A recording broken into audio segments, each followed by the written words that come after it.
Good morning. I'd like to call to order this meeting of the Sacramento County Board of Supervisors for Wednesday, June 4th, 2025. Madam Clerk, will you please call the roll and establish a quorum?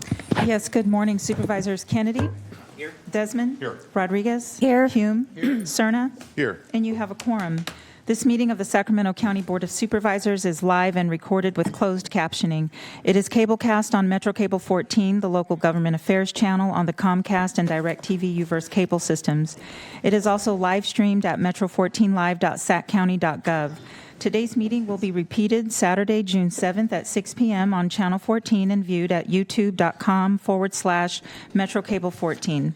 The Board of Supervisors fosters public engagement during the meeting and encourages public participation, civility, and use of courteous language. The Board does not condone the use of profanity, vulgar language, gestures, or other inappropriate behavior, including personal attacks or threats directed towards any meeting participant. Seating is limited and available on a first-come, first-served basis. Each speaker will be given 2 minutes to make a public comment and are limited to making one comment per agenda or off-agenda matter. Please be mindful of the public comment procedures to avoid being interrupted while making your comment. Comments made by the public during Board of Supervisors meetings may include information that could be inaccurate or misleading, particularly concerning topics related to public health, voter registrations, and elections. The County of Sacramento does not endorse or validate the accuracy of public statements made during these open public forums. The recordings are shared to provide transparency and access to the proceedings of public meetings. To make a comment in person, please fill out a speaker request form and hand it to clerk staff. The chairperson will open public comments for each agenda or off-agenda item and direct the clerk to call the name of each speaker. When the clerk calls your name, please come to the podium and make your comment. If a speaker is unavailable to make a comment prior to the closing of public comments, the speaker waives their request to speak, and the clerk will file the speaker request form in the record. The clerk will manage the timer and allow each speaker 2 minutes to make a comment. Off-agenda public comments will take place for a maximum of 30 minutes, and the remainder of the agenda comments will take place at the conclusion of the time matters in the afternoon. You may send written comments by email to boardclerk@saccounty.gov, and your comments will be routed to the board and filed in the record.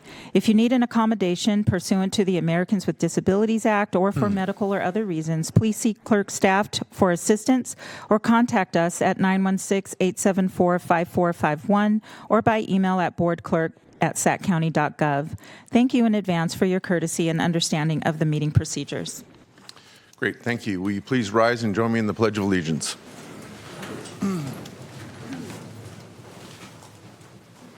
Pledge allegiance to the flag of the United States of America and to the republic for which it stands, one nation, under God, indivisible, with liberty and justice for all.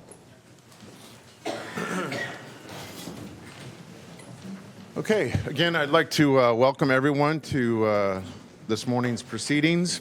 And of course, this is somewhat of a momentous annual ritual that we have here in Sacramento County. And in fact, local government enjoys that ritual everywhere each year, which is arguably the most important responsibility that we exercise each year, which is, of course, considering allocation of resources, our budget. And I know that we're going to hear from our CEO in a few minutes, but I do think it's worth mentioning, at least from the chair's perspective, just how important this is. It's oftentimes stated that budgets are a reflection of our values, and I do agree with that statement, as sometimes trite as it can be.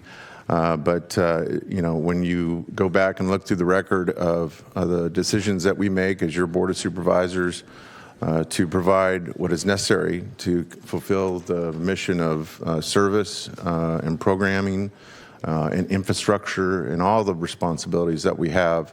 The product of what we do in chambers here today really needs to reflect how we thoughtfully think about those things. So with your help, and I know that many of you are here to provide testimony to the board and give us your thoughts and your feelings about how we should allocate those resources, we will hopefully at the end of the day, and perhaps maybe tomorrow if necessary, come out at the other end with a budget that we can be proud of and that will indeed for the 25-26 budget year reflect our values. So with that, Madam Clerk, first item. Our first item are public comments relating to matters not on the posted agenda, and we do have 3 speakers signed up. Okay, and as before the clerk calls the first speaker, just a reminder, this is the time of during our agenda where members of the public are certainly invited to address the board on any items not on our published agenda. We cannot take any action. We cannot have any lengthy discussion about the items, and that is, again, because of a sunshine law, the Brown Act. And so I just want to make that clear, just in the event that you think that we may be ignoring you. We are not. We just, by law, cannot, again, really engage fully on the subjects that you bring to our attention during off-agenda matters. Madam Clerk. Okay, our first speaker is Ahmad Salim Abdurrahman. Hope I didn't butcher your name. You can come down here. Good morning, everyone. My name is Ahmad Salim Abdurrahman, and I am here today representing Asian Resources Incorporation, a community-based organization serving Sacramento's immigrants, refugee, and low-income families of color since 1980. Excuse me, Public sir. safety. Sir, excuse me. I stopped your time, so you're not eating your time. Is this about the budget? Yes. Okay, so this is off agenda. So we're going to hear from you, but we want to hear from you at the right time. So if you could work with the young lady at the back with the clerk's office, she will help you better understand kind of when you should come down and join. I would expect others that want to address the board on that subject matter. So we want to make sure you're on the record correctly. Okay? Okay. Great, thank you. Thank you. Okay, our next speaker is Sam Greenlee. Before I begin, mine is about the budget, but it's an item not included in the budget at present. So If it's about the front budget, table- if it's about the budget, save it for the budget. Okay, they directed me to put it on off topic. Yeah, Thank you. thank you. Jane.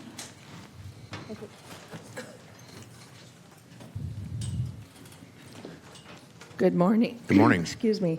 Chair Cerna, Vice Chair Rodriguez, Supervisor Hume, Supervisor Kennedy, and Supervisor Desmond. My name is Jane Clark. I'm the current chair of the Juvenile Justice Commission. I'd like to, on behalf of the commission, I'd like to thank you for giving us the opportunity. Excuse me. It's not about the budget. Are you sure? Yeah. Okay. So thank you. It's purely a thank you. All right. We'll Purely- take it. Thank you, thank you, thank you, thank you. Yeah. I'd like to thank. Increase the speakers. Thank you for giving us the opportunity to present our Juvenile Justice Commission report to you this past January. We truly appreciate each of you for taking the time to meet with us recently. We are grateful for your support in navigating our funding strategies and helping us to sustain nominal operating costs. As a commission, we want to ensure that the Juvenile Justice Commission continues to inspect and make recommendations regarding the needs for incarcerated and detained youth. Our continued interest is also with at-risk youth in the community who have come to the attention of family court. We again thank each commissioner for your awareness and support of the work of the Juvenile Justice Commission. Thank you. Thank you. Okay. Now we're on to item 2. For item 2, you're acting as the In-Home Supportive Services Public Authority. This is to approve the Sacramento County In-Home Supportive Services Public Authority fiscal year 2025-26 requested budget.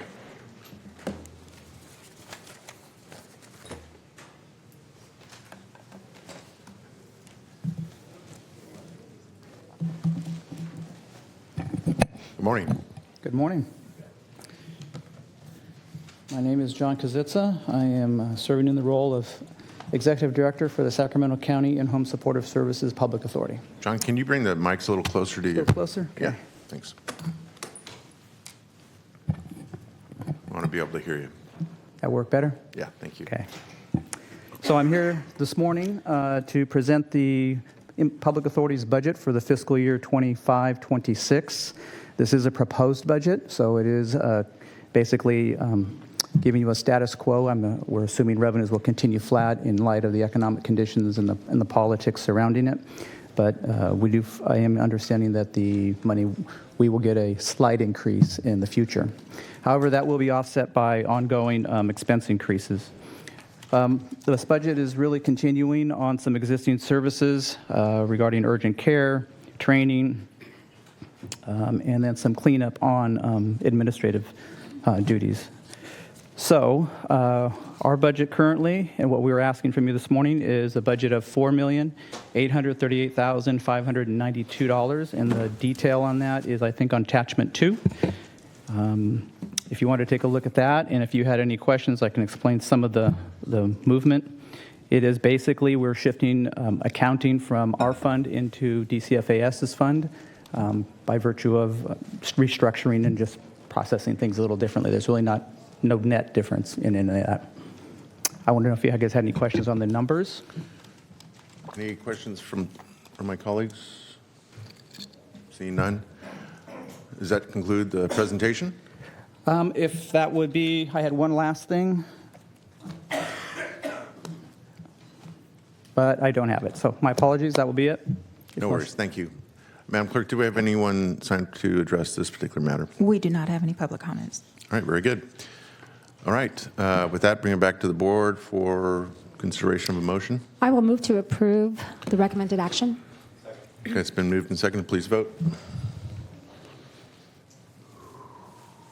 Unanimous vote. Thank you. Thank you. Okay. For item 3, you're acting as the Board of Supervisors. This is the consideration, possible revision, and approval of the fiscal year 2025-26 recommended budget. And also, I'm going to read item 4 into the record, the adoption of the fiscal year 2025-26 5-year capital improvement plan. And just a procedural point of clarity, looking at County Council, can we take these together or should we consider them separate? Together. Very good. Sorry. All right. I have to look to my boss. All right. Very good. Thank you. Okay. Who's going to kick us off here? Thank you, Supervisor. Good morning, Board of Supervisors. David Villanueva, your county executive. I'm here today with my executive team and many department heads sitting in the gallery behind me to present the 25-26 recommended budget. I'll provide a little bit of an overview, and then we'll turn it over to our CFO, Amanda Thomas, and she'll take a deeper dive into some of the numbers and the policy decisions. I come before you today with a bit of mixed emotions. I'm incredibly proud of the team, my team, and what they've done to bring this budget into balance. However, that balancing requires us to make some difficult recommendations. This includes reducing social services, internal services, parks, animal care services, and our CBO partners, in addition to public safety. That's just to name a few.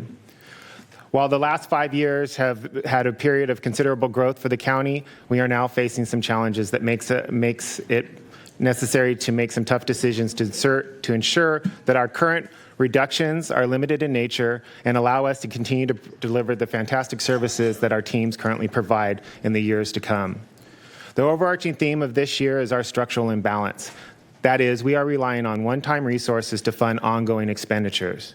Despite that, we were able to balance the budget and put forth a county plan that will put us in a path towards fiscal sustainability. This year's budget is $8.9 billion spending plan and represents a 2.8% decrease compared to last year's adopted budget. This year's spending plan also includes a $1 billion in discretionary resources and an estimated $71 million of fund balance, and that fund balance represents our one-time resources, some of our one-time resources. This estimate represents a 37% reduction compared to last year's. Last year's available fund balance was approximately $112 million, which $80 million was used to pay for ongoing expenditures. This structural imbalance contributed to the necessity for us to make these reductions. Department leaders took a collaborative and cooperative approach as they identified areas of reductions while minimizing impacts of service to our constituents. Department's recommendations included deleting vacant positions, submitting budgets that match the department's actual cost, reviewing salary savings estimates, finding ways to work more efficiently, and making the most cost-effective use of alternative resources and funding. However, after this work, the general fund reductions still total $18 million, which will result in 73 deleted positions, all of which were vacant at the time we prepared this budget and finalized it.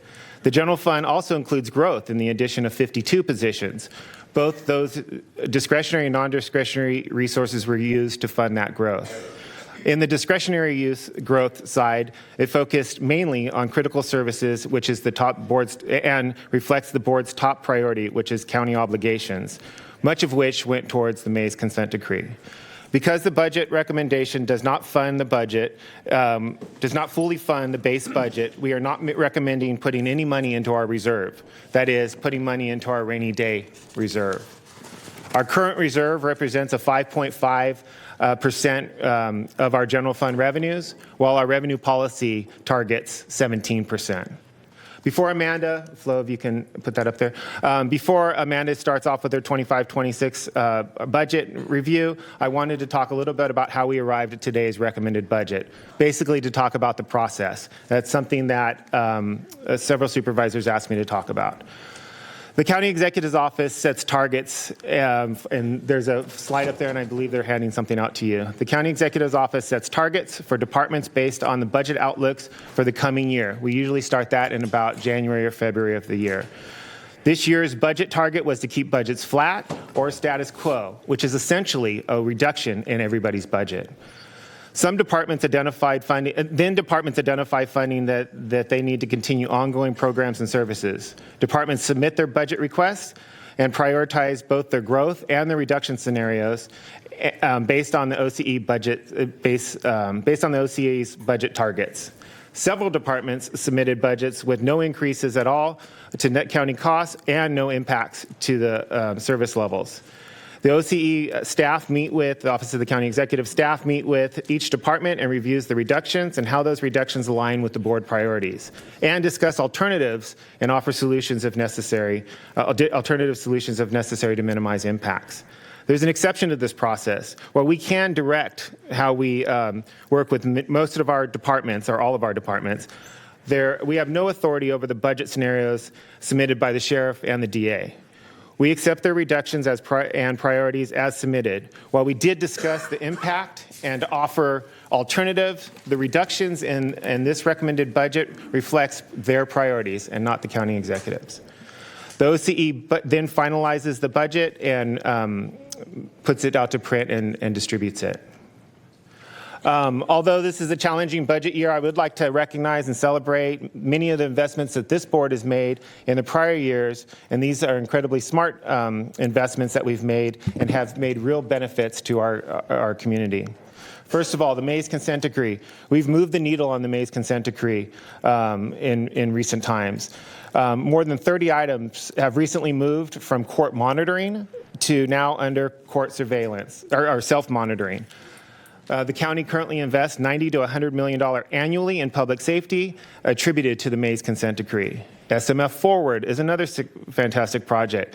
The first two SMF Forward projects of 7 are under construction: the pedestrian walkway between Terminal B and Concourse B, and the new parking garage next to Terminal B, which I know everybody can not wait to open that. Hopefully in the next, I think it's 18 months. The total cost of SMF Forward is $1.4 billion for all 7 projects, and this project has no impact on the general fund. Metro Air Park is another success story. Over the past 3 years, 21 buildings have been constructed at the Metro Air Park, totaling 6.1 million square feet, generating $362 million of investment and creating at least 2,500 jobs, and the progress continues out at Metro Air Park as we speak. Animal Care Services recently launched Pet Aid and Wellness Services, or their PAWS, to provide free veterinary care to vulnerable communities. It provides more than 1,500 exams and almost 500 spay and neuter surgeries, and the clinic also delivers well over 1,000 wellness services to those vulnerable communities. Transportation and roads. Since 2022, we've invested over $90 million of general fund on our streets and our street and roadway improvements and overlay projects. That included other work that we've done includes an additional $375 million. Homeless. Our efforts to address homeless has been making a difference. The county has added more than 451 beds to our shelter system in less than 5 years, with 442 shelter beds scheduled to open within the next year. Overall, we have a total of more than 1,800 beds, both planned and operational, that the county is fully funding or partially funding. During this last couple of years, we opened our first Safe Stay, which is Florin Road Safe Stay with 125 beds. We also opened East Parkway Safe Stay with a total of 56 beds. Watt Avenue is another great community that we're starting, and I talked with somebody earlier today. The Watt Avenue Safe Stay is expected to open late 2025, early 2026. This will add 225 sleeping cabins, 75 weather respite beds, and the county's first safe parking facility for 50 people.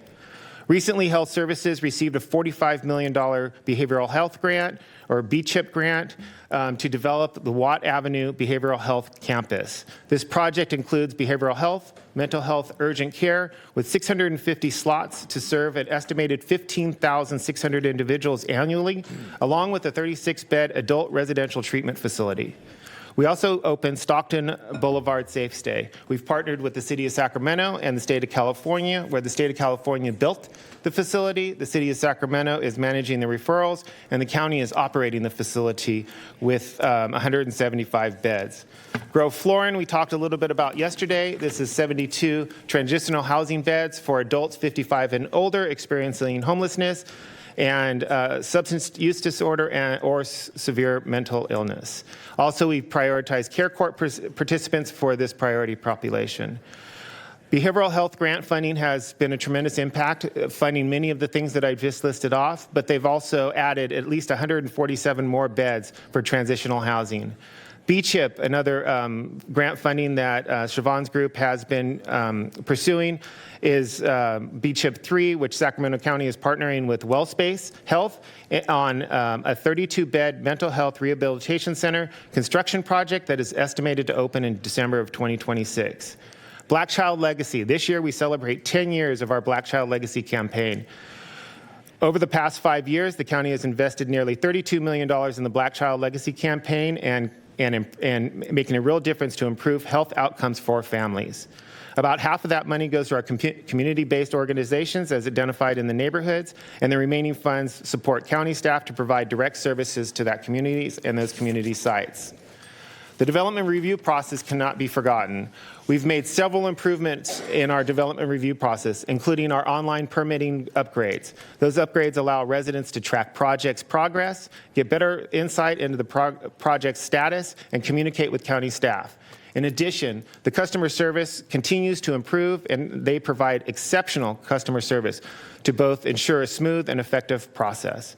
Regional Parks, as of today, I believe it's going on right now, is working on a $3 million improvement project for Ansel Hoffman Golf Course and FEA Nature Center roads and parking lots to resurface the entire space in that area.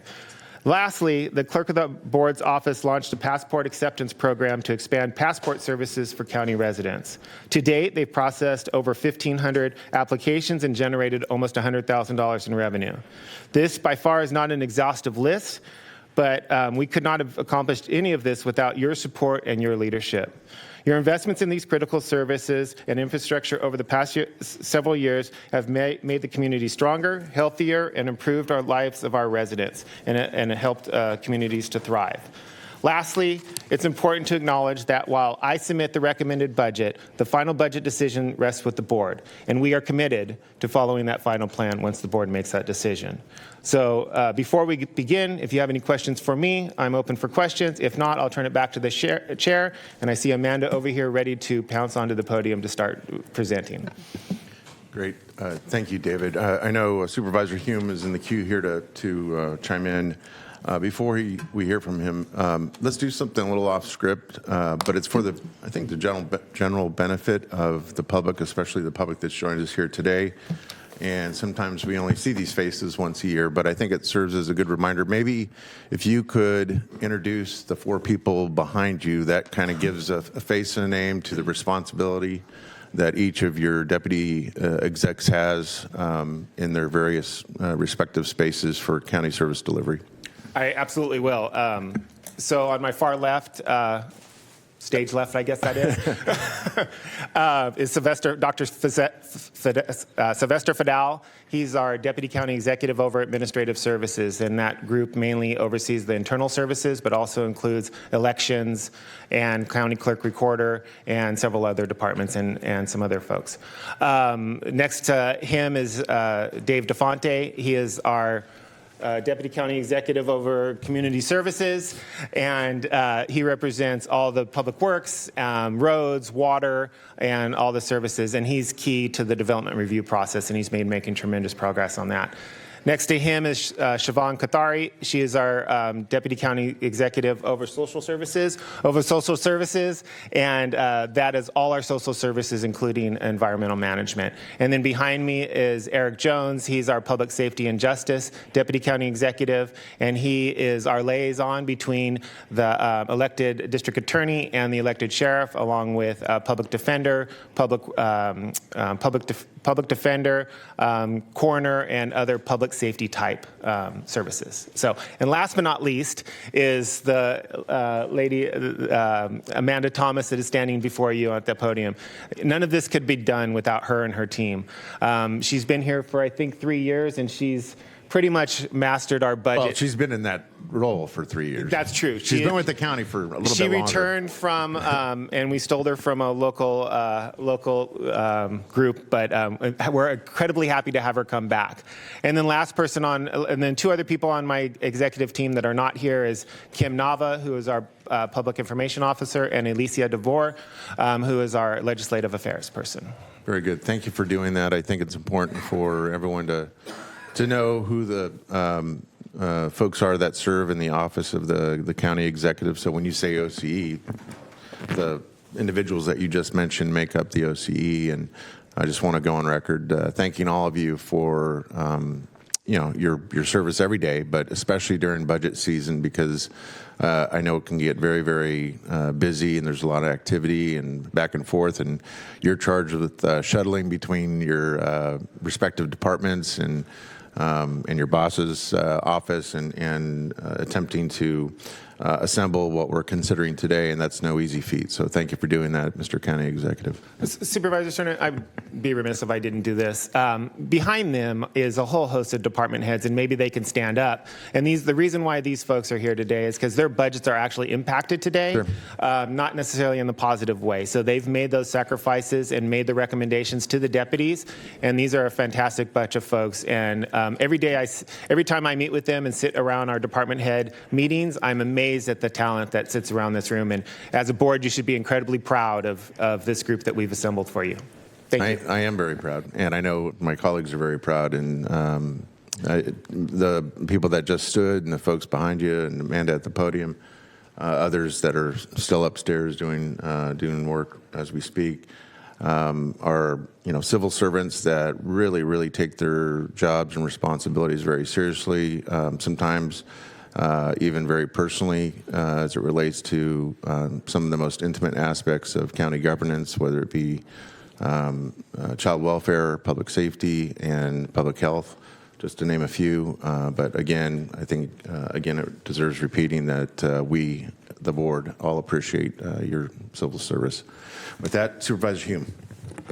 Thank you, Chair. And actually, that's a perfect segue into what I wanted to comment on. We're going to hear a lot of very valuable and somewhat mind-numbing information and a lot of push-pull from folks who have concerns with what's being presented.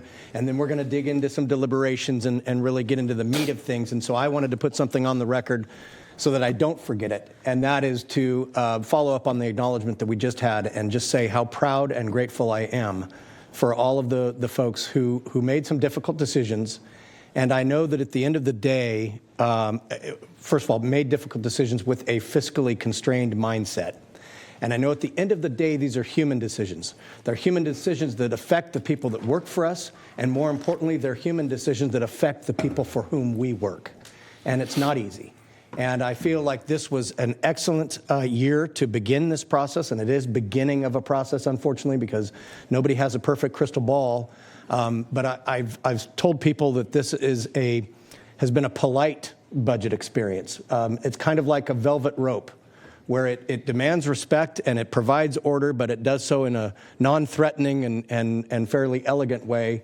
And in some budget years, we have metal barricades that are cold and unforgiving.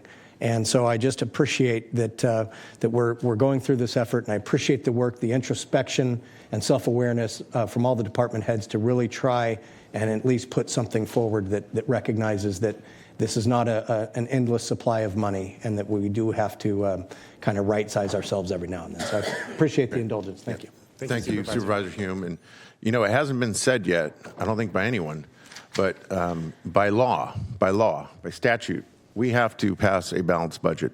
It's the law. We're not Congress. We can't print money. We can't extend, a deficit into the trillions.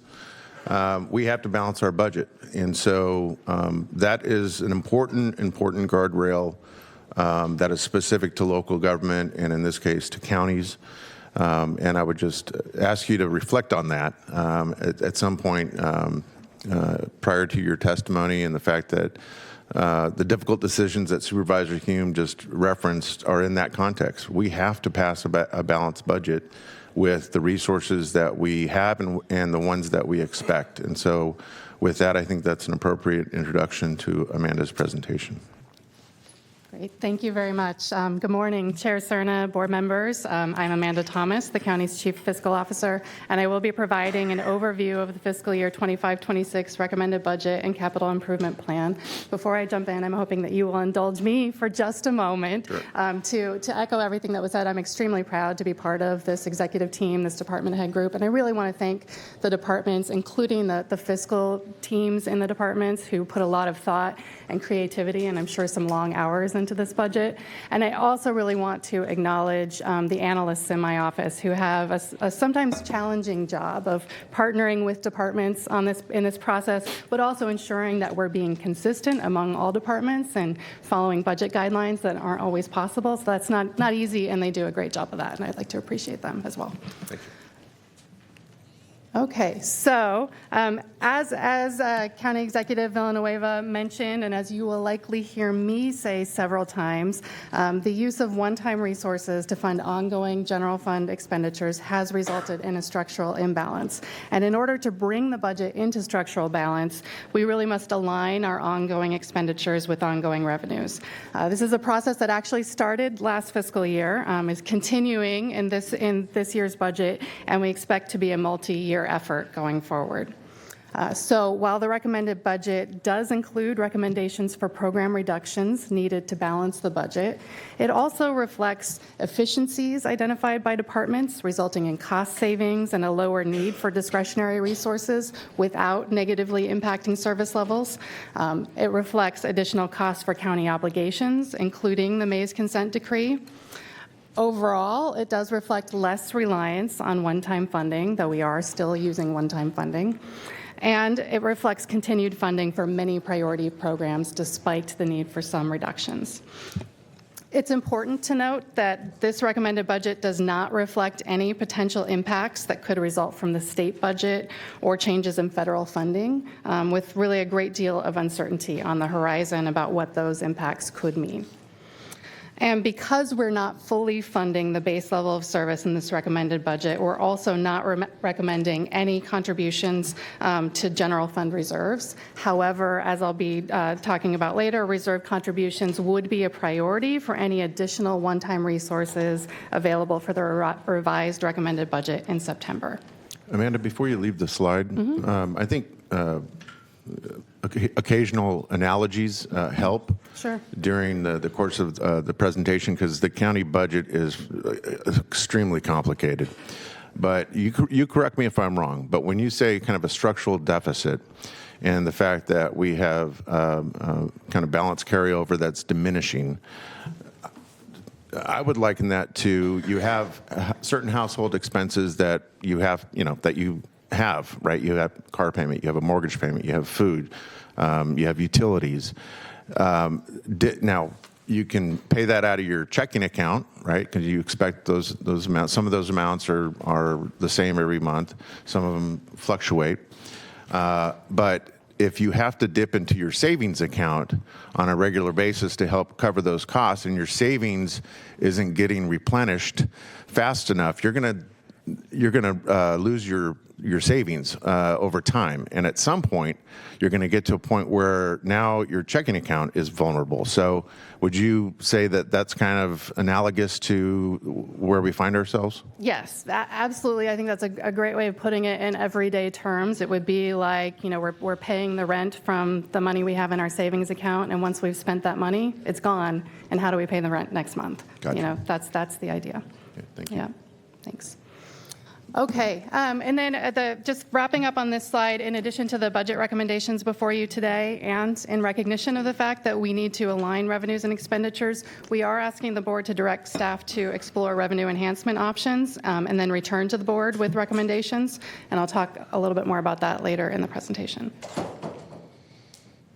Okay, so starting with a high-level overview of the recommended budget, the budget is balanced, as mentioned, as required by state law, but the general fund budget continues to be balanced with one-time sources, although, again, with less reliance on one-time resources and therefore greater structural balance than the fiscal year 24-25 budget.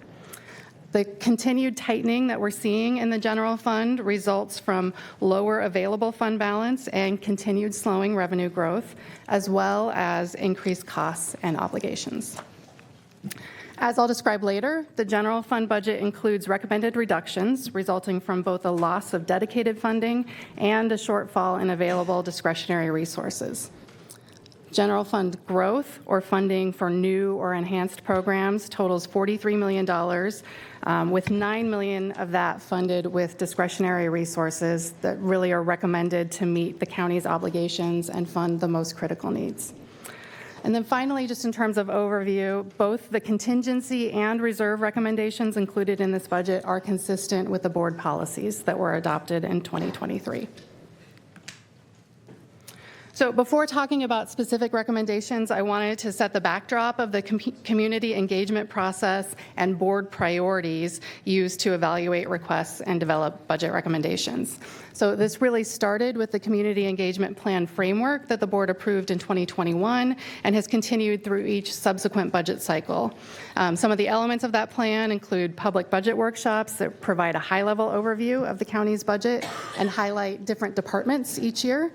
Enhanced information that's available on the county's website, including a very high-level budget in brief budget summary and a budget explorer tool. And then, of course, key to understanding the community's priorities for the county's budget are the professional public opinion surveys and focus groups of county residents, with the most recent survey conducted in the fall of 2023 and then followed up by focus groups last November. And then following those focus groups, the board reaffirmed its budget priorities for fiscal year 25-26 in January of this year, heading into the county's budget development process. Supervisor, if I might add to that, in addition to the outreach that Amanda's outlined right there, I did offer and met with the Downtown Sacramento Partnership, their board, and offered to meet with anybody on their partnership on their board. I also met with Metro Chamber and offered a meeting with them to discuss our budget and the impacts of the budget. I did host a meeting with Amanda and Mr. Jones a couple of Fridays ago in which we went over all the budgets and the budget increases and to share with them. But included in that meeting was attendees from Metro Chambers Board, the Downtown Partnership, Michael Alt and his team, and Scott, also people representing various PBIDs. We also had the Realtors Association, Erin Teague. I said good morning to her in the back. Chris Norm was also there, and then also a representative from the California Building Association. I think we had a great meeting to discuss exactly where this budget was heading, and I was there to answer any questions to do that additional outreach. And I think we've set a new precedent, so I think we'll be doing it again next year. Thank you for doing that. I think it's incredibly important to not just count on a single day, namely today, for the budget to benefit from some affirmative, intentional outreach that we do with various groups and interested parties.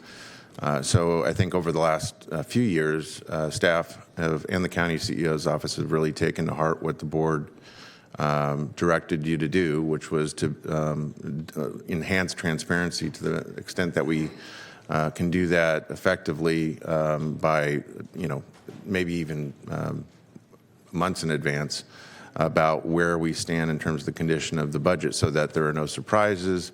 Everyone comes into this eyes wide open. So I do appreciate that effort. Thank you.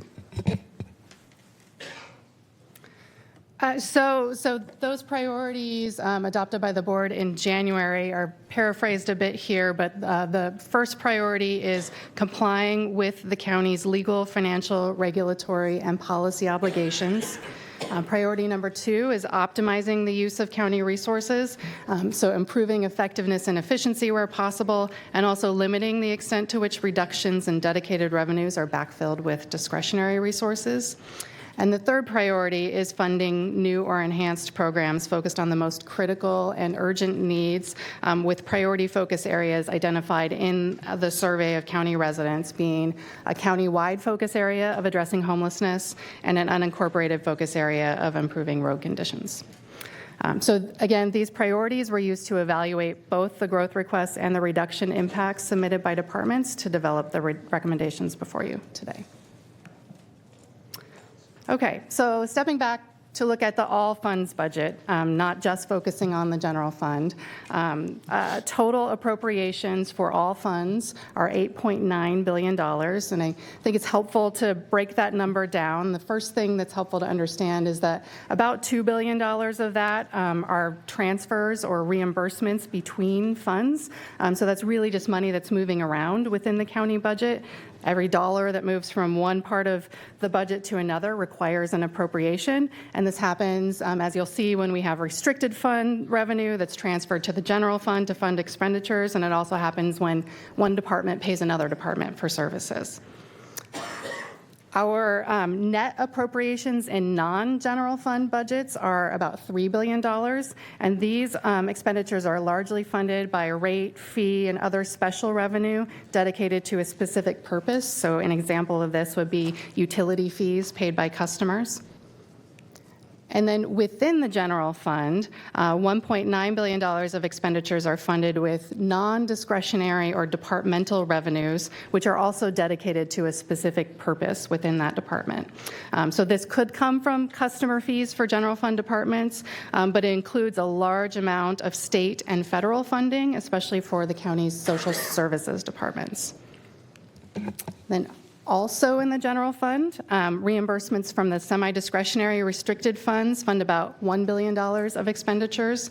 These semi-discretionary reimbursements are 1991 and 2011 realignment and Proposition 172 public safety sales tax revenue that's received from the state and is available to fund certain programs in the county's social services and public safety departments. And then finally, discretionary resources in the general fund, including both our discretionary revenues, so those ongoing funding sources like property taxes, as well as our one-time resources like fund balance, fund about $1 billion of expenditures. And we generally refer to the appropriations funded with discretionary resources as net county cost. Before you leave the slide, I'm going to extend the analogy a bit.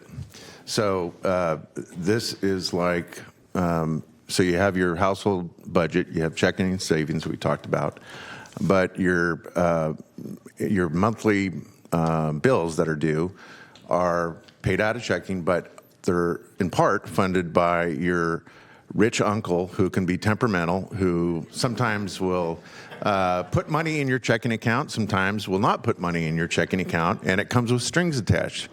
He will say you can only spend a certain amount of dollars on X, right? And so what this pie chart is telling us is that in that instance, you only have full control of 1/9 of that $8.9 billion all funds budget. The rest of it, there are rules, and you have to follow those rules, or in many cases, you lose the funding entirely. So that's an important distinction to make and for people to understand. Agreed. Okay, so this chart is showing us total appropriations, including those transfers that I mentioned, so the total $8.9 billion by fund type. So if you look from left to right here, you can see that the enterprise and special revenue funds make up about $3.4 billion of total appropriations that are funded, again, through utility rates, fees, other dedicated revenue sources. In the middle, while total appropriations, again, in the general fund are about $4 billion, you can see again here that only about 1/4, right, that $1 billion are funded with discretionary resources, again, what we refer to as net county cost. And then $1.6 billion, you can see, are funded with restricted fund reimbursements, which you can see are separately budgeted as appropriations in the restricted funds off to the right. 1.2 billion, again, looking in that middle general fund column, we have 1.2 billion of that total $4 billion funded with state and federal revenue for specific state and federally funded programs. And then $185 million funded with other departmental revenue.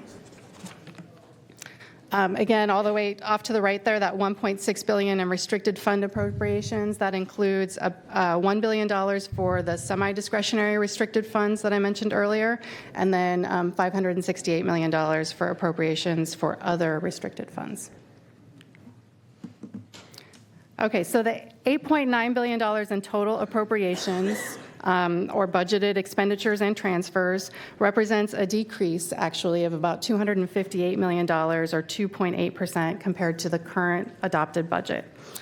The general fund overall has an increase of about $109 million, or 2.8%. One of the larger decreases that we're seeing is in our other special districts and agencies, which overall has a decrease of $154 million, or about 31%. And this is really due in large part to the separation of the Sacramento area sewer district and the fact that those employees are no longer county employees and no longer included in the county budget. Patient care revenue actually has a large increase of about $56 million, or 20%, and that's representing additional funding in the general fund for behavioral health services.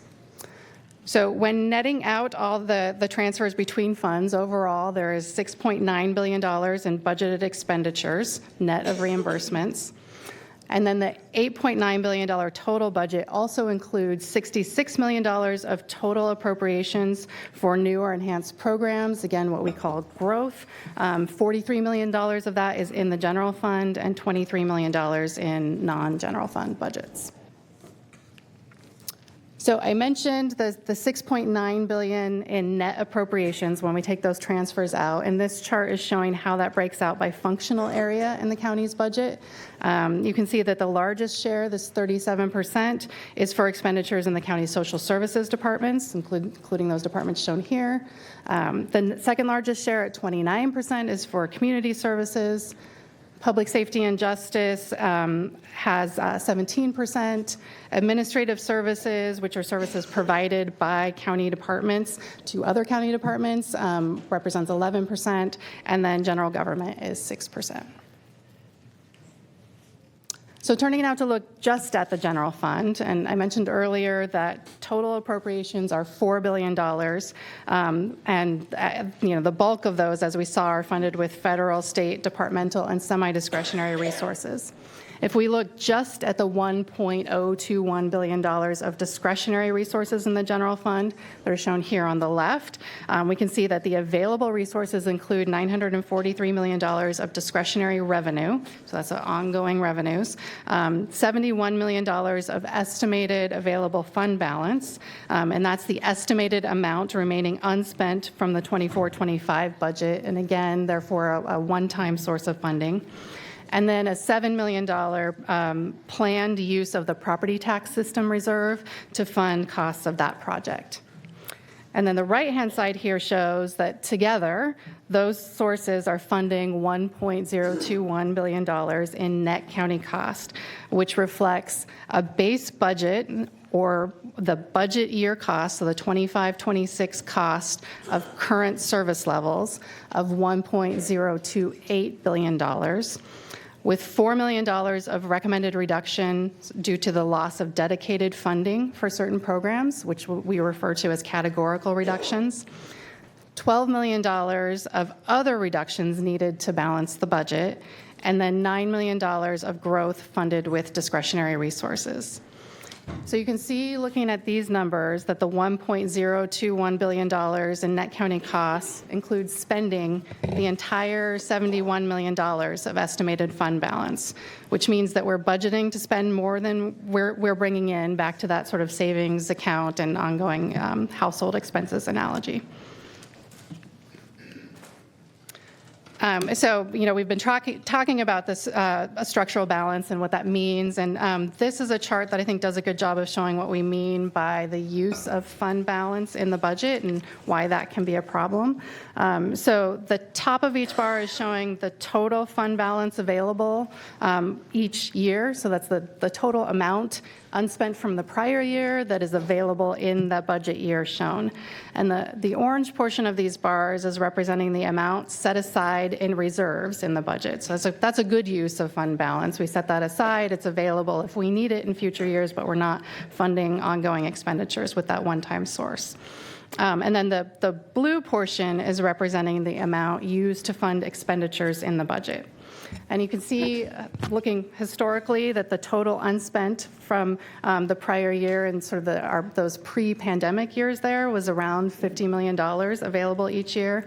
And then we really saw during the pandemic years a very large increase in those amounts due to pandemic-related impacts of not being able to fill positions, delays in projects and equipment, and then just additional revenue, both in terms of some stimulus funding the county received directly, as well as the impacts of stimulus funding on the economy generally.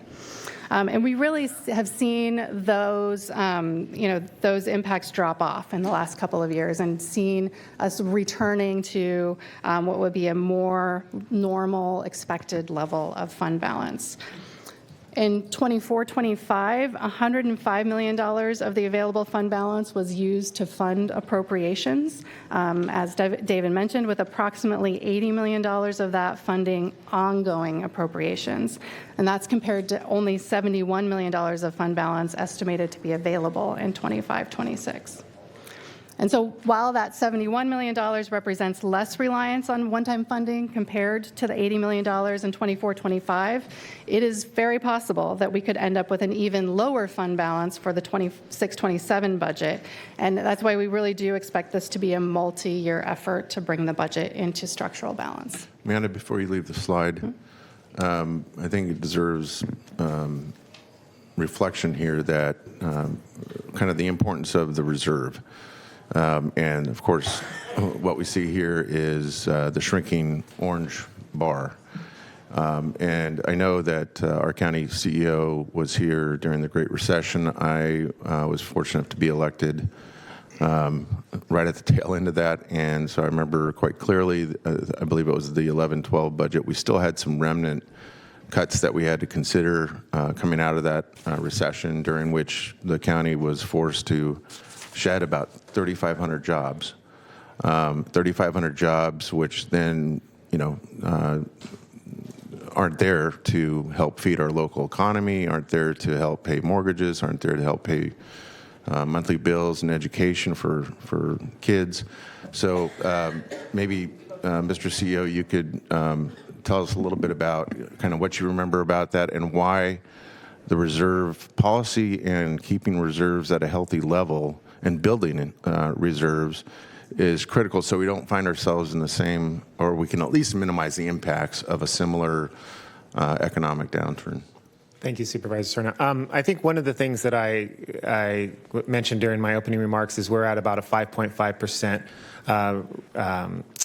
reserves right now, and with the board has a policy now of 17%, and so we're on our way.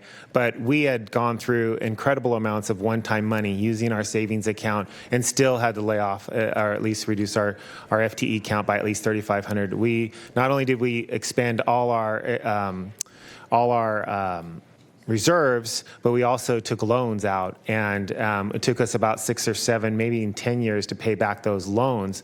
So it's incredibly important that we continue to balance, right-size this budget by making sure that our ongoing expenditures are being paid for with our ongoing revenues. That's why you'll hear Amanda say, and me pipe in every once in a while, the use of one-time funds for ongoing expenditures does not help us move that needle. So that was an incredibly devastating time. It was very, we have some of my executive team behind me that actually had to sign their pink slips or their reduction papers and were removed from positions. So everybody was very impacted by that. It was a dark time for the economy, but it was also a dark time for the Sacramento County.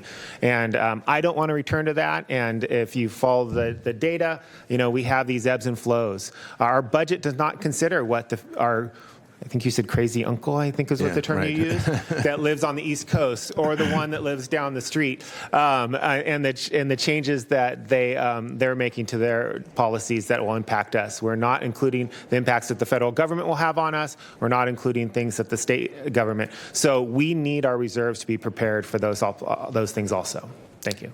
Thank you for that. And again, as a candidate at the time and sitting up in the cheap seats there, watching the proceedings of the previous fiscal year where the then Board of Supervisors was, I think at the time, considering somewhere in the neighborhood of a $4 billion budget. But literally, the Board of Supervisors was spending time with staff in deliberations, talking about how to save 4-digit numbers in a $4 billion budget. That's how desperate things were. And those budget proceedings went on for days, not hours. So I too remember that, at least as a very focused spectator and later as a participant at the tail end. But that, again, is kind of the tale of why a reserve policy and a healthy reserve account is important. Thank you. Okay, so looking at the ongoing discretionary resources, discretionary revenues are budgeted, as I said, at $943 million. And you can see from this chart that property taxes account for by far the largest share of those revenues at about 72%. And then that's followed by sales taxes, and then to a lesser extent, other revenues and taxes. Kind of looking at the other side of this, so looking at now at how those discretionary resources, including both our ongoing revenues and one-time fund balance, how those are budgeted to be spent. This chart is showing how that $1.021 billion net county cost is allocated by functional area, with the largest share of discretionary resources allocated to public safety and justice at 63%. And then when you add in correctional health, which is the social services department, the combined percentage for public safety, adding that in, is about 72%. So I'll say that the concentration of discretionary resources for public safety is largely a function of the lack of other available funding sources for those costs, but it also does help to explain why public safety programs also experience some of the larger impacts when faced with a lack of available discretionary resources. So turning now to look at some of the year-over-year changes in revenues. For discretionary revenue, the $943 million projected for 25-26 represents a $35 million, or about 4% increase compared to the current adopted budget. Property taxes of $659 million are estimated to be up about $28 million, or 4.5%, which, while healthy, is substantially lower than we were seeing just a couple of years ago, as continued high interest rates have negatively impacted the volume of home sales. Sales and use taxes are $145 million, which is estimated to be up about $2 million, or just 1.3%. And this really reflects the continued flattening out that we've seen in sales tax revenues in recent years. And we're seeing that both local and statewide level. I'll talk about a little bit. And then there's a net $5 million increase in other taxes and revenues due largely to utility user taxes and some other revenue sources. I think as we look at these numbers, it is important to note that our revenue assumptions here do not reflect any impacts resulting from tariffs or a potential economic downturn. And there's, of course, a great deal of uncertainty right now and the potential that we could be looking at negative impacts to revenues as we move through the fiscal year and into subsequent fiscal years. So in addition to discretionary resources, the county also receives semi-discretionary resources, which include the various categories of 1991 and 2011 realignment, and then also Proposition 172 public safety sales tax revenue. So we refer to these sources as semi-discretionary because there is some discretion to allocate this funding to programs in the county's social services and public safety departments. So many of them can be allocated to more than one different department, but not to any department. They're not completely discretionary. So it's important to understand that this funding generally reimburses eligible expenditures in the general fund that otherwise would be funded with discretionary resources. The exception to this is our CalWORKs-related realignment, which offsets what the state would otherwise contribute for that program. So the non-CalWORKs-related revenue in the semi-discretionary restricted funds is kind of what we're looking at, and that is budgeted at $819 million, which is up just $9 million, or about 1%. So again, reflecting that same flattening out of growth that we're seeing in local sales tax revenues. We're also seeing that at the statewide level because these funding sources are largely derived from statewide sales taxes. The combined non-CalWORKs beginning fund balance of $67 million is down $45 million compared to the current budget year, and that includes reserves of $64 million. Overall, the non-CalWORKs reimbursements to the general fund are $838 million, which is a $12 million or about 1.4% reduction compared to the current fiscal year. And that also includes a $16 million use of those reserves that I mentioned. So again, I think this is important because it's another area of one-time funding that we have that's impacting the general fund budget. So although it's not general fund balance, it's fund balance in these semi-discretionary funds that is also resulting in structural imbalance in the general fund budget. So the remaining category of revenue in the general fund is non-discretionary or departmental revenues. And this is revenue that is specific to programs within a department and is used to fund eligible expenditures in department budgets before the use of discretionary or semi-discretionary resources.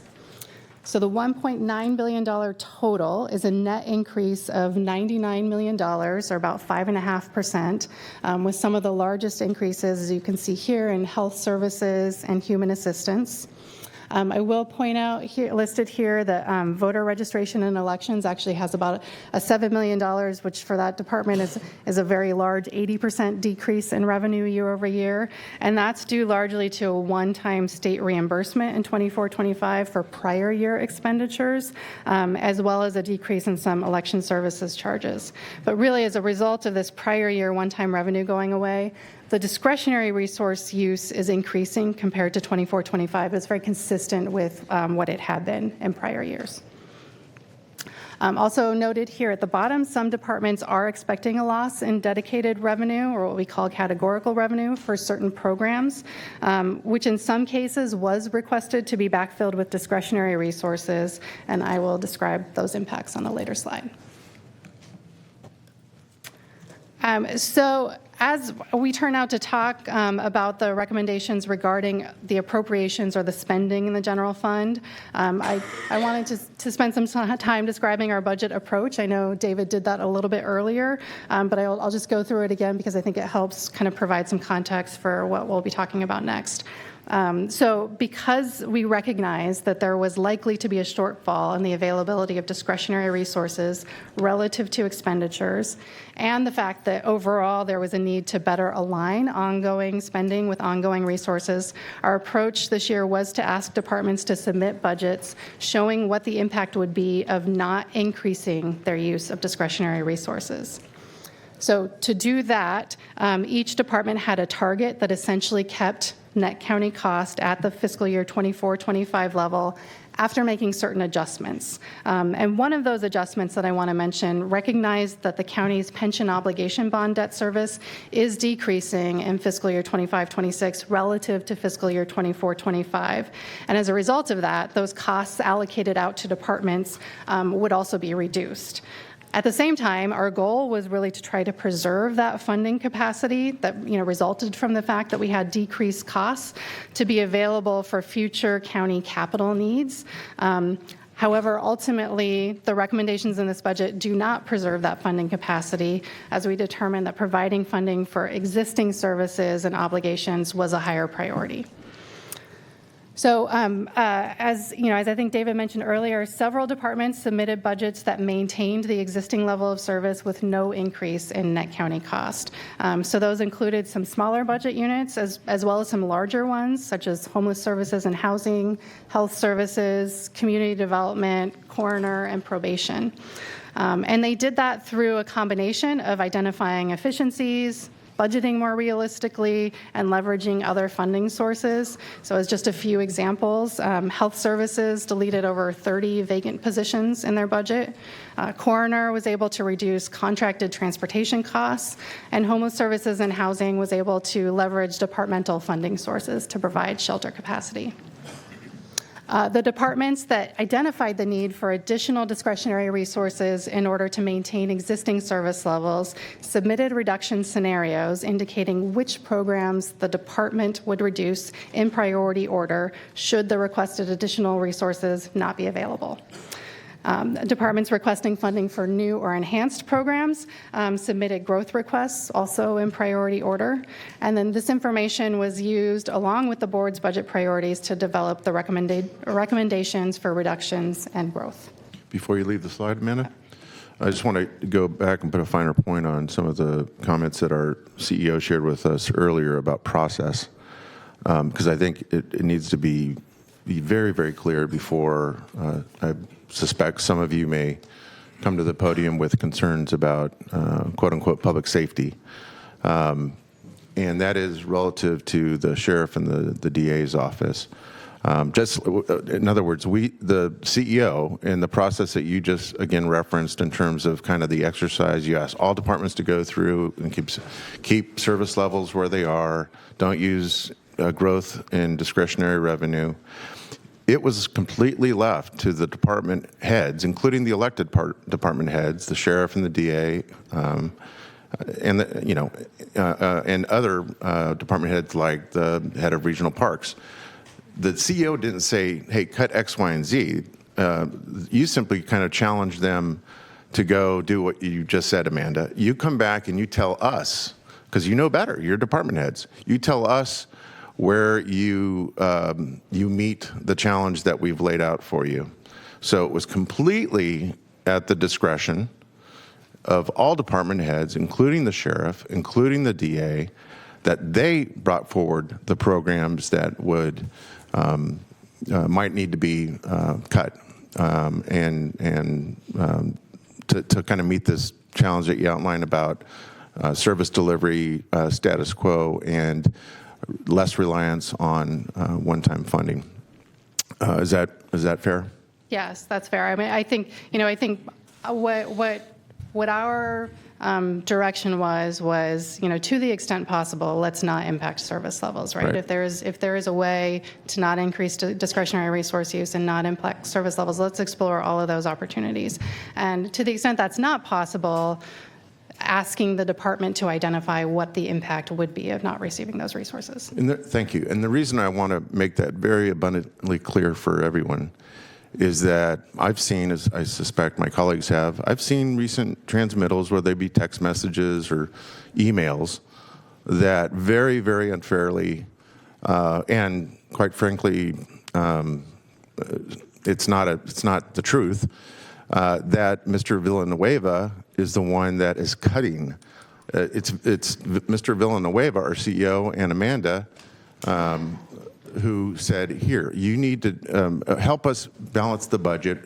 We need you to do this, but we're asking for your input about which programs you would prioritize. That was solely at the discretion of those department heads. I'm speaking directly about mostly the DA's office, because I don't want folks to march up to the podium, point their finger at the CEO and say, oh, the CEO has suggested cutting X, Y, and Z. No, that's not the truth. So please keep that in mind for everyone that wants to specifically address the DA's budget. Thank you.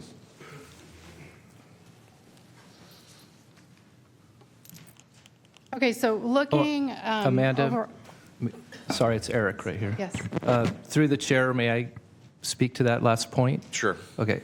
So, yes, each, speaking for the District Attorney's Office and Sheriff's Office, they provided a list of prioritization of what would meet the given target. I would say this: the County Executive's Office did give recommendations on perhaps some alternatives or other. But that was after they first came back with their first list. And so the CEO's office saw what those lists were, and understanding that some of those priorities were extremely important to our constituents and their constituents, gave those department heads another opportunity and say, can you please revisit that priority list? Is that true? Correct. Okay. Oh, Patrick? Thank you, Chair. While we're on this subject, thank you for that. You know, even more specifically, and just to be really clear here, Government Code Section 25303 strictly prohibits the Board of Supervisors or the county executive from telling the district attorney or the sheriff where to cut when it comes to personnel and programming. So just as a hypothetical, and I've seen the same emails as the chair, if the message out there was that the county executive or the Board of Supervisors is directing the district attorney to cut the misdemeanor unit, that is simply not true. That is at the discretion of the district attorney. We cannot, the Board of Supervisors shall not obstruct the investigative function of the sheriff of the county, nor shall it obstruct the investigative or prosecutorial function of the district attorney of a county. That's in the Constitution of the state of California. So, the misleading statements that have been made that this all rests at the foot of the county executive are just that. They are misleading. Thank you, Mr. Jones, for your clarification. Thank you, Supervisor. Appreciate that. Supervisor Hume. Thank you, Chair. And I appreciate, and we're probably getting over our skis a little bit early on in the process here, but I just want to put another finer point on what has been said relative to what the Chair started the meeting with, in that budgets are an expression of values. And so the code section that Supervisor Kennedy just referenced is true, because the sheriff and the DA are elected officers, that constitutionally we cannot tell them how to spend their budget, but we can tell them how much their budget will be, which is a different process than the department heads who come forward to say, we have been instructed to prioritize maintenance of existing services without growth requests. And so there is a nuanced negotiation that takes place. However, going back to another analogy that the chair made, if the crazy uncle doesn't put a deposit into our bank account, we now have to look at what we cut, and what we cut is going to be entertainment, new clothes, right? Like, we're going to pay our rent, we're going to pay the utilities, and we're going to make sure we keep food on the table first. So these are decisions that do have to be made, and they are made with the idea of what are essential services relative to the provisions that have been put upon these departments by the people they serve. So I just think that's an important thing to make as well. No, I appreciate that, and I would just say, too, process is important, and understanding who has what say in prioritization is absolutely critical in understanding how we get to a place of difficult decision making. My comments were only aimed at making very, very clear that it's not anyone but the DA and the sheriff who have prioritized what they have. It's not the CEO, it's not our CFO, it's those elected department heads. Supervisor Desmond.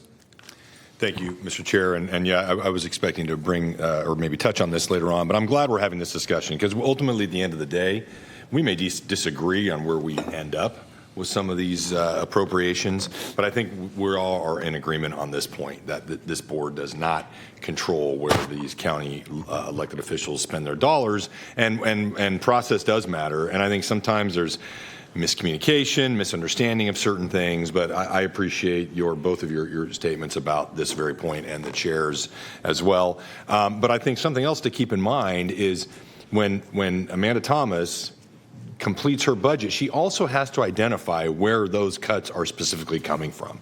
So it's not just simply an arbitrary exercise where she has to identify where these cuts are coming from. Is that right, Amanda? You just can't say 1 point however many million from this department. You have to be more specific than that in the budget. Yes. And first, respectfully, I will say it's not my budget. Right. Sorry. It's the county's budget. Your fingerprints are on it more than anybody else at this point.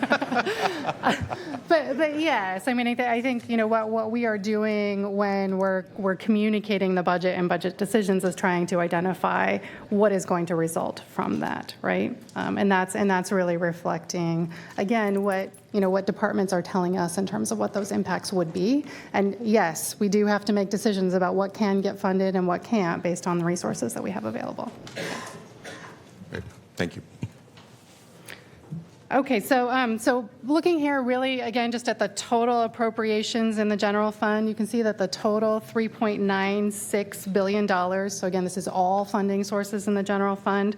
That reflects a base service level, so the cost of existing service level next year of $3.935 billion, with those categorical or dedicated revenue reductions accounting for about $4 million. Other reductions, about $14 million. And then we had, as I mentioned, recommended growth of $43 million in total appropriations funded with all funding sources. So I'm going to kind of walk through each of these elements on the following slides. Okay, so first, just looking at some of the key factors driving general fund base appropriations, which are the budget year cost of current service levels, again. Those include department identified efficiencies resulting in cost savings, as I mentioned earlier. Also, as mentioned earlier, adjustments to better align the budget with actual results. So that included budgeting for reasonable salary savings estimates based on actual experience. Also mentioned reflects the reduction in the scheduled pension obligation bond debt service payments, reflects salary and benefit cost increases for county employees, including an assumed 2.7% salary adjustment, general inflationary impacts on the cost of services and supplies, an increase in the county's share of in-home supportive services provider payments, an increase in aid payments, caseloads and costs funded with an increase in related revenue, reductions for one-time amounts that were included in the 24-25 budget, and then a recommended decrease in the general fund contingency of $6 million, which would bring the total to $9 million. And again, consistent with the board's policy, this amount was really determined based on the uncertainty that we're aware of for the upcoming budget year in terms of what some additional expenditure needs might be. So looking at those categorical or dedicated funding reductions, the budget reflects $4 million of total expenditure reductions resulting from a reduction in dedicated revenue. And of this amount, $2 million was not requested for backfill with discretionary resources. So that includes $1.5 million in the sheriff's budget for contract services and one-time grants. And then about $500,000 for child support services due to a shortfall in funding from their state allocation. The Department of Human Assistance identified reductions resulting from a shortfall in CalFresh revenue. And due to the critical nature of that program, 13.5 positions are restored in that program with discretionary resources in the recommended budget. Of the $1.7 million total reduction recommended, $1.4 million results in the deletion of 13 vacant positions, and $300,000 results in the elimination of a contract assisting residents in the South County. The other significant categorical reduction is the elimination of one vacant position in the Agricultural Commissioner budget, and this is also due to a loss of state funding. So separate from the categorical reductions, $14 million of other reductions to net county cost expenditures are recommended to balance the general fund budget. So these are the reductions that result from the impacts the departments identified of not receiving an increase in discretionary resources year over year. And of those identified impacts, approximately $20 million was restored or funded in the recommended budget, and the remaining $14 million results in the recommended program reductions here. And those with the most significant impact are listed here. So in the sheriff budget, $8.1 million of total appropriations with $7.4 million of net county cost, which represents about 1.9% less than the total requested base budget for the department. And the programs identified for reduction by the sheriff's office include the concealed carry weapons program, the homeless outreach team, problem-oriented policing, and one position in the Marine unit. And then funding for other programs was restored based on the department's identified priority order. All of the positions identified for a reduction are either vacant or the sheriff's office identified that employees would be moved to a vacancy of the same classification within the department so that ultimately a vacant position would be deleted.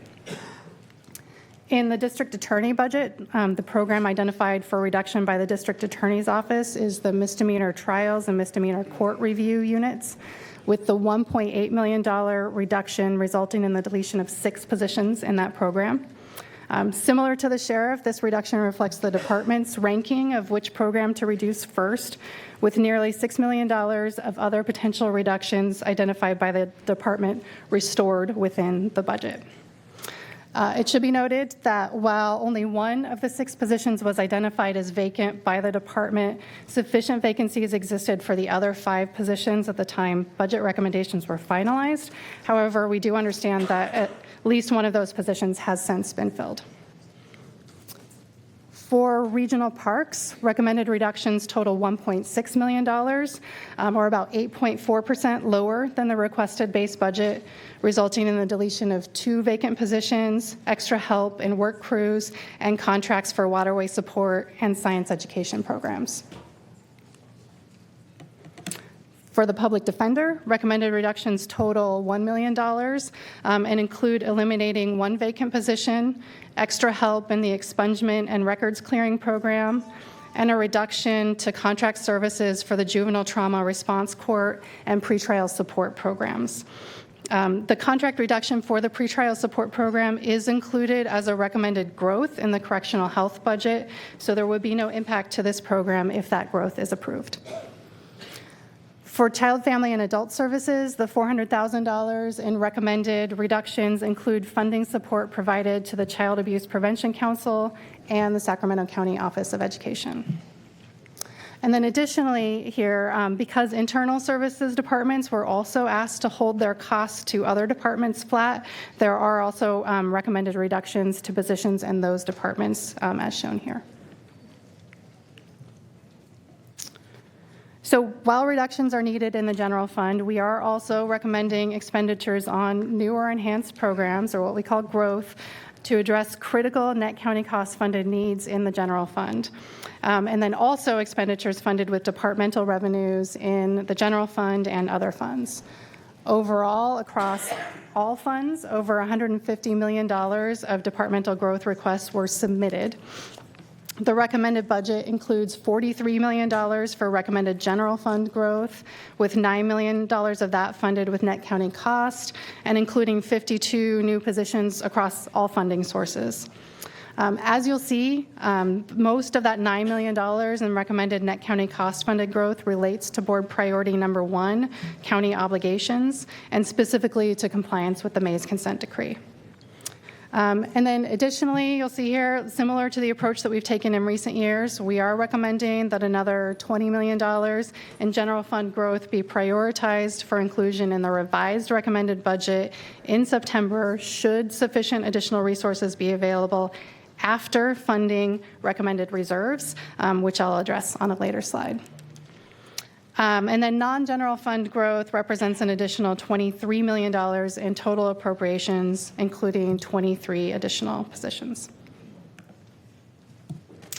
So for the general fund, the most significant recommended growth is for the departments listed here. In the correctional health budget unit, $9 million total is recommended, including $6 million of net county cost. And again, that's primarily to support the county's obligations under the Mays Consent Decree remedial plan.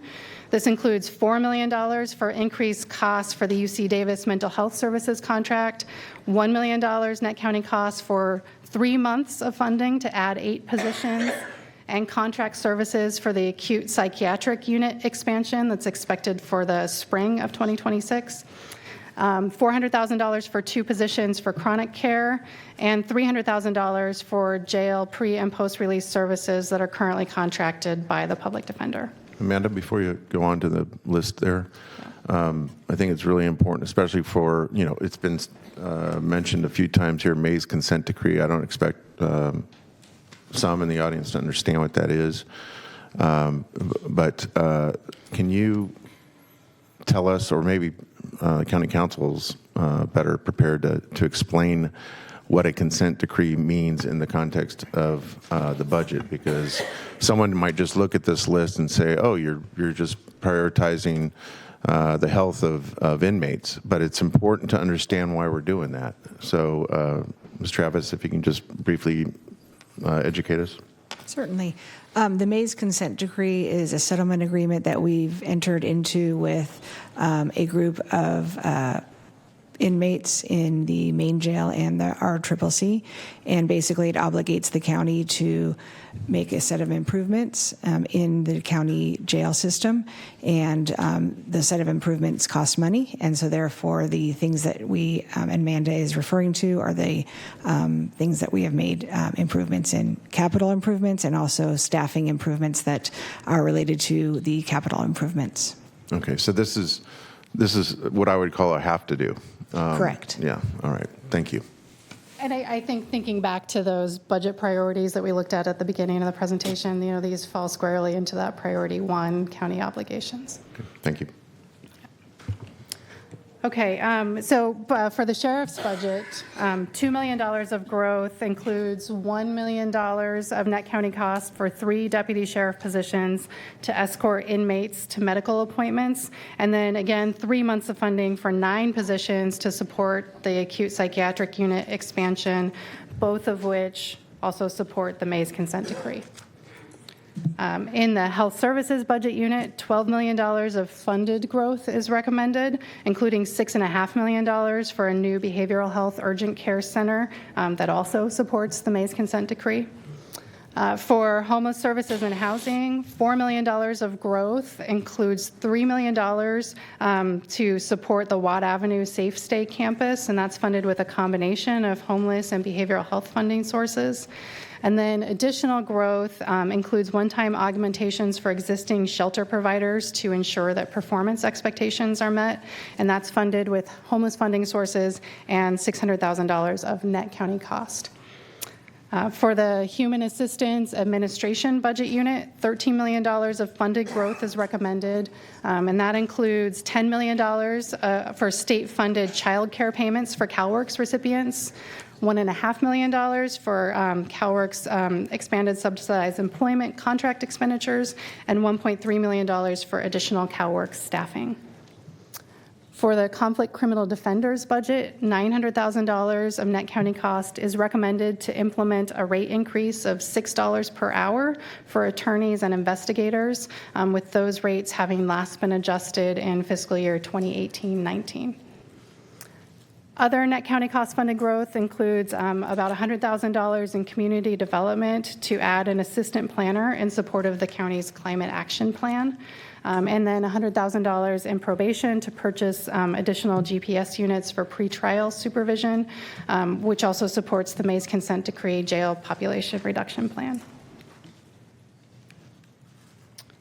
So in addition to the growth included in the recommended budget, we're also recommending that certain growth requests be prioritized for funding in the revised recommended budget if resources are available after recommended reserve contributions. So the prioritized growth is shown here, and that includes just under $18,000 net county costs for purchase of an inflatable boat for regional parks, and then a $20 million contribution from the general fund to the roads fund, and then the associated expenditures in the roads fund for pavement rehabilitation and maintenance of county roads. Okay, so looking at the reserves in the general fund, the only change in the recommended budget, as I mentioned, is that $7.5 million release from the property tax system reserve to fund those project costs in the budget. No additional reserve releases or contributions are recommended, again, consistent with the reserve policy, which first calls for funding the base budget and any new county obligations before making contributions to reserves. With this recommended budget, the total discretionary reserves would stand at $253 million, with $39 million of that set aside for specific purposes. So when we look at the remaining $214 million of available discretionary reserves, that represents about 5.5% or 6% of our total general fund revenue, and that's compared to our long-term policy goal of 17%, which would equate to about $660 million just based on our current budgeted general fund revenue. So as I mentioned earlier, for the revised recommended budget in September, before funding that prioritized growth identified on the prior slide, the reserve policy first calls for funding general reserves at 10% of discretionary revenue, so not total revenues, but that discretionary revenues. And that would be a contribution of about $3.5 million based on the current recommended balance in that reserve and the current estimate of discretionary revenue. This year, we're also recommending an additional reserve contribution of $20 million for capital improvements required by the Mays consent decree. While we expect the capital needs that may be identified in the jail system master plan and those that may be required to be implemented before the plan recommendations can be implemented, will require the county to consider a range of financing options and new funding sources. Setting aside these available funds in the revised recommended budget would best position the county to be able to meet our obligations under the Mays consent decree. So thinking about that $660 million that the 17% reserve target represents, that seems like a really big number. I think this is, to the point that Supervisor Cerna was making earlier. I think this chart kind of helps put that in context. And what this is showing us is that during the Great Recession, the cumulative loss of tax revenue to the county was over $600 million.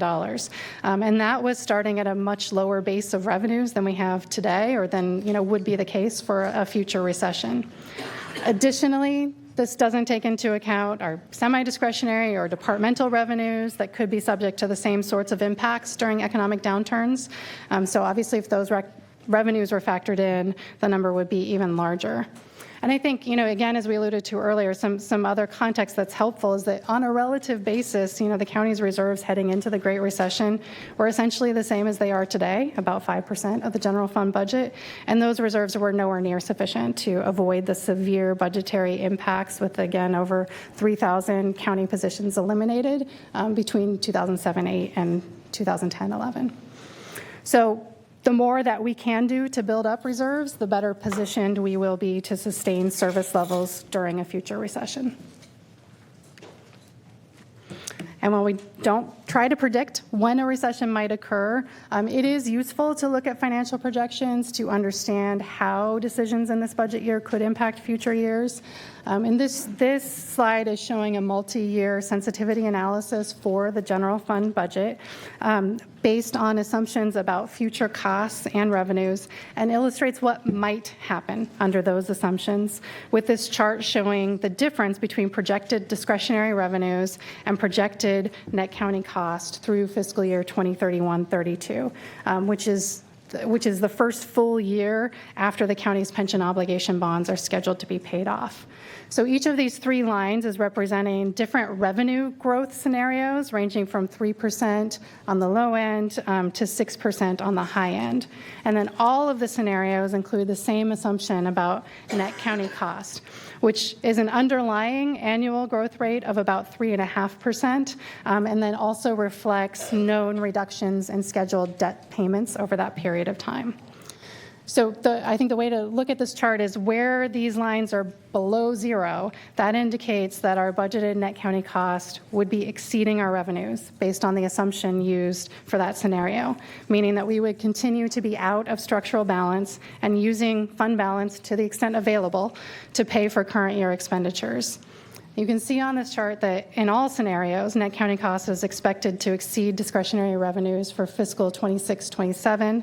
And this is true for all but the most optimistic scenario through at least 2030-31, which again indicates that we would expect structural balance to be an issue in future budgets as well. I think it's really important to note here that this analysis does not include any assumptions about the jail system master plan and any additional capital, operating, or debt financing needs that may result from that plan. So if those costs were to be funded with discretionary resources, the gap between projected net county cost and discretionary resources would likely be far greater without any new sources of funding and would likely require further spending reductions. Amanda, what's the current outlook in terms of net county cost being affected by fulfillment of the Mays consent decree? Do we have a thumbnail estimate of what that number would be? Well, I think that's the point, is that we know that we will be looking at this, jail system master plan that is likely to result in both additional capital and operating costs, but we do not have an estimate of that. How about an order of magnitude? Just, I know you get nervous when I ask you to do these things in public, but just again for the public's benefit, in terms of the expense involved. Yes. So here's what I can say is if we look back over the last 5 years, we are now spending roughly $100 million more each year than we were 5 years ago related to staffing and contract services in the jails. And that's only part of the settlement, right? Correct. So correct. the other part is the construction, right? The infrastructure. Correct. So what's the total freight here? I don't know that we know. I know that at one point we were looking at improvements that were over $500 million in cost. Right. I thought it was actually in excess of that. So when you're talking about $500 million at the probably very least, and the fact that it's not in this chart, correct?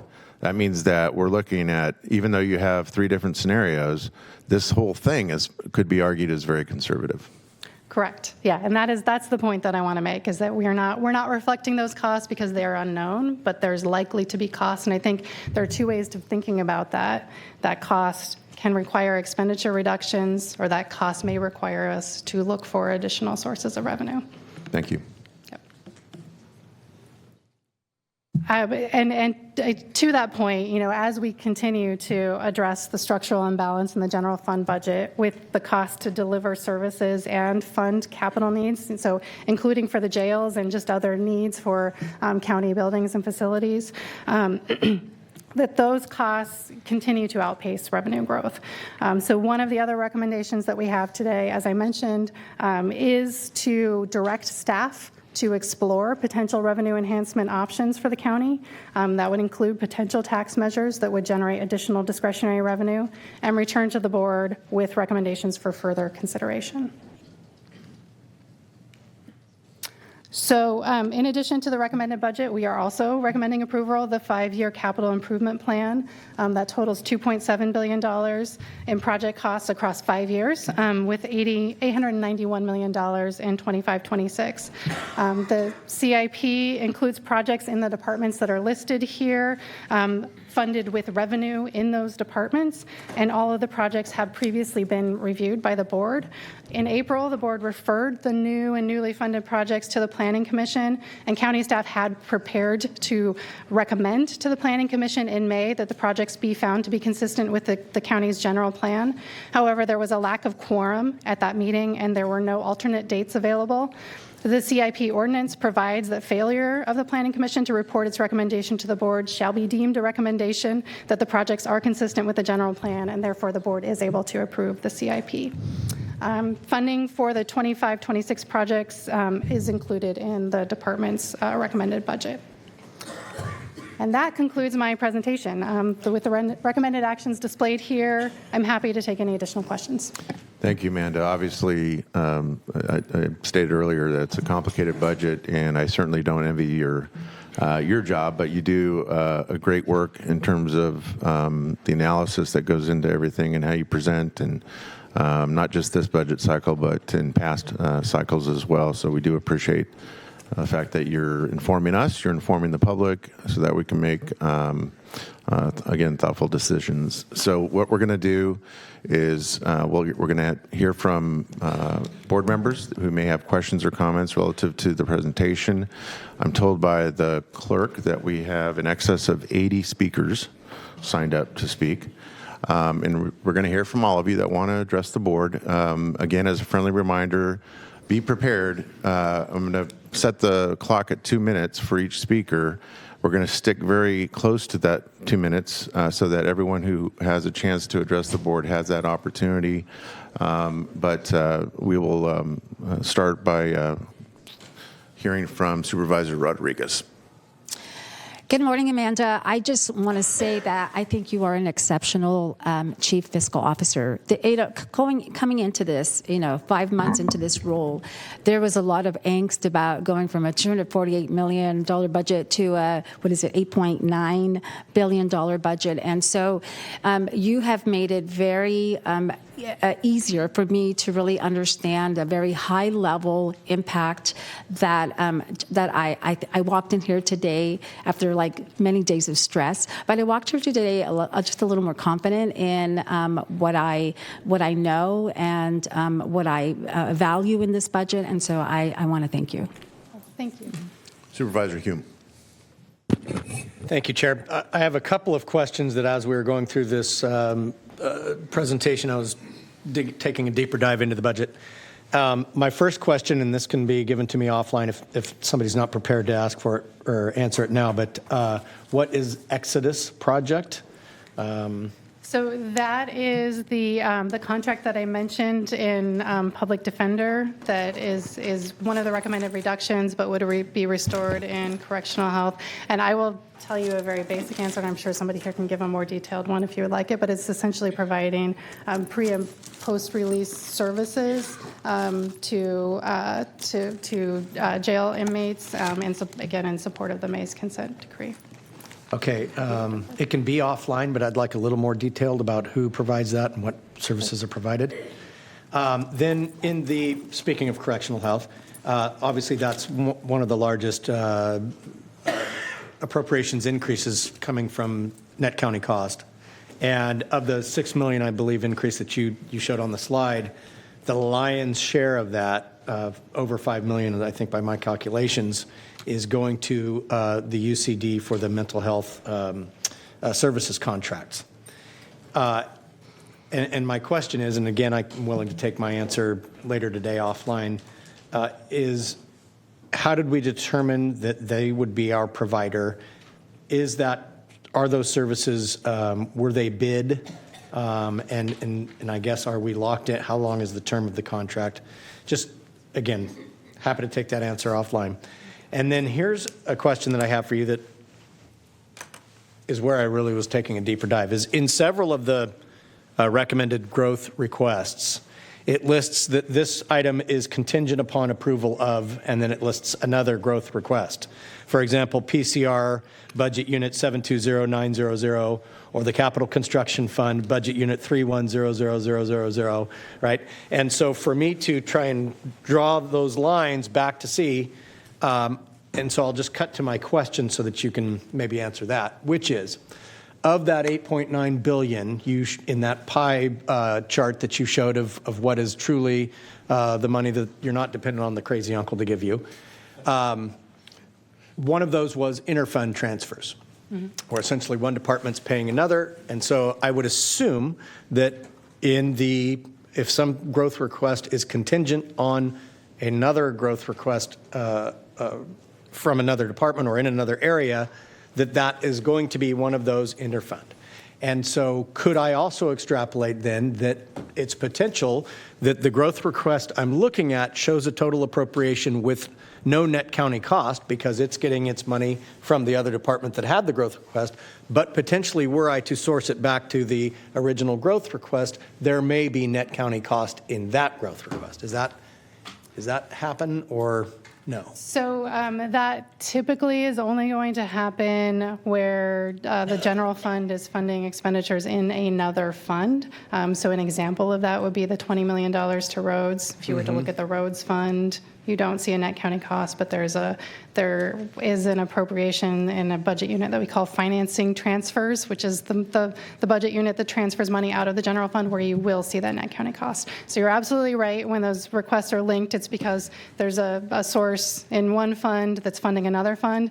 Most often what those are is restricted funds. So you mentioned PCR, patient care revenue. That's a restricted funding source. Okay. So you'll see the appropriation there. That's funding a general fund expense. That's not net county cost in the general fund because it's funded with that restricted funding source. Great. Thank you. Supervisor Desmond. Thank you, Mr. Chair, and thank you, Amanda, for the presentation. And I certainly echo the sentiments of Supervisor Rodriguez. A couple quick questions I had for you. One on the growth, recommended growth, and I know we addressed this a little bit during the slide where you talk about the sheriff, 1 million net county cost in growth for positions related to Mays. So can you put a little maybe finer point on that, because I think people might look at this and be confused. That, on the one hand, we're recommending cuts to the Sheriff's Department, but on the other hand, we're recommending growth to the Sheriff's Department. Explain what those positions are for. And also, I believe part of that is only for funding for 3 months. Can you explain that as well?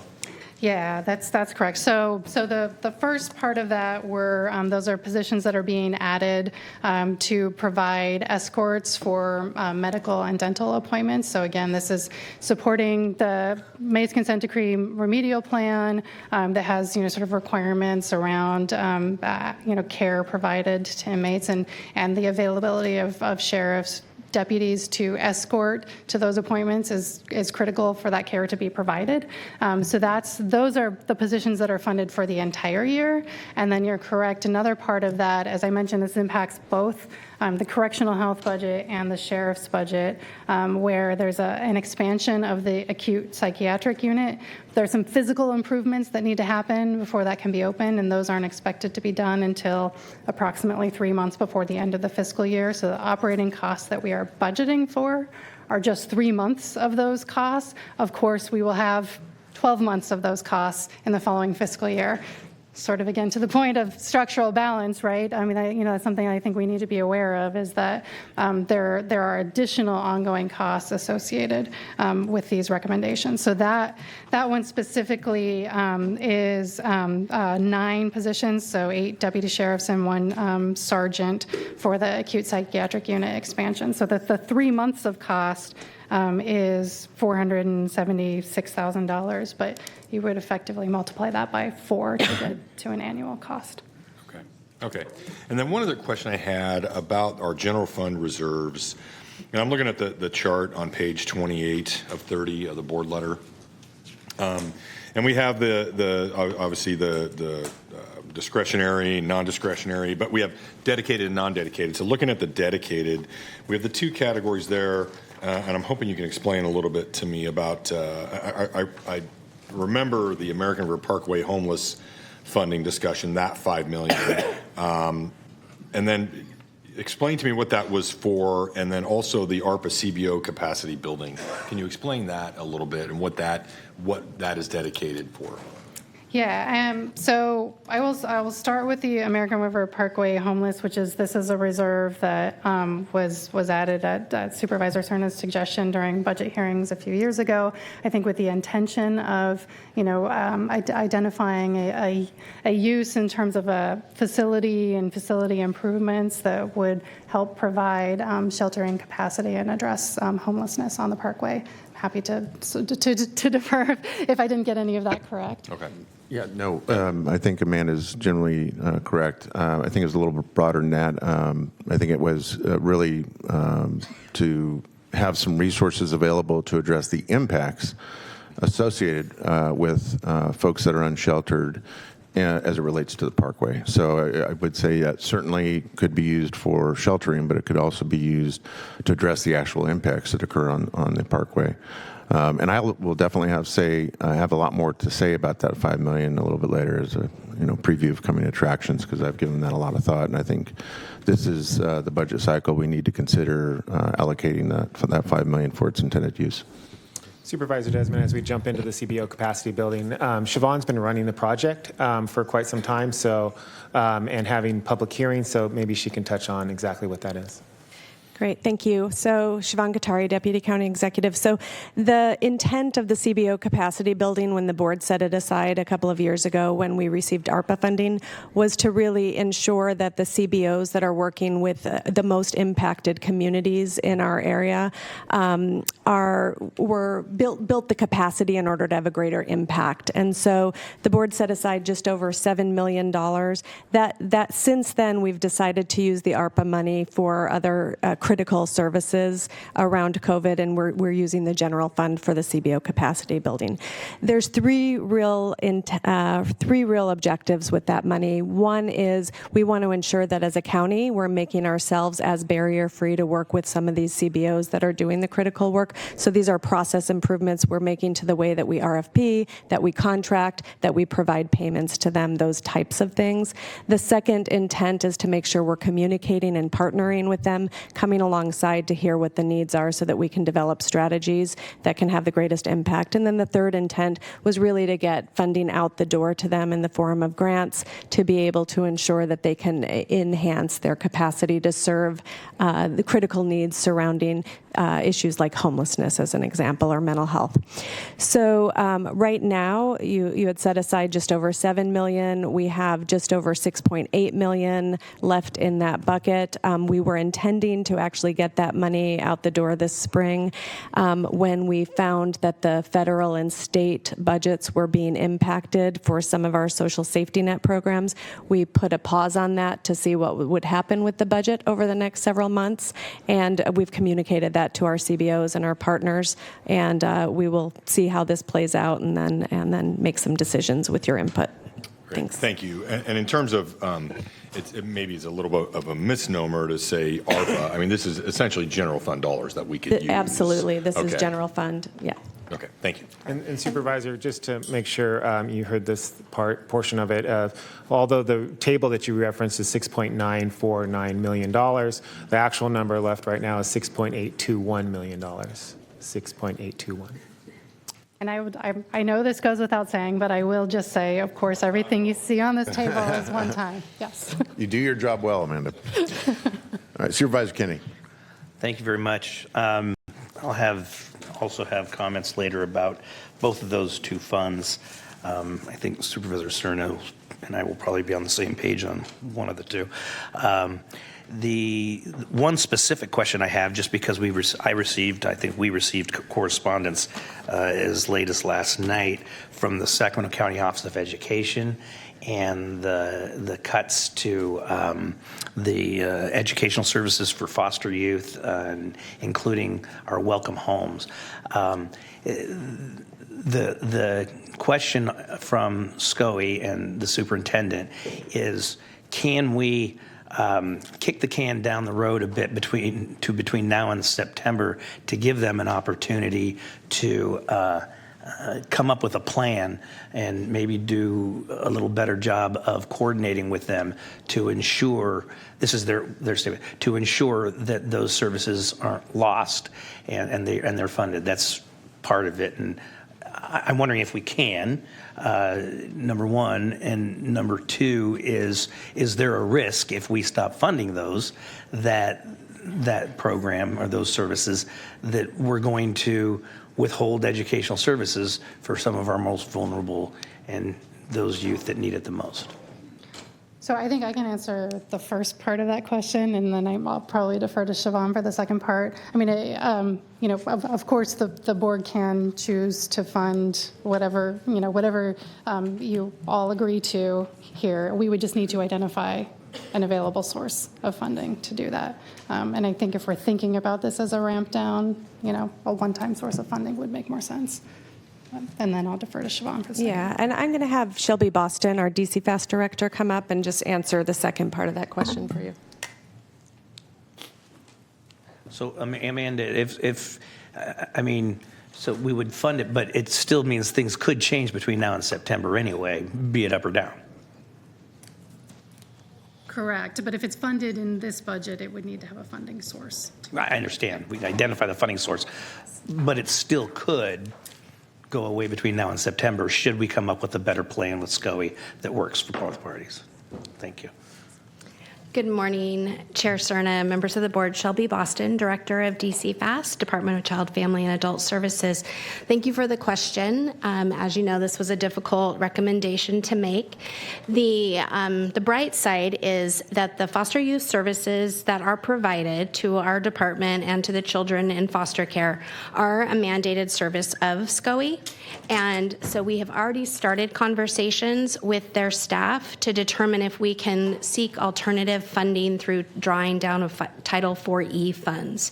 It does require a match, so we need to explore that more thoroughly, but we want to ensure that there is the ability to maintain the service array.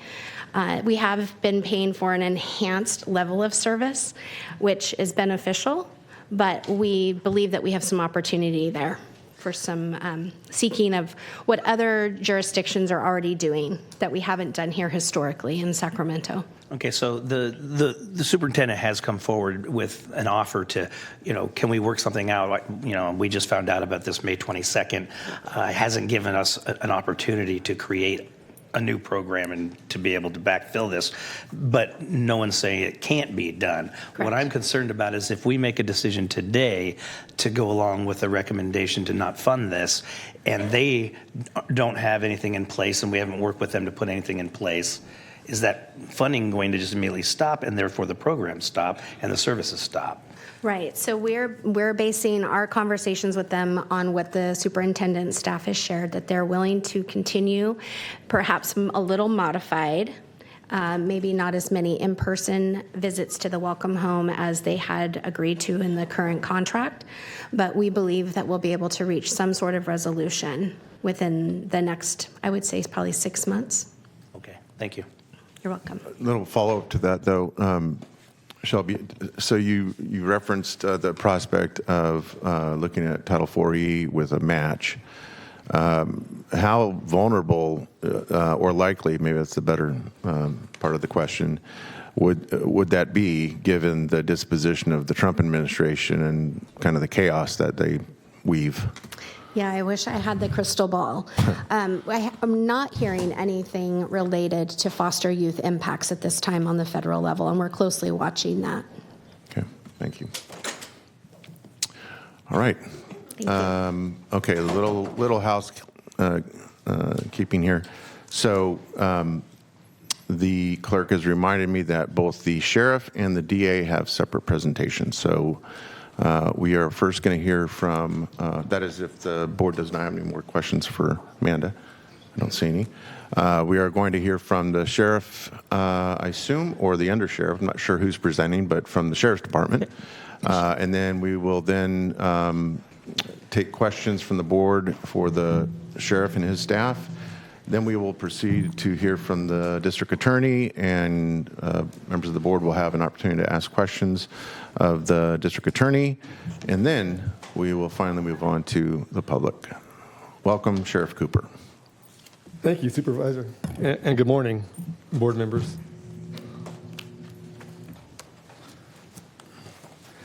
I would have been in my uniform, but we've got a post-commission meeting over in West Sac, so I stepped out of there for a little bit to come and do this important presentation, and I'm going to go back when I'm done. So starting with slide 1.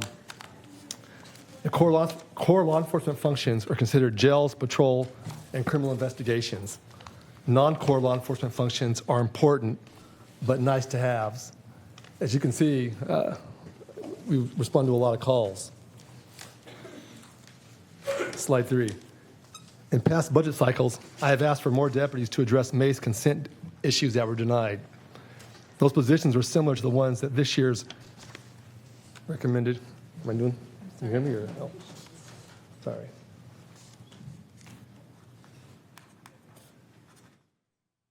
Okay. These positions were similar to the ones in this year's recommended budget. However, I did not ask for them. I was asked to put them on by the county exec's office. All the positions are to support adult correctional health. They do nothing for me to address our issues outside of Mays, especially at the cost of losing critical units like the HOT or POP teams. Next slide. As the population increases, so do the number of calls for service we receive. The unknowns, like Prop 36, will increase a greater demand for service. Per FBI stats, the average 911 response for large jurisdictions is 8 minutes. Ours is almost 14 minutes. Think about that. The majority of law enforcement agencies in the nation respond within 8 minutes. Ours is 14. This is due to being understaffed in patrol. Next slide. 3 of the recommended cuts are non-core functions, but I do consider them critical. In my AGRs, I actually asked for more deputies for the homeless outreach team, not less. Next slide. The recommended cuts to HOT and POP will impact the quality of life to our constituents. Since 2022, I have met the Board of SOUP's expectations on staffing the HOT team, and it's been a success. I've also put an emphasis on POP teams and how they address the quality of life issues in our county. Under my direction, both of these teams routinely work with you to address ongoing crime problems and blight in your districts. This will not or cannot continue if the recommended cuts are adopted. It will directly impact my patrol deputies in their response to 911 phone calls. Next slide. Our CCW program has never been funded by the board. The sheriff's office has been left on its own to fund the entire program from salary savings. The majority of the CCW applications I process are from constituents living in cities, not the county. I do not have a legal obligation to take applications from people living in the cities. The cities within the county do not have CCW units. The best solution is for you to increase the application fee so the program is cost neutral. Excuse me, Sheriff. Yes. Just for the benefit of the public, CCW is? Oh, concealed weapons permits. Thank you. Thank you. Supervisor Kenny? While we're interrupting the sheriff, on that particular issue, and you and I have had this conversation, just for edification, in the past when we've tried to do this, we've been blocked by the state of California, but we now have the availability to do this, correct? Yes. Okay. That would be great. Thank you. Of all the recommended cuts, I do consider the Marine detail reduction a core function. They enforce all the laws on the waterways and are the primary law enforcement unit on the water. This Memorial Day alone, they logged 30 law enforcement actions, including 11 public assist. And those are boaters in trouble. That's in one day. We are the only law enforcement Marine unit that conducts body recovery and environmental cleanup in our region. So for the first hour, fire is responsible for rescue.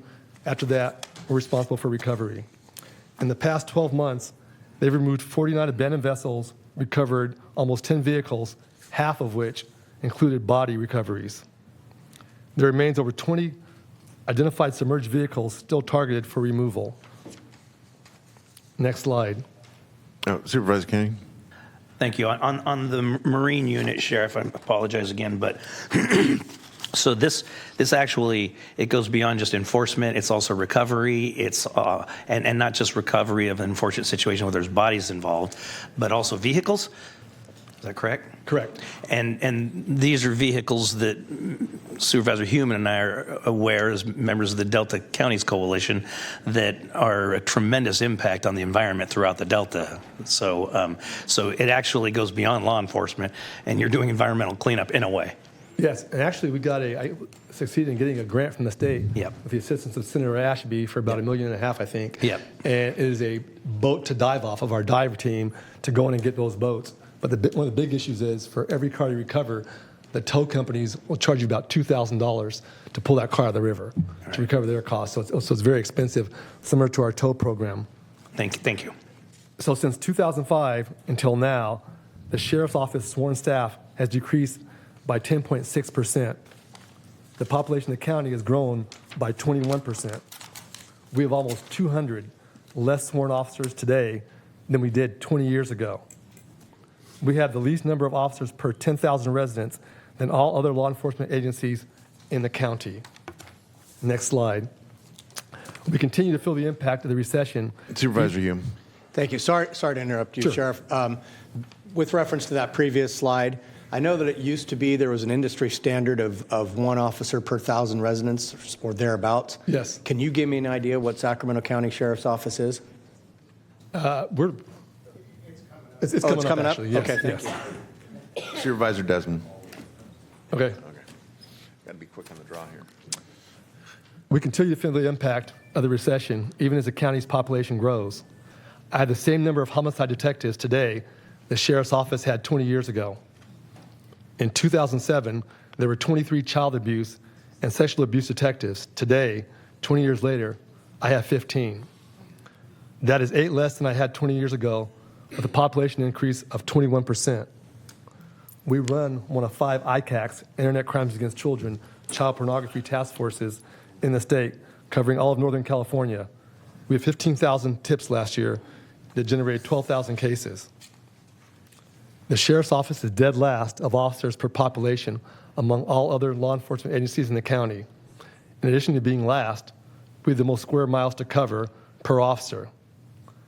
Because of insufficient staffing for our 911 response time, as well as above average of agencies our size, the average is 8 minutes response time for a 911 phone call. As I said earlier, our response time averages 14 minutes, which is woefully inadequate. Next slide. With these critical deficiencies, our AGRs were modest. To begin with, to address crimes against children and the elderly, we sought 4 new detective positions that were rejected. To keep pace with the growing fentanyl and meth crisis, we sought 4 detectives. That was rejected. I asked for more HOT and Marine deputies, with the result of the entire HOT team being totally unfunded. I had a priority request for an IT chief position that would save the county $90,000. That was rejected by the county exec's office. Next slide. We've heard a lot about Maze today, and Maze continues to cost the county millions annually with little results. 20 months ago, I had a press conference, and it didn't make some of you happy, talking about the Maze issues. Those issues still persist. The needle has moved some, but overall, not a lot. As you heard from your own staff, the cost per year ranges from 90 to 100 million. The risk of receivership or heavy fines by the courts is real. The actions of correctional health care aren't only costing the county millions, it's costing my department millions. Overtime, extra help, and medical runs cost me over $30 million this fiscal year. So typically, when inmates go out because of ACH, I lose 25% of my jail staff. So you talk about programming, talk about pill call, medical calls, other visits. You can't do that or programs because you don't have staffing there. Just in the few months since Prop 36 was implemented, the jail's average daily population has grown by over 200. The new courthouse, the public voted for Prop 36. That's who voted for it. 70% of the public in California and cities like San Francisco and LA voted for it. You voted for the voters. That's who voted for it. The courthouse is coming online soon. I'm going to need to staff that. It's projected to take over 30 sworn deputies to meet its needs. We're getting very little help financially from the California Department of Finance. Next slide. our academies are beginning to return to full capacity. Salary savings are crucial as it pays for our deputy sheriffs, recruits, and overtime related to the jails and patrol. The goal is to cut heavily into our vacancy rate to fill critical needs and control overtime and extra help. A glimpse of California right now, departments are paying laterals, signing bonuses, anywhere from $5,000 to $100,000 in the Bay Area for a fully trained officer. We can't compete against that. And that's why it's so hard to hire right now. And also, the state of California, who wants to be a cop? And it's hard to hire. You're working days, or nights, weekends, holidays. You're missing your kids' birthdays. You're missing anniversaries. And you see a lot of bad stuff. It is really tough to hire these days. So we want to cut heavily into our vacancy rate. I think it happens to fill that. I'm taking a hard look at reducing the size and number of special operations. They're critical, but very expensive to operate. Next slide. Obviously, we support those recommendations for those eliminations of these three positions that don't do a lot. It's not a lot of money. Next slide. On this slide, I just want to reiterate the impact of the loss to what HOT, you know what HOT does, you know what POP does, the Marine detail, and obviously CCW. Hopefully you'll vote on that. That would be cost neutral if we did that. Next slide. I didn't ask for the APU or escort deputies.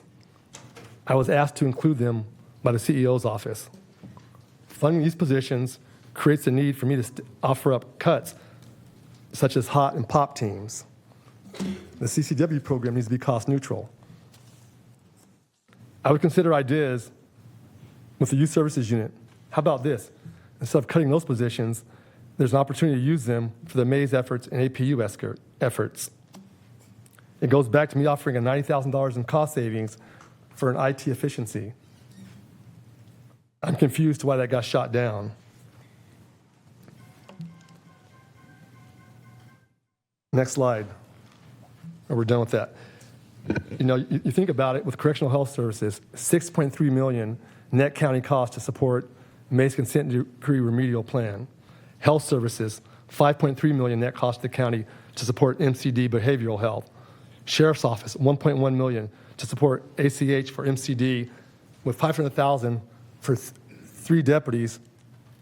8 deputies for 3 months. Why would I do that? Why would I fund full-time positions for 3 months? That makes no sense. We're not going to do that. And then this year, obviously, $12.7 million total growth toward MCD in the recommended budget, and $14.2 million in continued costs if APU programs continue. Let's go back. Not all of you board members are here, but we had an offer of $80 million to build a new facility. It was not built. That could have alleviated this. That's real talk. So part of this, we own. That's real talk. On the MAIS consent decree, 80% or 20% is sheriff's issues that we deal with. 80% is county issues. That's a lot. ACH and DGS. You know that, you've seen the numbers. That's a big issue. So every time something happens in the jail, my name's on there, Sheriff Jim Cooper, blah, blah, blah, blah, blah. I don't control ACH. I don't control DGS. That's the frustration. They aren't saying the Board of Supervisors. They aren't saying your name, they're saying my name. How do we solve that? And I talked before about having one person, one decision maker that reports to the board to deal with this. Right now, it's siloed. That does not work. Like I said, we're 20 months out, almost 2 years from that press conference, and not a lot has changed. DGS is doing better, absolutely. County Counsel, full-time Monica Robinson, she's awesome. But still, there's no sense of urgency for a lot of people to deal with this. This is the Achilles heel. I heard a lot of conversation today about the MAIS consent decree. We know it's a problem. Deal with it, fix it. $100 million a year. I was with the doctor yesterday on the elevator leaving the hospital. Telehealth for pediatrics in the evenings. Our telehealth program is pretty much non-existent. Ask for the numbers. I talked about that 20 months ago. we should be using the hell out of telehealth. Why aren't we? That's a disconnect. Why are we sending deputies out with inmates? Hell, you could put a doctor in there or a nurse practitioner and make a difference. No one's thinking out of the box. You've got separate folks running separate programs. I keep going back, and I said this 20 months ago. One person has to run it, not two people. And they're accountable to the board. But just we keep pouring money after money. It's like shiny objects. We're going to money on this, money on that. Why are we doing that? It makes no sense. It makes no sense to me. That $100 million a year that we're forced to pay could be better used elsewhere and to cut money down. There are opportunities. I'm working on that. So here's what scares me. My deputies have refused about half a dozen patients that ACH admitted. They cleared to be booked in for medical. We said no. That is not happening anywhere in California, in the 58 counties, except here. It's a problem. When you have to have a deputy intervene, say, no, you know what, this inmate's not fit for incarceration, and send them back.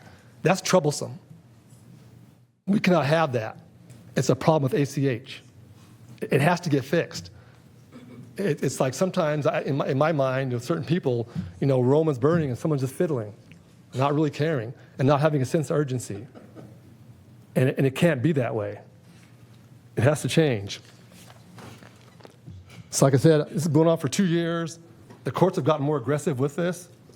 We've been dragging our feet and making mistakes along the way. And it's one of those is not being tactical, practical, and efficient in allocating money to projects that make a difference. And another is somewhat lack of urgency view of what failure means. And failure hurts everybody, not just the sheriff's office, all county programs, when you have a judge dictating where you will spend your money at. We don't want receivership, and that's where we're headed to right now. Receivership is scary. Failure is around the corner, and I fear it's going to start with heavy sanctions. Some progress has been made, I said earlier, on the operational side.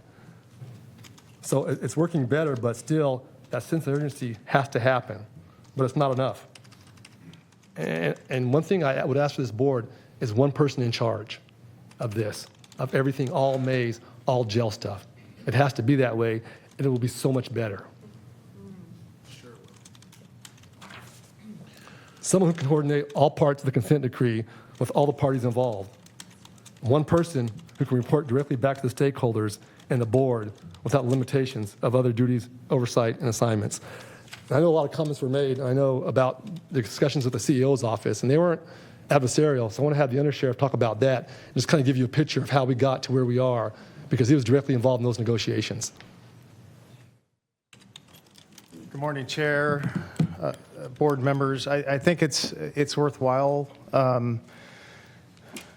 almost to defend ourselves on how we've came to the conclusion on the recommended cuts that you could say recommended cuts that we don't support, and the healthy and productive relationship that the sheriff's office has had, especially me. I've done all the budget negotiations, and I call them negotiations on purpose. I know what the government code says, Supervisor. We're all aware that we can spend our money. The board gives us money, we can spend it how we want, but that's not how we operate the Sheriff's Department. I've had over a dozen conversations with DC Jones, whether they're on the phone or in person, with Amanda Thomas on these issues. And so some clarification on how we came. These are critical. These are hard decisions, right? When we have something that before the sheriff was elected was blessed by giving bodies to handle the homeless problem, or at least our piece of it in the county, we came in and it was pretty apparent to us that commitment at that time had not been held up. The sheriff's priority, day one, was to hold that commitment to the Board of Supervisors and actually do something. And so to actually see the HOT teams and the POP teams that deal with quality of life, abatements, things that really impact people in their neighborhoods, is painful for us. It's not easy. But it comes down to when the decisions were made, it came down to non-core functions as core functions.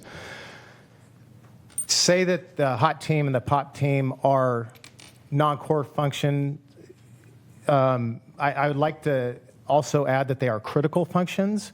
But when you see that we are dead last in the county on our staffing and 911 response, and we are dead last in the county on sworn personnel and patrol. I mean, if you saw the numbers, they went pretty quick. Sac PD has almost double the officers that we have to response to 911, double. And so the decision that the discussions again that I had directly with the CEO's office was we can't touch the core functions. We can't touch field services, obviously can't, with minimum staffing levels, we can't touch corrections. And you saw the numbers on our investigative units. 20 years ago, we had the same amount of homicide detectives as we do today, with an increase of 200,000 in the population. So those were off the table for us. There are some things and some statements were made that the CEO's office offered up some other alternatives, and that's absolutely true. One of those alternatives was to cut the hot team and the pot team in half. Well, we have to have some credit of being the largest law enforcement agency in the region, and we know what works operationally and logistically, and you cut those teams in half, you might as well not even have them. We're stuck with a 1.9% target. We're stuck with a 7.4 million reduction target. And so things like YSU or extra help would not have gotten us to those numbers. So in good faith, we got to the 7.4. It wasn't a political game. It wasn't flexing. It wasn't anything like that. And we went back and forth and discussed these issues in great detail in cooperation. And that's how we got to the hot and pop teams and the Marine unit, which are all very, very painful for us. It was a hard decision for us, but I think it's important that you know how we got there. It wasn't a dictatorship. It was a cooperative negotiations between us and the CEO's office.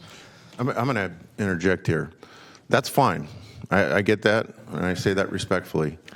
Ultimately, who is recommending the cuts? And who has the authority to do that? We're doing that, and we told you the reason why. And the thing is, I don't want to cut hot and pop, but I've got to do 911 response. That is horrific, 14 minutes compared to 8 minutes. I understand. So it comes down to that. Absolutely, yes. Okay. Just like the Mays consent decree, we're in this position because of issues with the board. That's why we're here. It didn't get built. That's a fact. And it was also solely the discretion of the Sheriff's Department when asked about come back to, the CEO's office says come back. And then you had the conversation about restoration. And you restored, correct me if I'm wrong, one of the restorations is youth services.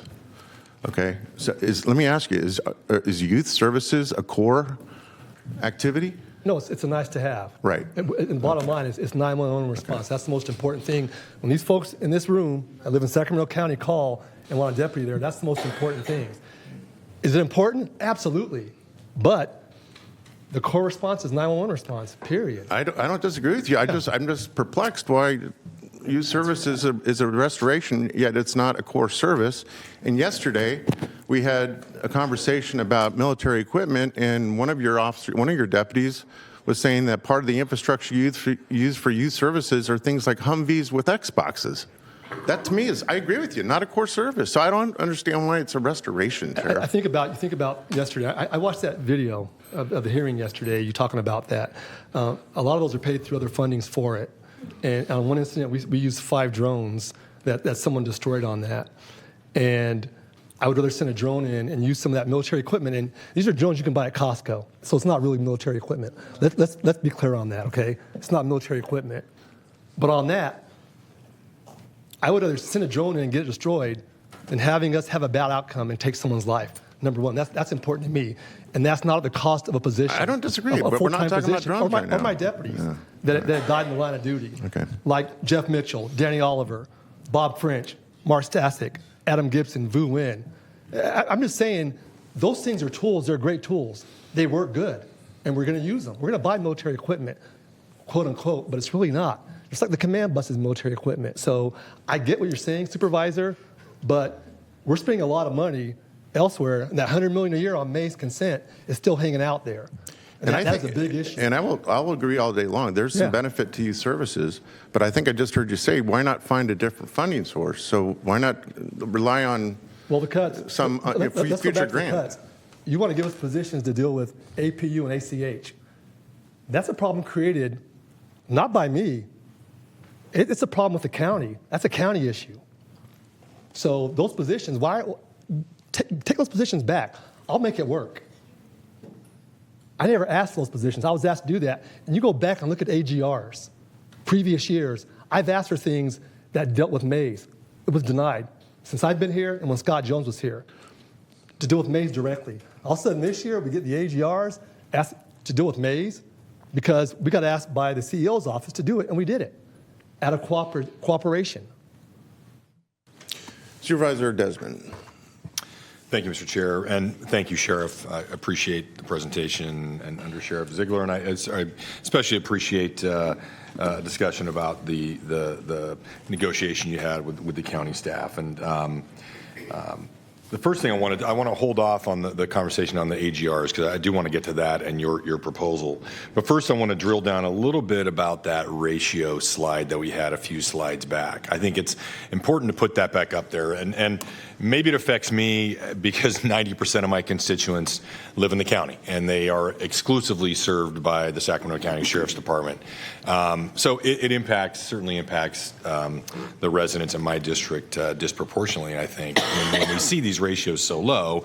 And I think it's also important for the public to understand that we are talking about, the Sheriff's Department has two major parts. One is the correctional side and one is the patrol side. And Sacramento County Sheriff's Department has probably a larger patrol responsibility than just about any sheriff's department in the state of California. I mean, I think that's, except maybe LA County.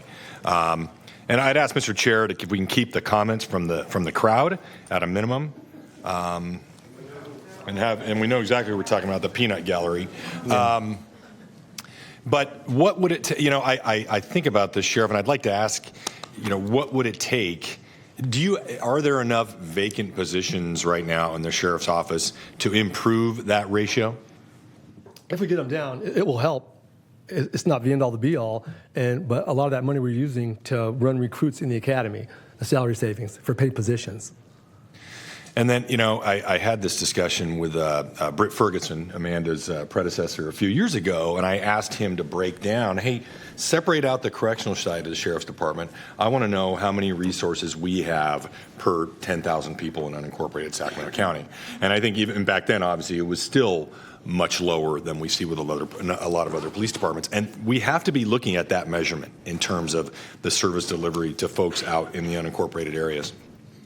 When it comes to the discussion, and I appreciate the chair's discussion about the HOT and the POP team and how you prioritized what you prioritized. I understand, that's nuanced. I also understand your primary role is to respond to 911 calls. And I do appreciate, Sheriff, that when you did, you kept your promise to all of us. You kept your promise that you would restore the HOT and POP resources, which I think are critical to our respective communities and the impact it's having in our communities, the impact it's having for small businesses, for folks in their neighborhoods. It does make a profound difference.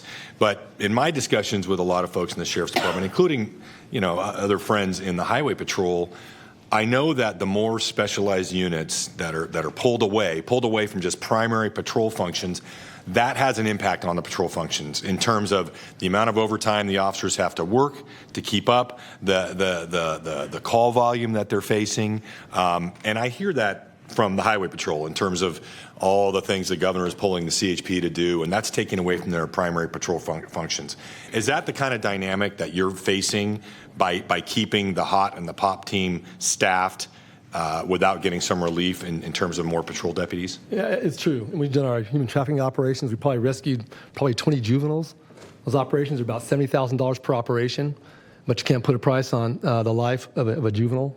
So yeah, you're absolutely right, Supervisor. Okay. And then I want to ask and when it comes to the ACH, I mean, I do appreciate that you were here, Sheriff, I think was that about a month ago, our board meeting, maybe a few weeks ago. And then we also, we had a closed session discussion, and I think we should continue that.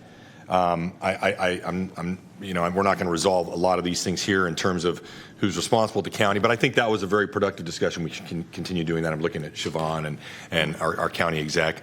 But in terms of those AGR positions, and I know, Amanda, you and I had a little bit of an exchange about this, but I'm wondering if you could delve into it a little more about why the sheriff's idea to simply just, hey, maybe we cut less and we require the sheriff to use existing staffing to carry out those duties that those AGR positions are dedicated towards. Can you explain why we didn't either have that discussion or go that route?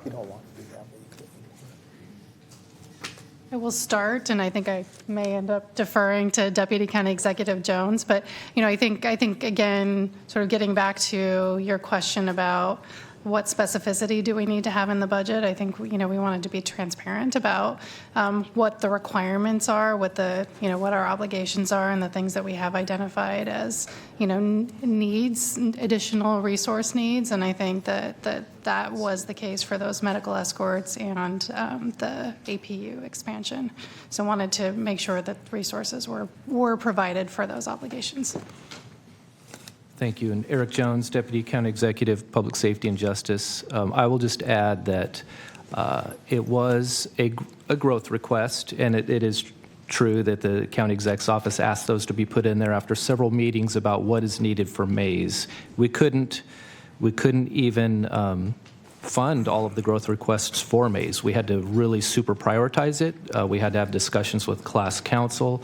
Their top concern this year for the Mays Consent Decree Class Council is around health services, behavioral health, medical health services in the jail. And so we need to do this APU, the acute psychiatric unit, as well as IOP, intensive outpatient care. And so the medical escorts are needed to ensure we are improving in those areas. So that is the only growth request for the sheriff's office that the county executive's office approved because it was Mays related. Anything not Mays related was not approved this cycle. Okay, thank you. That's helpful. I just want to be clear. I mean, did we separate those positions out because that is something we need to show compliance with Mays, in your opinion? And I guess I could look at our county council as well, because I think it's an important discussion, especially in terms of the sheriff's proposal here. It is, Supervisor Desmond, and I had a talk with Monica Robinson, who's assigned to Mays Consent Decree, and confirmed that with her as well. Okay, all right. Well, and that's an important point. Can we go back to your proposal really quick, if you don't mind, Sheriff? Maybe scroll back forward to the proposal, the last slide. I don't know where it was. So I'm interested in this then. If say we keep the two AGRs where they are as separate, what would this look like? What would be the impact monetarily? Because I think right now it's 8.1 million. If with the CCW fees, the youth services, and an additional AGR for IT, what would be the fiscal impact to the sheriff if that proposal, if we evaluated that proposal, Amanda? Or I guess you're the right one to ask. So I think what we had identified in terms of, if we're just looking at the CCW fees, that's right now, it was a net county cost of, I believe, $840,000. So we would be saying that net cost would go away, if I'm understanding this correctly. And then the youth services unit, that was identified as a net cost of about $1.4 million. Okay. So that's currently funded in the budget. Just to clarify, the CCW fees are included in the recommended reductions already, the $840,000. Okay. So it'd really be just the youth services. Correct. Is the new one. And the IT chief position would be an expenditure. Okay. $90,000. Okay. Well, that's all. I mean, I just a preview. I am going to be looking for ways to restore funding to the sheriff's department, and I'll talk more about that later. Thank you. Thank you, Supervisor. Before we get to Supervisor Hume, I do want to address his request and just remind everyone that we do have an expectation during our proceedings for respectful and polite behavior, especially as it relates to not interrupting our speakers. Doesn't matter if it's the sheriff or another member of the public. This is already going to be a long day. Our speaker list has increased. I have no problem as chair putting us in recess and clearing chambers if people insist on not respecting our expectations. And when I say ours, I mean everyone in this room, not just the boards. So if you think it's going to be a long day, I can make it a lot longer, and you'll have, the people that caused that recess to thank. Keep that in mind. Supervisor Hume. And also, please silence your cell phones, please. Thank you, Chair. I think there's probably going to be a lot of sausage making that happens later today as we parse through these issues. But you mentioned, Jim, that you're at a hearing over on the other side of the river or something else going on today. So I don't know if you're going to stick around. So I just wanted to say while you're here that I want to thank you for the work that you've been doing relative to sex crimes and human trafficking. The work you've been putting into taking fentanyl poisoning seriously and reducing the likelihood of deaths from that and getting that terrible drug off our streets. The criminal acts within and upon our unhoused encampments and also the negative impacts those encampments have on our larger community. And then the last thing is retail theft. And I see the billboards that you're kind of putting people on notice that it's a new day and we will have consequences again. And that was even before the passage of Prop 36. And I think with the passage of Prop 36, we have a pretty clear mandate from the voters of what they expect. And so, if you're not here, I'm going to have a similar message to the DA with respect to his situation. But I just want to say I support the work that you're doing. We will try and find a way to figure out a better path forward. But I just want to point out, and I say this not for any kind of equivocation, but just as a frame of reference of how the landscape has changed budget dollars relative to that big building, wherever it is. I think it's over that way.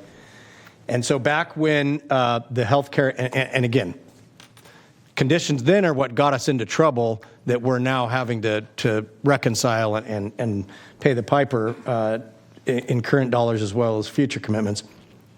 But back in budget year 17-18, when everything in the jail was still under the purview of a line item within the sheriff's budget, it was $48 million total cost to the county, $33 million net county cost, and 118 FTEs. This year's budget is $130 million total cost, $81 million net county cost, and 268 FTEs. So just that one aspect alone, you're looking at, I don't even know what that is, a 250% increase in total cost, 150% increase in net county cost, and over 100% increased and these don't even include the positions that you're bringing up in your AGR for the deputies. So it's an incredible burden upon what is limited resources. And so, as I said, I think there's sausage that's going to be made later on, but I just wanted to thank you. Oh, and then the one thing that I did want to mention as well, and this is, I've said this to you privately, I've said it publicly to every meeting I'm in down in the Delta, but the difference in the availability and response and just care that you have shown those communities that are so isolated from the rest of the county. I've seen it, I've witnessed it, and I've also witnessed the work that the Marine Enforcement Detail has been doing. And when we were talking about abandoned vessels and the ecological impact, most people think of like boats that have run aground and just get left behind. If the public knew how many cars are in that river right now. I said, how many cars are in that river right now? Hilarious. It's awesome.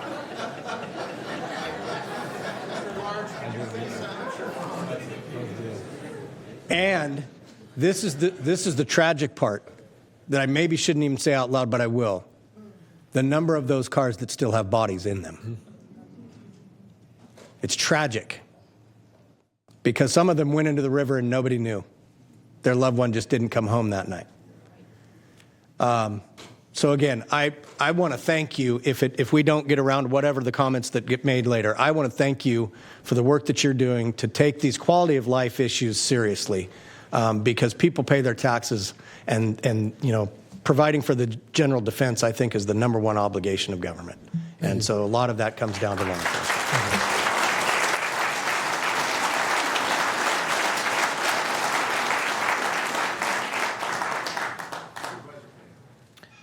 Thank you, Chair, and don't disagree with anything that Supervisor Hume just said, but I'm going to push back just a little bit, Sheriff, on the adult correctional health issue, in that, you said something that I'm going to paraphrase, so I apologize, something to the tune of, that's a county issue, that's not my issue.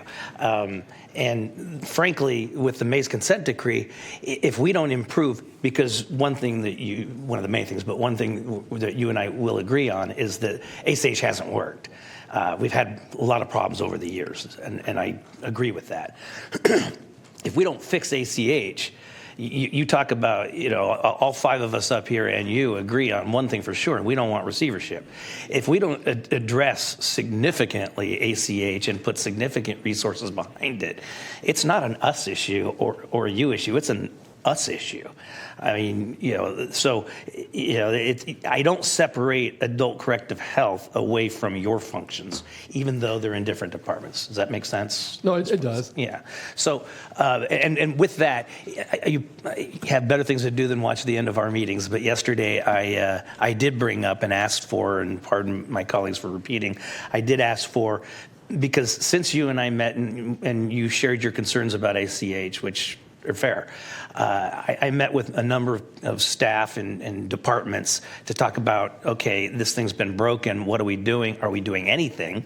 And the answers that I found were yes, we're doing quite a bit. Have we seen the results yet of most of the efforts we've been doing? No. Granted. And that's why in August we're going to have a hearing and a workshop to really go over, these are the issues we've identified with ACH, these are what the remedial measures we're putting into place, and this is how we're going to make it better and how we are making it better, including, I believe that, as the undersheriff alluded to yesterday, some of the things that you guys are doing that can also address things like how much time it takes to get through booking and all of that. So that is more to come, but I just wanted to make the point that we're all in this ACH thing together, because if we don't fix it, it's not only is it impactful on our community, but it's impactful on your department just as much as anybody else. No, and you're right. So to help with booking times, that was an ACH issue. We got involved and helped bring it down. The problem is you have CHP in every police department in Sacramento County that wrote a letter. I know Folsom PD was here and talked about the issue about the wait time. So it's real because, Folsom's not real big, and Elk Grove, and you get a couple officers down here waiting for 4 or 5 hours. Those are folks off the street, so it's an issue. And my fear, Supervisor, is it's been almost 2 years since I spoke out on this issue, and the needle's moved some, but not a lot. And there's not a sense of urgency everywhere. And really, this is like I've been to that jail 100 times to see it myself, to see what's going on and what my people are doing or not doing, and then also ACH. So the part that I can fix, I do, but that's a 20% part versus the 80% part that I have no control over. And I say this, we have a great relationship. I respect each and every one of you. I've worked great with you the last 2.5 years. Yeah. I want to make it work. But just seeing it firsthand, you guys have so much going on, you're very busy, I get that. But I see it, and there has to be changes. And how can we do that in a quick manner and not wait? And I keep going back to telehealth. And, we do it, but no. Look at numbers. It's not done that way. It's really impacting us. And cost savings, I don't want to spend all that money on overtime. Let it go back to the county. Salary savings. I can't do that. So that's born out of frustration more than anything. And let me say, too, on the telehealth issue specifically, it's not as though the county and D.C., it's not we're opposed to telehealth. We fully embrace it and think it's just as important as you do. But, and you're not going to disagree with me on this, there is a space limitation that makes it very difficult to do it, which is another issue we need to address. But there are ways to do it. I mean, they built booths. There's ways to do that. It's just someone thinking out of the box. And I keep going back. Why is it siloed with two people? One decision maker would make it so much easier. And like I said, if this is our Achilles heel, that person should report directly to the board. In my opinion, I'm not sitting up there where you are, but to get the information you want, and I keep saying that again and again and again, one person that's accountable regarding all this stuff. I think it will make a huge difference. Okay, so the other issue I want to bring up is the CCWs, as you and I talked about earlier today. In order for us to make that change, it couldn't be done today. It would obviously have to come before another agenda, and we'd have to have a full discussion and agendize it and all that before we could up the fees. Would you be willing to freeze CCWs until we do that if we were to say that we're going to do it in an expedited fashion? To freeze them? Yeah. Issuing? I can't by law. You can't? Yeah. That always seems to get in my way. Okay. All right. Thank you. Supervisor Rodriguez. I'll state my comments about the support for restoring these cuts later, but I just want to say that your leadership gives many of our communities the feel of security that for what you have done and the crimes that you have tackled with fentanyl, with human trafficking, child abuse, all of the things that you have done. I just want to say that, Sheriff Cooper, you're an exceptional leader. Thank you. Right, thank you. I'll just close this out. Just so for the benefit of those watching or joining us here today, I don't want you leaving thinking that I wake up every morning wanting to seem confrontational with a sheriff that I support, a sheriff that I consider a partner.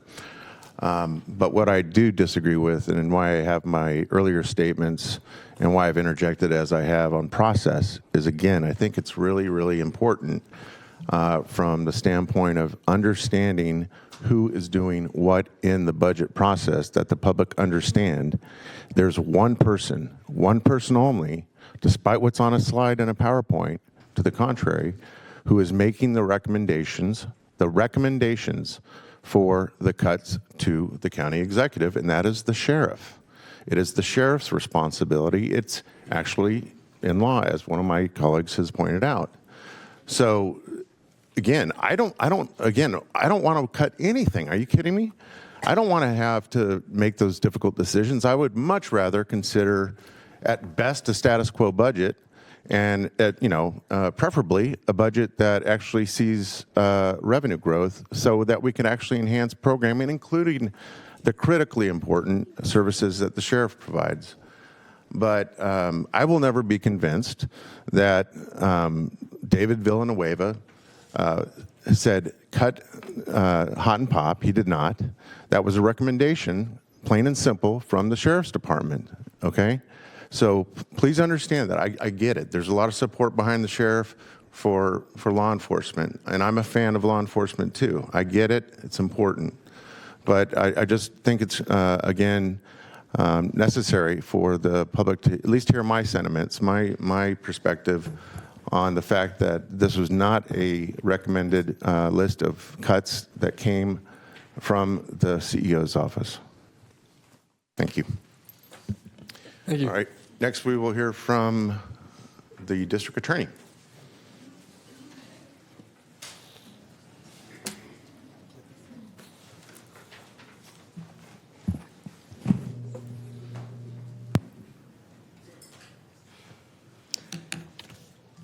I was going to say good morning, but it's the afternoon now, so good afternoon. Hopefully no one wishes us good evening. So.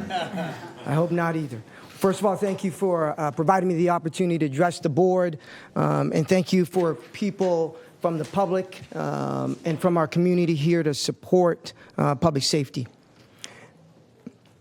Every day, the people of my office protect the public and keep our streets safe for all communities. We are doing more with less. Since March of 2020, we have lost 71 attorneys. That's a 38% reduction in attorney staff. The work that we do is draining, it's relentless, and it's hard. But there are several reasons behind why we have the staffing issues that we do. One is the pandemic. It upended many professions. Two, The negative sentiment towards law enforcement flowed from the protests in 2020, creating a very difficult process for us to recruit and retain attorneys and members of law enforcement. But that tide and that sentiment is changing. And 3, the strike. Truth be told, that 2 years of impasse, unfair labor practices pushed many people in my office and the public defender's office away. And since the strike, we've lost 12 attorneys. Recently, we've lost 3 veteran prosecutors with nearly 50 years of experience. And yet, we are doing more with less. Last year, my office on the right-hand side received over 34,000 police reports to review for filing. Other than the Sheriff's Department, my department is the only one that receives these reports and are responsible for filing them, not just from the city jurisdictions, but from every corner of the county. Of those 34,000 cases, we filed 14,000 plus misdemeanors and 7,000 felonies. Our caseloads are increasing. We are doing more with less. We don't get to overload our case, hand them off, or conflict to another set of attorneys. That responsibility stays with us. Our SOCA unit, which is the unit that prosecutes child molesters and child abuse cases, the worst of the worst, their caseloads are increasing.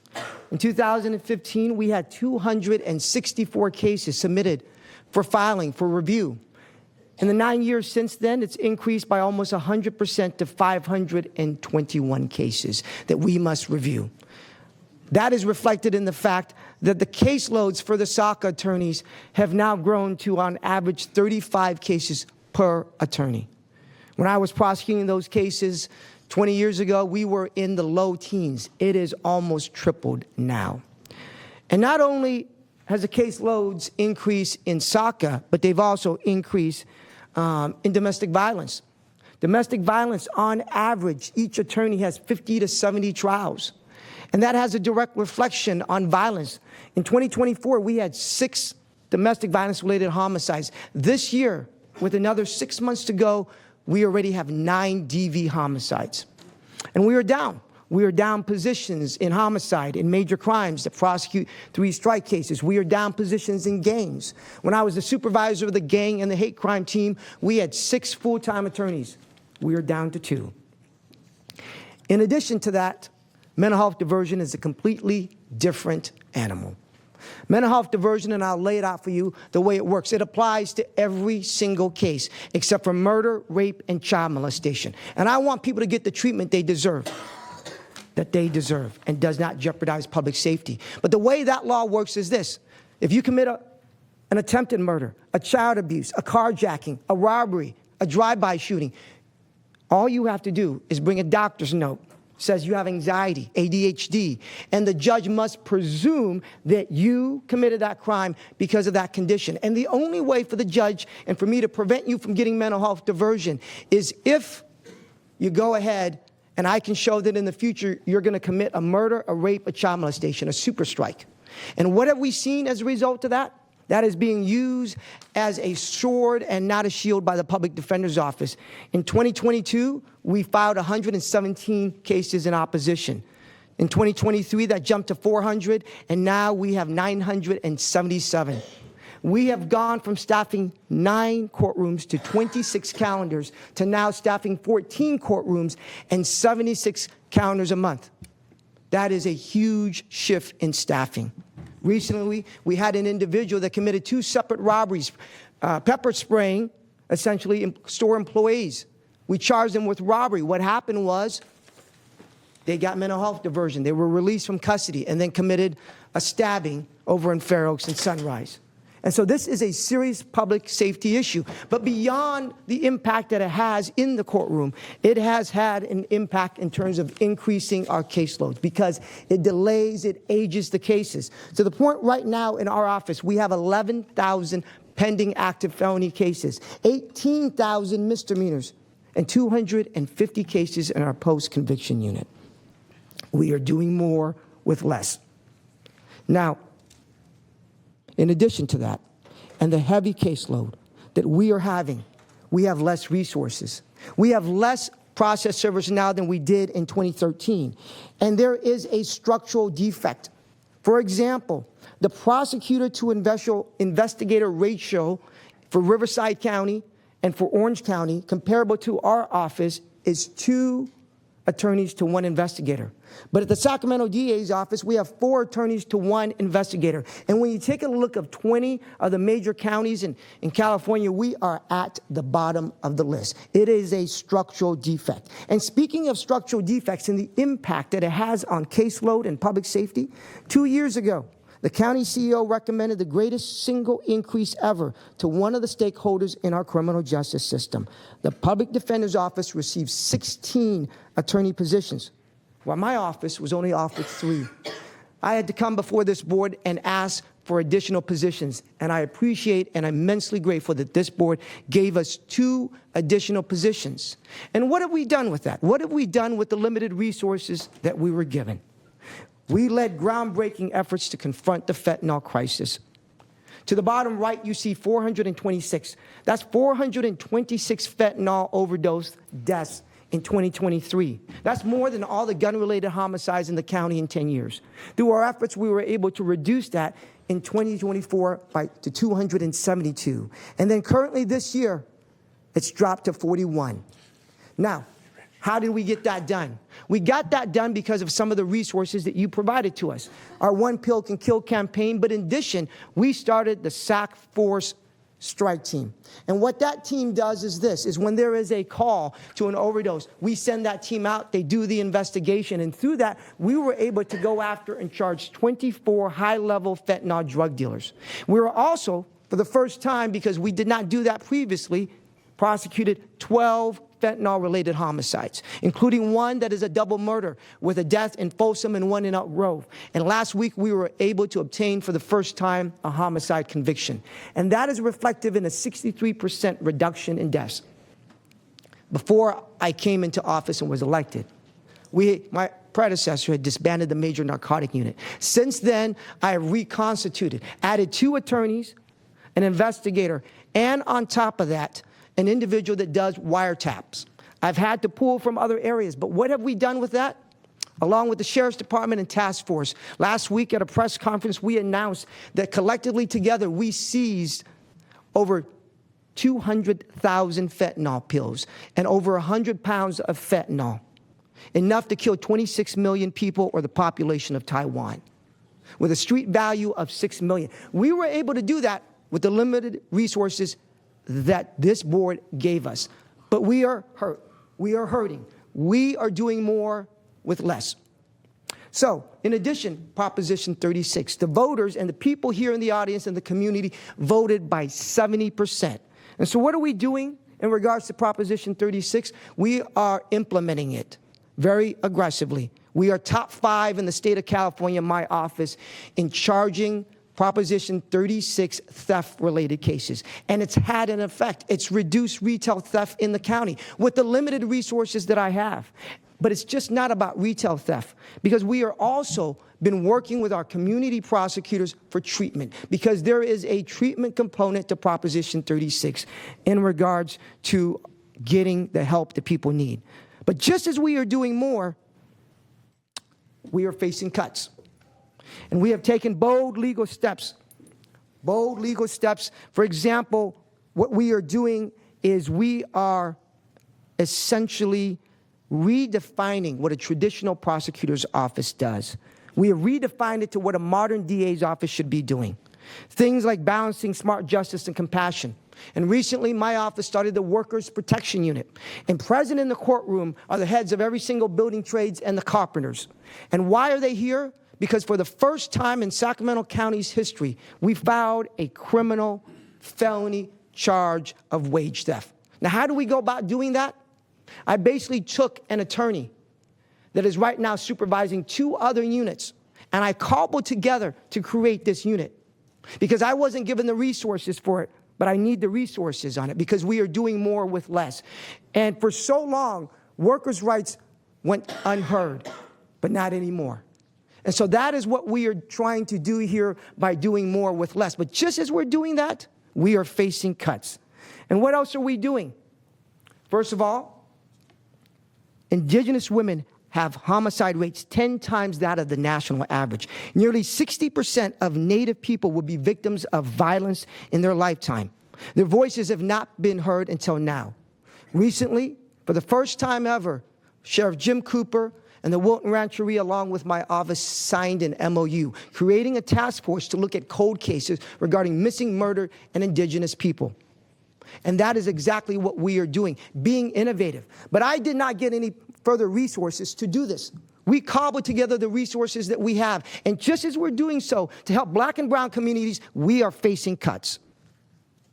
And on the homeless front, let's talk about that for a moment, and the unhoused crisis. While others hesitated, we led, filing the first ever lawsuit against the city of Sacramento to clear dangerous encampments and reclaim our spaces. And has that made a difference?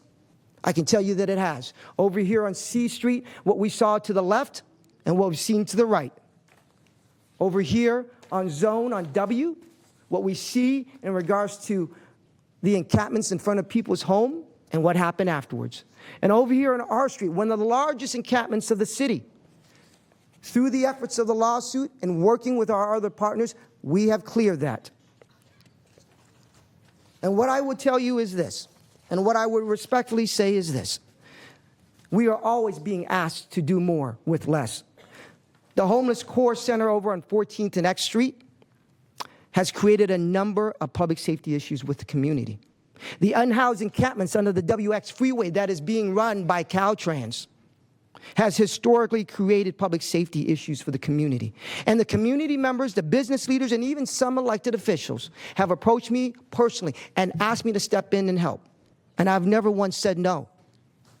We have always stepped forward to help, but the day may come very soon when I will not have the resources to answer the call for help. And I know that the county has made great efforts and strides in terms of setting up additional shelters coming up around in the county. And when that happens, there's going to be public safety issues that need to be addressed by the homeless outreach team, by the Sheriff's Department, and by the DA's community prosecutors. But yet we are facing cuts. With the staffing shortages that were coming, we were very strategic at the start of this budget season. Like other departments, we submitted growth requests. I never once asked for or recommended cuts. And I'm going to say that again later. I have never once asked for or recommended cuts. At the start of the budget season, we recommended growth, and we were very strategic in doing so. Our growth requests prioritize urgent needs of support staff, paralegals, investigators, process servers. I didn't ask for a large contingent of attorneys, even though we needed it. And now, just as we are facing or making a difference in the community, we are facing budget cuts of $1.7 million. And what have we done with the resources? We've actually here dropped the unhoused population. We are doing more, but we need more. And let me talk about the budget cuts for a moment. But before I do so, I need to explain the structure of the DA's office. The structure of the DA's office is like this. It's a primary residence. At the bottom, we see misdemeanors. Those misdemeanor cases are being prosecuted by the new attorneys that just graduated from law school. They make up the largest segment of cases that we have. Once those attorneys get enough experience, they move up to our general felony teams that prosecute burglaries, robberies. And then from there, we have our special teams, our specialized teams that are like separate rooms in the house: domestic violence, elder abuse, major crimes, sex assault, gangs, adult sex and homicides. And the way it works is when we have shortages, okay, for example, people leave the special teams, they leave those separate rooms, I need to replenish those units. And so I pull from the general felonies to replace attorneys in domestic violence, who then go to major crimes or SACA, and then they move up that way. But if I get cut from below, where are the reinforcements going to come from? And so the budget cut of $1.7 billion, it is the recommendation of the CEO's office. That is the recommendation of the CEO's office, to cut the district attorney's budget by $1.7 million. And I'm going to provide some history here. Several months ago, the CEO's office came and reached out to my office and says, what is it going to look like if we cut your budget by $6 or $7 million? Because costs have gone up $6 to $7 million. And so, well, what is it going to look like? What would that be reflective? Now, I did not want to describe what that would be, because I was afraid that if I gave that description, it would be flipped and turned around and said, those are my recommendations. And I used the word recommendation in a moment in a very key way. And I described the drastic consequence of $7 million in cuts. So the CEO's office came back about maybe 6 weeks ago and says that it looks like it's going to be $1.7 million. What would happen if that was the case? Provide a list of what those cuts would look like and prioritize them. I didn't want to give that list because I had a fear that at some point in time that would be used against me and says, well, that's what the DA recommended. That's what the DA gave. The word recommendation means that I approve of it, that I consent to it. And I'm going to say right now, I've never consented to approve or recommended any of these cuts. But what I am saying is this, is that if the cuts happen, 80% of my budget is earmarked for salary and benefits. I can't cut enough photocopies to meet $1.7 million. The reality of it is when that happens, it goes into the vacant spots. And in fact, the CEO's office has talked about 7 vacant spots, attorney level 4. That's the lowest. And you might be asking yourself, or people of the public here, like, what's the problem with vacant positions? What's the problem with these unfilled positions in terms of cutting them? Well, here's the deal. If the idea is to cut 7 vacant positions because that equals $1.7 million, I currently have 11 vacant positions in my office. I have 3 people right now in background, lateral attorneys from other offices. They will be employees in about a month. That means that I only have 8 vacant spots. If you cut 7 vacant spots, I will only have 1 vacant spot left. And the number 7 to the left, those are annuitants, retired annuitants that are currently working in the office, filling in the gaps. And those annuitants actually save the county money because we don't have to pay for their benefits and their pensions. And the other number 12, those are the incoming group of new attorneys that just graduated from law school. They are the reinforcement that are coming into the misdemeanor unit so that I can then, they're coming into the misdemeanor unit to prosecute misdemeanor cases so that I can then send the reinforcements up to the general felony teams and then up to the special teams in those separate rooms because we are hanging together by duct tape and super glue. And the fact of the matter is this. If the $1.7 million is cut from the DA's budget, where do I cut from? And I will tell you this, that when the CEO's office reached out to my office and says, we're going to cut you by $1.7 million, that's the recommendation. You need a cut from community prosecution. That was a directive from the CEO's office. So I want to be clear on that. That was their directive, and I pushed back, and I said, we pushed back and we said no. But the problem that we're facing is this. If we cut by $1.7 million, I won't have the vacancies to fill the misdemeanor cases. I won't have the attorneys. I won't have the resources to prosecute misdemeanor petty theft, misdemeanor drug offenses, auto burgs, vandalism. So where else can I cut from? And remember, I'm not recommending cuts or wanting to cut. But the only other place is outside of what I call the primary residence, the core function of the DA's office, these other places. And where is that? Frankly, that is going to be community prosecution. There are very few other places I can cut from. And those community prosecutors work with business owners, PBIDs, chambers, and CBOs. They work with elected officials. They work with the community to preemptively and proactively deal with public safety issues. And I'm going to have 3 of them up here, and they've signed up to speak, and they're going to talk about what they do and the impact of these cuts. I don't want to cut from them. And what I hear is, and I've heard this, is, well, this is the DA's choice. This is the DA's choice to cut this. Well, that's like, for example, somebody punching me and I have to put my hands up and defend myself and I'm getting blamed for that. That's like leaving your child at the park and then you have to walk, that child has to walk home and says, well, you chose to walk home. Where am I going to cut from? I can't cut, and I will not cut from homicides or gangs or sex crimes or domestic violence. I'm not going to cut from those areas. So there's no other places to cut from than in those other areas, and I don't want to do them, and I'm not recommending to do so. So we are doing more, and frankly, we need more. We need more because I've asked for support staff in terms of paralegals and process servers and investigators. I've asked more, and finally, I'm asking for a shuttle to help our victims and our witness access the new courthouse that is a third of a mile away.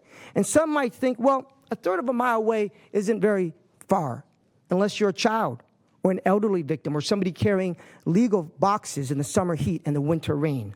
Now, innovation alone is not enough to deliver justice effectively. We need people to power progress, and that's where we're struggling. We've planted trees. We planted the MMIP tree. We planted the Workers' Protection tree. We planted the Proposition 36 tree. We planted the Homeless Prevention tree. And the community wants us to nurture those trees so that it can provide the community shade. But now, with the recommended 1.7 cuts by the CEO's office, what that does and what that says is that, you know what? Go ahead and keep those trees, but we're not going to provide you with the water, the nutrients, and the people to care for it. Now is not the time to retreat. And I would say this. I've had my public and private disagreements with the CEO, but I would say that he has a very difficult job. A very difficult job in trying to handle and balance all of the competing factors. And I don't envy him for it at all. In fact, I respect him for the difficult job that he has.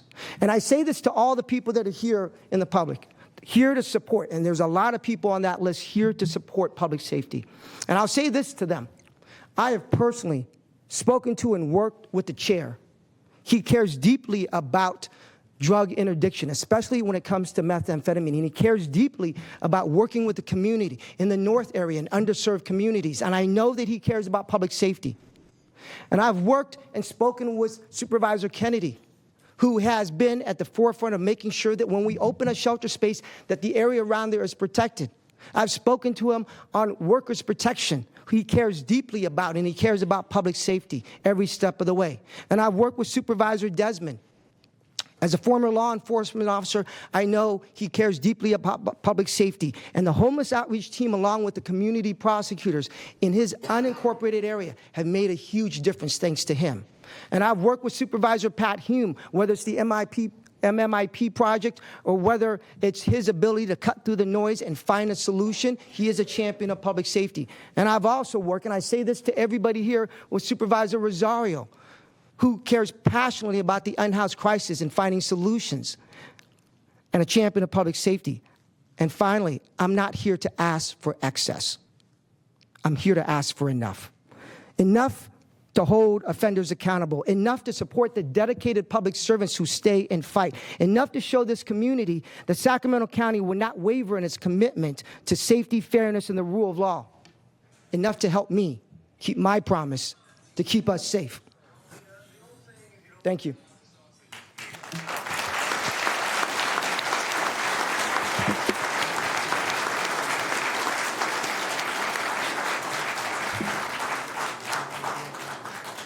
Thank you, Mr. DA. Again, I'm going to ask one more time and one more time only. Silence your phones or turn them off. Or go outside and you can have access to your phones with sound. But please, for the respect of everyone here, especially our speakers, silence your phones. Supervisor Desmond. Thank you, Mr. Chair, and thank you for that message. Thank you, DA Ho. I appreciate the presentation, and I don't know if we're going to hear from the community prosecutors just during public comment. I'm assuming that's not part of the presentation. That'll be separate. Okay. Public comments. So first, just as a precursor to my other comments, you know, there's a common theme here we're hearing from you and the sheriff, and I certainly appreciate your commitment to Sacramento County. I think you and our sheriff have made a dramatic difference in public safety in this county. But clearly, there's a lot more work to do, and I wonder. You know, we're talking about kind of the ratios, and we heard the sheriff talk about it in terms of the number of deputies on patrol per 10,000 residents, and then the DA's office with ratio with the number of prosecutors per investigators. And sometimes I wonder to myself, are we coming from a place really of, you know, we're already well below what the standard is for similarly sized counties. So I think as a, you know, prospectively, David, I'm looking at you. I'd like to have that discussion just looking at our public safety resources. How do we stack up against similarly situated counties? You and I have had, DA Tinho, you and I have had a lot of conversations about these vacant positions. And, okay, explain to me how cutting the vacant positions is going to address the current service delivery. And I think I appreciate you addressing that, I think, in no uncertain terms and very emphatically in this presentation today. And I understand it. And I do appreciate the comments you made, and I plan to bring this up later, is maybe it's counterintuitive to some folks, but this board, we are making an awful lot of investments in social services, investments that I'm extremely proud of, and I know we're all very proud of, whether that's increased safe state communities off Florin Road in District 2 or the Watt Avenue Safe State Community. But maybe counterintuitively, in order, I think, to maximize the success of these, we need to make sure we have the appropriate law enforcement resources to deal with issues that are going to come up in these areas, whether that's a core center, a safe state community, whatever it is. I think we have seen from experience that we need to make sure that we address even minor level law enforcement issues so they don't become bigger issues, not only for the folks, the vulnerable folks who take advantage of these locations, but also for the surrounding businesses and communities. So that point you bring really resonates with me. And then one other question I had in terms of Prop 36, I was also going to mention this later too, is Prop 36 is something new. It's something new, and it came with, I think, a very strong public expectation. And then there's been a lot of discussions about the lack of funding for Prop 36 treatment resources coming out of this administration over here. Is this the direction, Supervisor Hume? The lack of resources and where supervisors throughout the state coming together to say maybe they oppose Prop 36, but we are all aligned in advocating for those resources, because that is essentially a mandate. Prop 36 is a mandate that we need to make sure we have the treatment resources available for people who end up or are eligible for it and meet the criteria, end up being caught up in the criminal justice system. But the other obligation that came along with Prop 36 is at the front end, and the front end is the enforcement. And that's where the HOT team, that's where the community prosecutors and your office, obviously where we need to make those investments to carry out that front end promise of Prop 36. And I ask you in your discussions, maybe at the state level and with our state legislature, those front end investments, that's not part of the discussion with the legislature. Is that correct? That is correct. There is no discussion at the legislature of funding enforcement. And you're not going to have people to get the treatment they need or to hold people accountable without smart, compassionate enforcement. So there's no funding coming from the state on that. All it is on the treatment side. But you're never going to get to the treatment side unless you have the enforcement to begin with. Yeah, I think that's a very compelling point in this whole discussion. The last thing I'd ask you is the positions that are recommended, the $1.8 million in cuts. Have you looked at other opportunities, other potential funding sources, maybe to fund any of these positions that are proposed? I mean, what kind of innovative ideas that you might have? Because you do understand we're in a very difficult time. Absolutely. You understand we have to address the structural imbalance that we're facing. So I'm curious if there's anything that maybe you haven't considered that. Can I have a moment, please?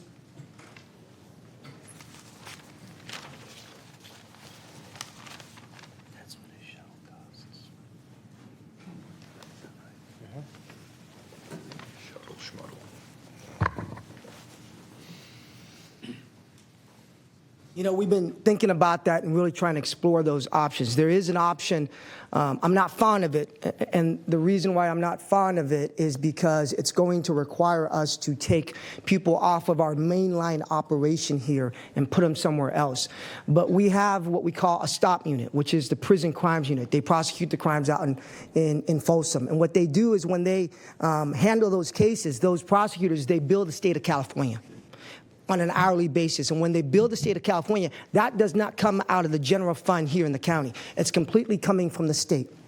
And what I would be willing to do, and it's going to put a burden on an already difficult staffing issue, but I will give my word and guarantee that for the next year, I will make sure that I will reallocate staffing to that prison unit to save the county, an actual saving that I can guarantee of at least $500,000.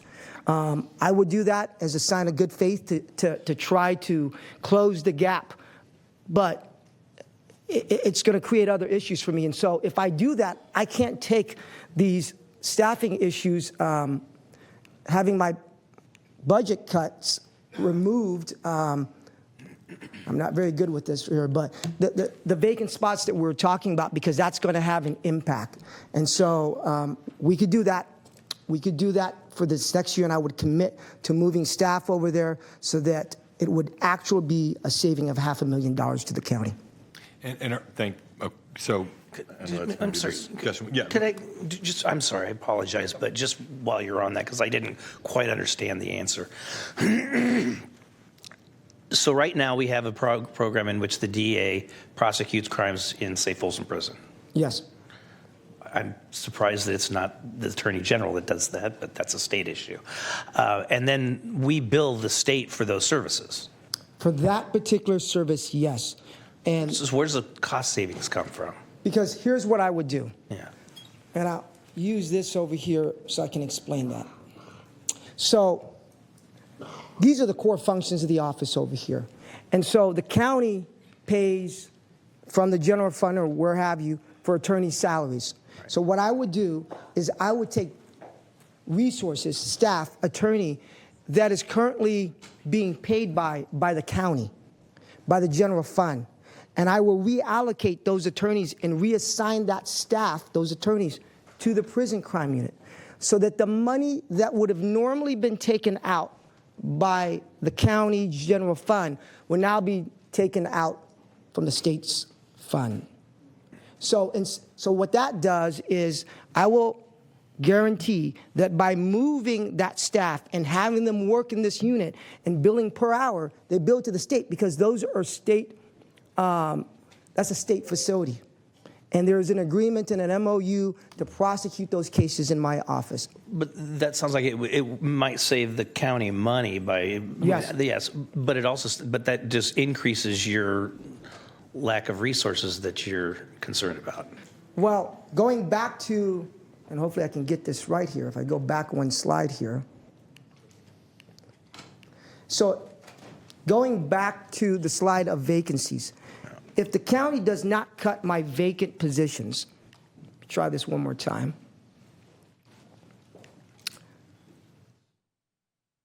If the county does not cut my vacant positions, then what happens is I have 12 newer attorneys. I don't want to say the word younger. I want to say newer attorneys that are coming in. I appreciate that. Newer attorneys that are coming in.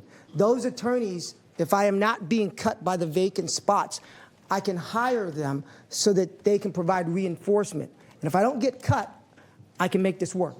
But if I get cut my vacant spots, I won't be able to hire those attorneys to provide the reinforcements to the general felony teams, to the special teams, so that I can do this. Because here's the deal. I have people in the community hitting me up all the time. Citrus Heights wants a community prosecutor. Yeah. North Sacramento wants one. Everybody wants additional services. But if I want to say yes. But the problem is if I get slashed in terms of my vacant spots and I can't fulfill my staffing, I have to take those staffs and move them somewhere else, because I cannot go understaffed in my core operations of gangs, murders, sex crimes. So by doing this, and I'll commit to 1 year to be able to allocate it to save the county $500,000. Thank you, Supervisor Desmer. Thank you, Supervisor. No, thank you. I think, the idea is something that obviously later on in the day today, if that's a direction we wanted to go, obviously we'd have to have that discussion about the implications with Amanda. So, all right, thank you, Tim. Okay. I would just add to that before we hear from Supervisor Rodriguez that certainly we want County Council involved in that conversation too, to make sure that there's no unforeseen problems in terms of backfilling, because it sounds like backfilling. So I would just add to that maybe a legal review. Supervisor Rodriguez. Thank you, Chair. I am going to save my comments about the support of restoring these cuts for later. But DA Ho, I just want to say that since I've been elected and you were elected, I have appreciated your tenacity, your energy, and your execution to fight crimes. We all want vibrant communities, but there's a cost to that, having those vibrant communities. And I just want to appreciate the work that you have done to get us there and to keep us there. That's it. Thank you. Supervisor Hume. Thank you, Chair. And so just like I did with the sheriff, you're a busy man. I don't know if you'll stick around for the sausage making, but I just wanted to say that I remain friends with your predecessor, and I knew her predecessor, but I have never before seen a DA that has been more committed, aggressive, and effective in changing the physical landscape of the community for the better. And I think that the voters, again, back with Prop 36, have said that they appreciate the work that you're doing because it is these quality of life crimes. And more importantly, all the work that the sheriff's office does goes nowhere if there is a prosecutor that isn't going to take those cases up. And in the aggregate of taking up those cases, we get more effective solutions. And unfortunately, the way we are right now in our society is oftentimes without drug court, without care court, without some of these diversion programs to use the threat of justice involvement as a carrot to lead towards treatment services, we will never catch up to ourselves on some of the societal ills, in my estimation. And so I just wanted to say that while you're here. I appreciate the work that you're doing. I appreciate you coming up with the solution that sounds like there's a little more sussing out that needs to be done, but at least that's putting something on the table that we can figure out if there's a way to thread this needle and make sure that we support public safety. So thank you. Okay, thank you. Thank you, Mr. DA. I appreciate your presentation and you pointing out by supervisor some of the things that we have some very common interest in. I do want to say, though, that, I sometimes wish that we didn't have to sit here and make difficult decisions, especially when we have limited resources, but we have excessive need.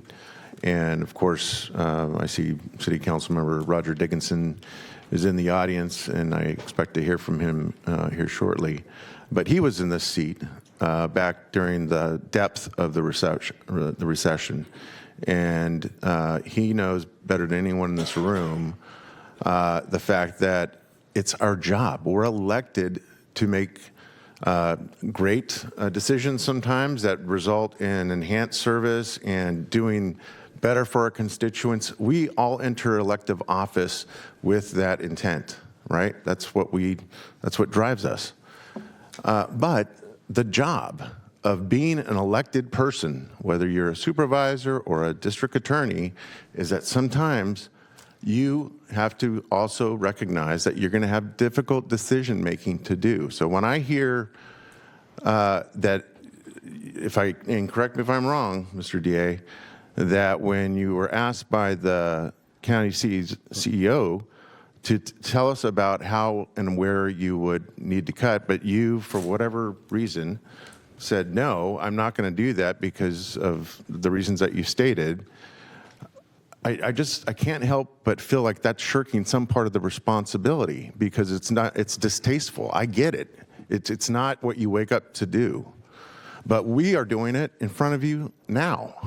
And you expect us to do that, and the law expects us to do that. So I want to correct something on that, because you said a moment ago, and I think maybe there was a misinterpretation, that I refused to give a list of what those cuts would be. Okay, please clarify. So let me clarify, and as I said before, exactly what I said, and I'll say it again. I didn't want to do it.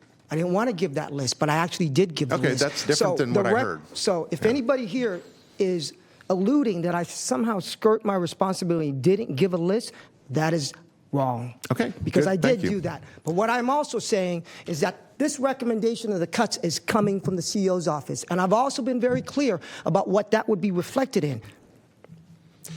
I disagree wholeheartedly because he doesn't have the authority to make the recommendations. He just doesn't. It's not a fact. So we could agree to disagree, but it's not a fact. Well, we'll disagree on that respectfully, Yeah. Mr. Chair. Yeah. And thank you, everybody, for being here today. Thank you.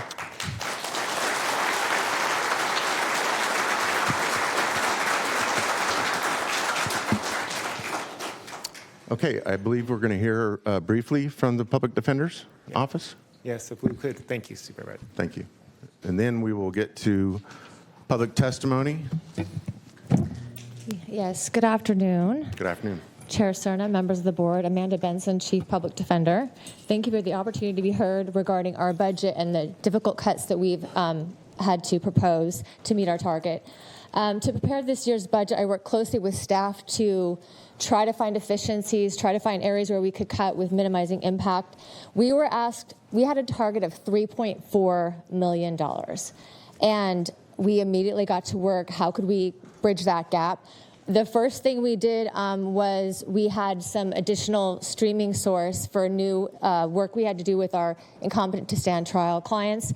And typically with new funding, we would ask for new positions, but to meet the target, we are absorbing that work with existing staff and using that new funding, the $1 million, to reduce net county costs. We also cut our extra help budget by $360,000, which is 7 legal research assistant positions that we really depend on quite heavily for our expungement unit and other areas of the office.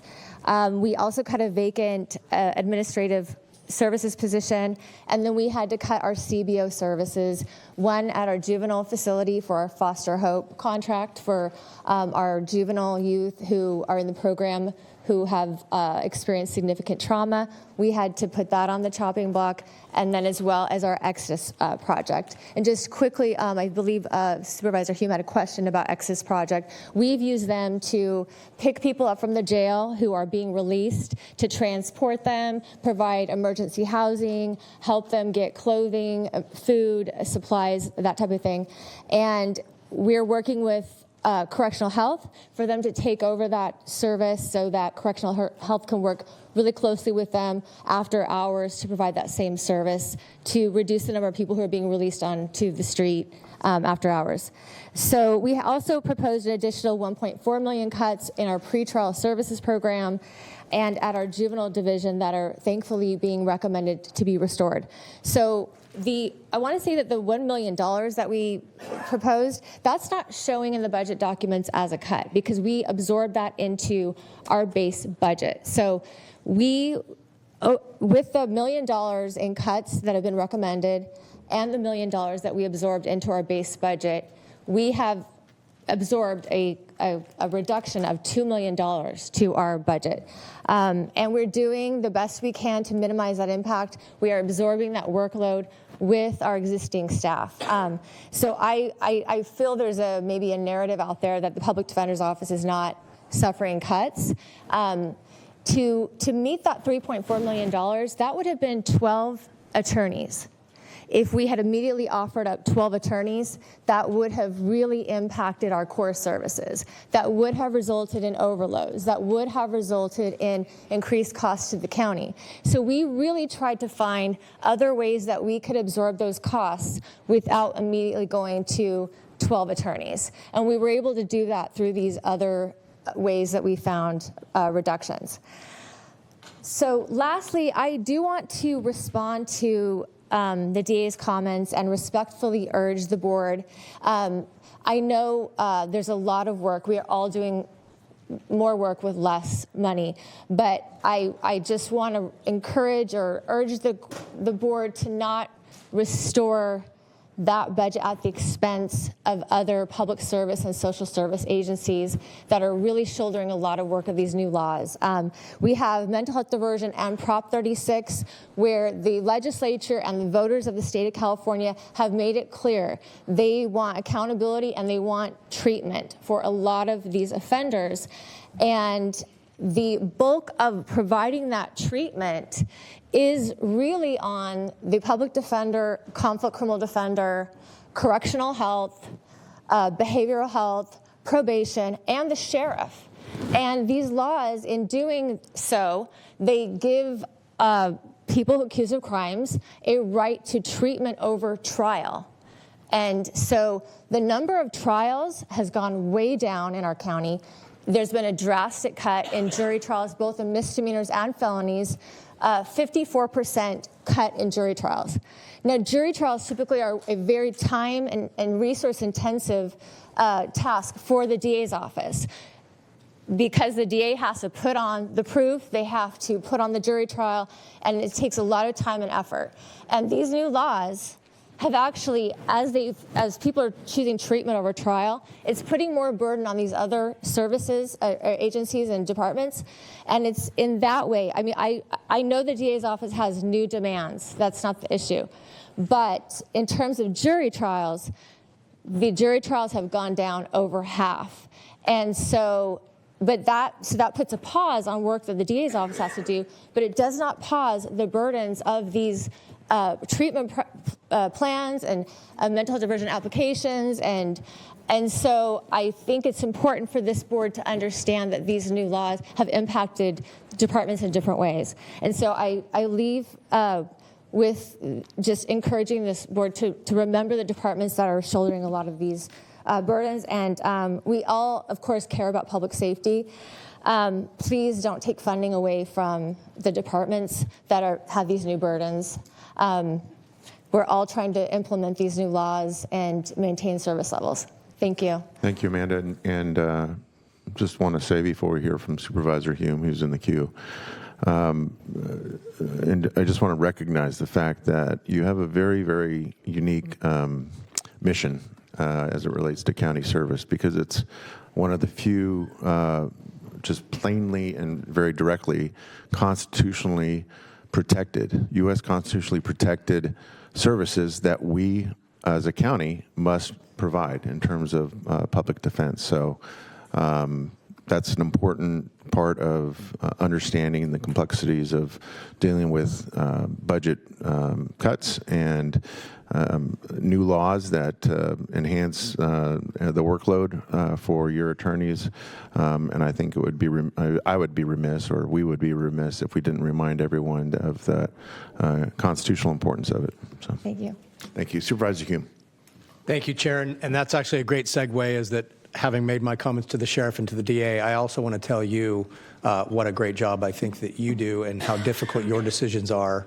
And to the chair's point, the visual or graphical representation of justice is the blindfolded individual holding the scales. And so it is a balance, and you provide that balance. And I, in conversing with the DA prior to this, I tried to kind of coach a little bit to say, don't present an unflattering characterization of the public defender in defense of what you feel you need, because I think that we do have to have both sides of those coins, and I know that you've made some difficult decisions as well. And so I thank you for doing that, but I am requesting, I would like to, once this is all settled, get with you to talk about mental health diversion and how it's being applied and when and where. And then the last thing I'll say is I heard you and appreciate your comments about the zero-sum game aspect of this budget, and to be mindful of where we would pull from in order to make whole. And so thank you for taking time to provide your comments today. Thank you. Thank you. Supervisor Desmond. Thank you, Mr. Chair, and thank you, Amanda. It's great to hear from you and to hear your perspective, and thank you for the work you do. I, for one, would never propose that we rob Peter to pay Paul or take from some of the social services if we are going to restore any kind of funding to either the DA or the sheriff. I also, my discussion about when we were talking about ratios of service with the sheriff and the DA, I would like to see that same evaluation of our public defender's office, of course. I mean, across the board with all the county services that we fund and we administer. So, and then finally, I think that obviously this board has to be cognizant of our obligation to make sure people have their constitutional rights protected and they have the appropriate level of representation. But I think I'm very proud of the work that this board has done investing in additional support services for you and your staff and for folks who end up justice involved, to help them transition when they re-enter society. And I think this board will continue with that commitment. So thank you. Thank you. And we really appreciate all that support as well. Thank you. Thanks again, Amanda. Okay, so I am going to look to my colleagues and to all of our staff, including department heads who have been there, and we up here for nearly 4 hours, and you out there. Any interest in a bio break for 10 minutes? I'm seeing nodding heads. Okay. So we will do that, and then we will go through the speakers list. And the clerk's office has been good enough to keep that list so we know who signed in first. But we will start, as a courtesy, with City Council Member Roger Dickinson. We are in recess.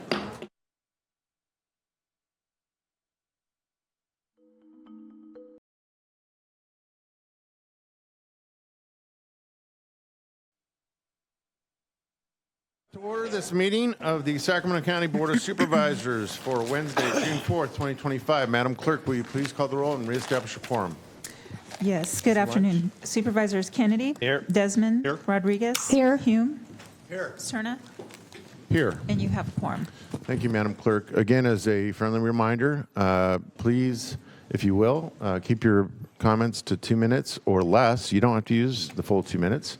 And of course, if you have a similar comment to a previous speaker, we're certainly eager to register your testimony as such. And in the interest of saving time, I would ask you to respectfully consider possibly doing that so that, again, we can get through all the speakers here this afternoon that want to address the board.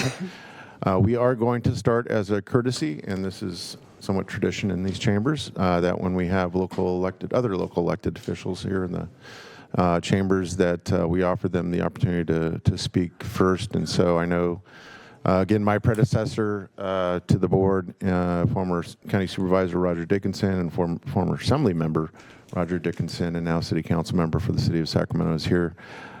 Welcome, Roger.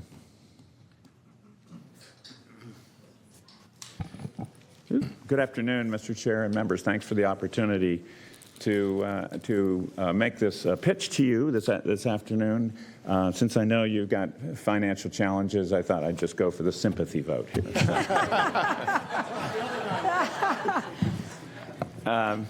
The purpose for the visit that I'm making today with a few others is to ask the board to allocate funding for a community prosecutor dedicated to North Sacramento.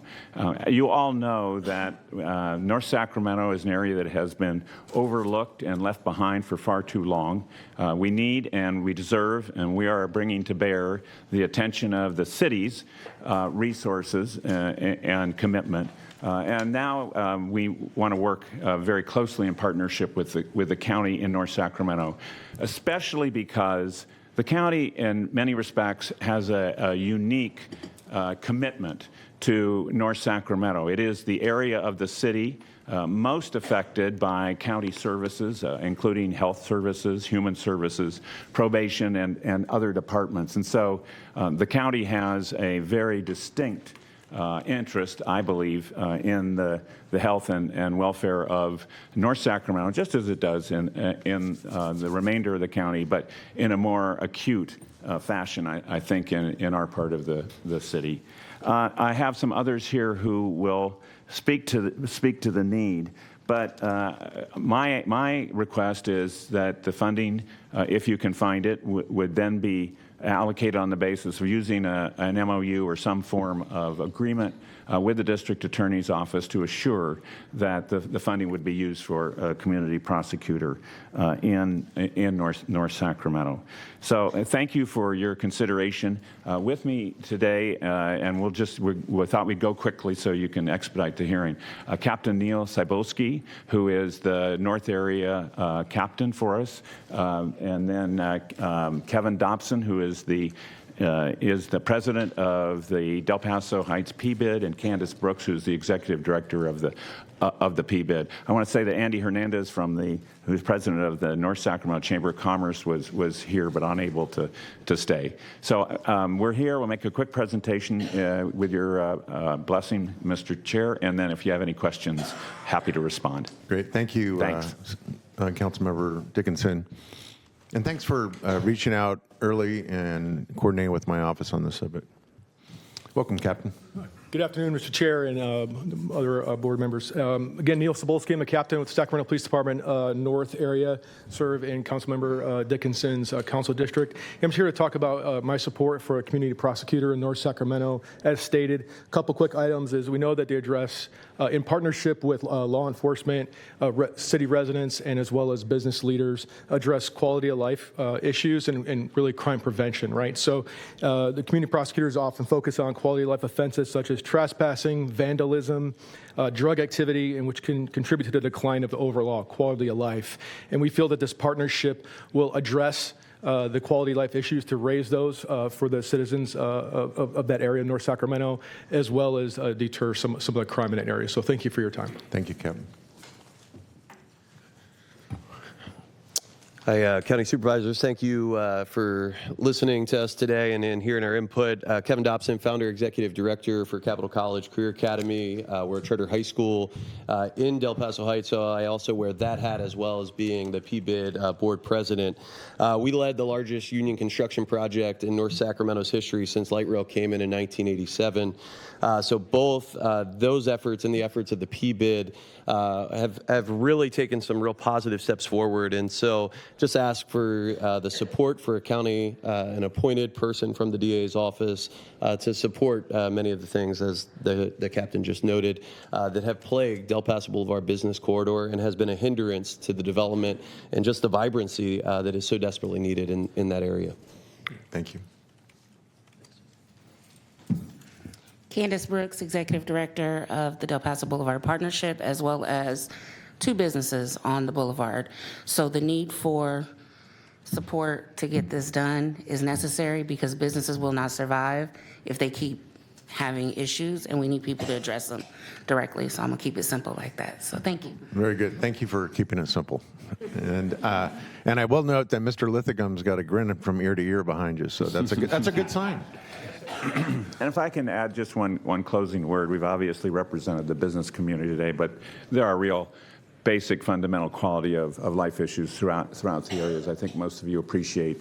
I'm convinced if we can intervene at the lowest levels of offenses, then we can really start to see an impact on the more serious crimes rather than letting those build over time. That's what makes a community prosecutor so significant, I think, in our case especially. Thanks for your consideration and good luck. Thank you, Councilmember. All right, next speaker, please.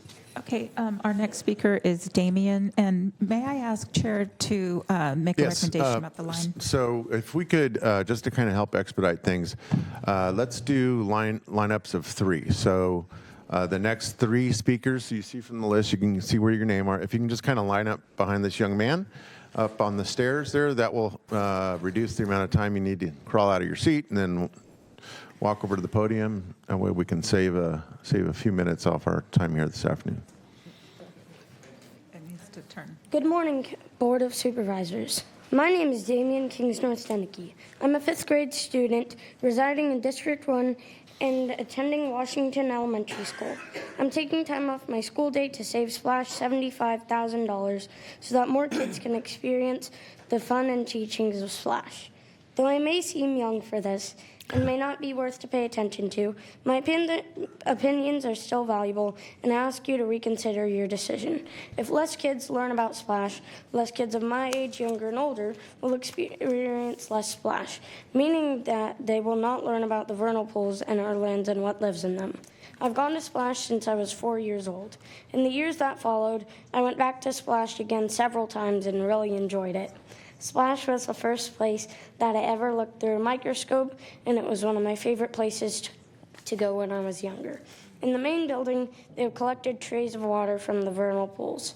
We could look through a magnifying glass and analyze the little bugs and creatures in the vernal pool water and learn about our ecosystem. They have a room filled with rescued wildlife, which gives kids a chance to observe these animals up close and allows them to recover.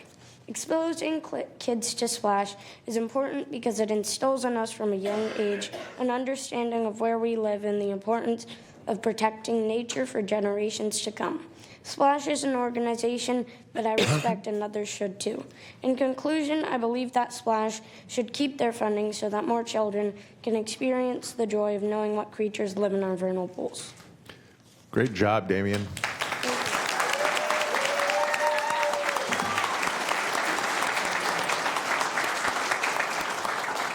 So obviously Damien set the bar pretty high. So Hi. District 1. Hi, Supervisor Cerna specifically. So I just wanted to remind the supervisors of our mission statement, which I got off of the website. The Department of Human Assistance helps Sacramento County residents who are in need become self-sufficient, independent by providing public benefits, employment assistance, and supportive services. So I just wanted to set that reminder. But two things. One is I was here a while back that mentioning that there's 3,000 ballots weren't counted in the last election and 1,300 provisional ballots that weren't counted. And in the budget, $7 million were cut from the voter registration, which was 80% of their budget. So I literally don't know how we're going to improve the counting of the ballots when 80% of it is gone.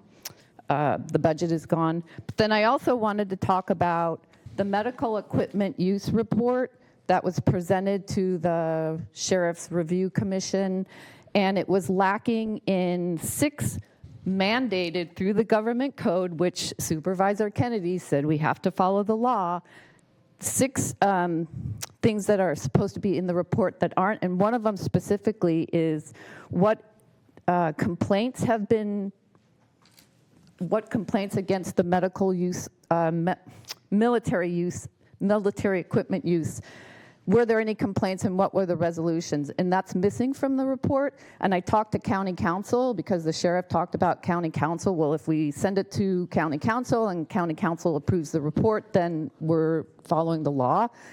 And so county council didn't get back to me. So I just was there across the way earlier today and asked for an update. But if we can't trust what they're putting in their reports, then what report can we trust? Because they're not following the law, at least in some of the reports. So which reports are they also not following the law? Thank you. Thank you. Jen Holden. And then Kevin Higgins and Caroline Massengale.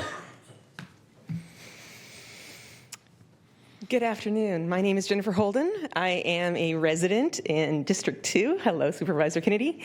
I also grew up in the Arden Arcade area and Carmichael, so hello, Supervisor Desmond. I am a neighborhood association leader in South Sacramento, and while I'm not here representing my association, I am here to speak up on behalf of my neighborhood and the benefits of the community prosecutors to my neighborhood. We have a lot of quality of life issues. We were reporting. We were getting no traction until we were assigned a community prosecutor. And while we still report, now we feel that reporting matters. Before we were not. The community prosecutors run the Citizens Academy, which also help connect the community with area law enforcement agents, and it promotes beneficial community. So any cuts to the district attorney's office leaves me a little worried and a little concerned for my neighborhood in South Sacramento. When I listened to the discussions today, I heard that there are $3 million going to Ansel Hoffman Park and FEA Nature Center, but we're cutting law enforcement. So if you want to know the priorities of a community member with ties in a couple of different areas, my values are community prosecutors, district attorney budget, yes. FEA Nature Center, yes. A Riverside golf course in a high-income area, no. I think it's very possible that you could reallocate some funds, and out of that $3 million, 1.7 or 1.8 million go to the district attorney's office, keep the community prosecutors who protect lower middle class and lower class neighborhoods, keep people out of jail, and still protect FEA Nature Center without any problems at all. The communities that use the golf course can do their own fundraising quite adequately without stressing their accounts. Thank you very much. Supervisor Desmond.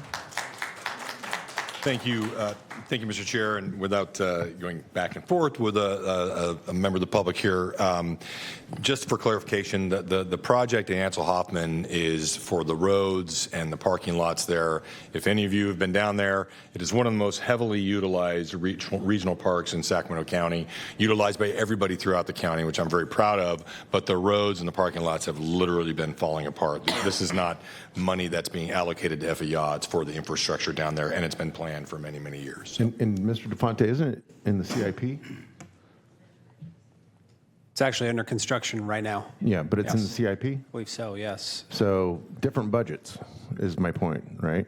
Than law enforcement and Yeah, some of the other these things. were that- one-time monies Thank you. allocated for that specific project. And then Yeah. the golf fund is Right. operated it with restricted funding. Like I said, complicated budget. Good afternoon. Good afternoon. My name is Kevin Higgins, and I'm the community prosecutor for the downtown core area of Sacramento. In the community prosecution unit, we always ask, how can we make our community better? Specifically, we ask, how can we achieve that win-win where we improve public safety and at the same time help the individuals who threaten that public safety deal with their untreated issues? This effort gave birth to the DA's office, the chronic offender rehabilitation effort, or CORE program, where we offer chronic offenders who have untreated substance abuse and mental health issues a way out. We offer them placement instead of jail time. Without the intervention of the community prosecution unit, these individuals who are prolific offenders were wreaking havoc on our streets, negatively affecting businesses, workers, residents, and visitors. Without intervention, these individuals were doing life in jail on the installment plan, 30 days here, 45 days there, all the while flying under the radar without any attempt to change the downward trajectory of their lives. I would like to highlight two individuals who turned their lives around through the efforts of the community prosecution unit. The first individual, I personally handled 17 cases with him, if you can imagine that, before we were able to place him in our CORE program. He completed the program, and for over a year, he has been living in a sober living environment. This past year, he approached the Sacramento Police Department bike officers who used to arrest him, walked up to them, proudly displayed the certificate of completion of our CORE program, and thanked them for helping him address his issues and get off the streets. He has had no new cases since 2023.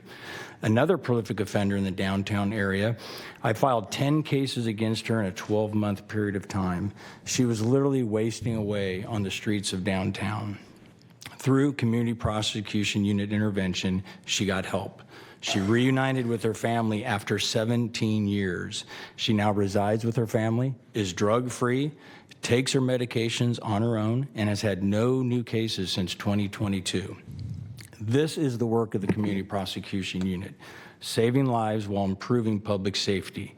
Saving this unit is a win-win. And thank you for your time. Thank you.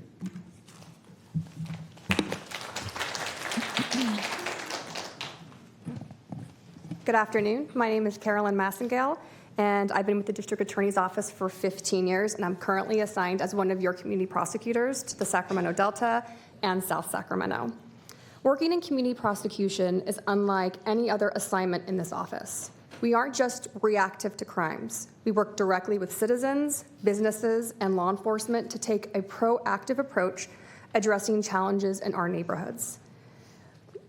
We engage and build solutions with our community members, especially when their quality of life is being impacted by complex or persistent issues that they can't tackle alone. I want to highlight just two examples of successes that we've had in the South Sacramento area for the Community Prosecution Unit. In 2022, the Asian community in South Sacramento was living in fear due to a series of robberies that were targeting Asian-owned businesses and patrons. In response to this crisis, my colleague Mai Tru and I, who are both prosecutors assigned to this area, partnered with the Vietnamese Chamber of Commerce to start a Business Watch, a monthly meeting bringing together local law enforcement and community members to share safety concerns and collaborate on solutions.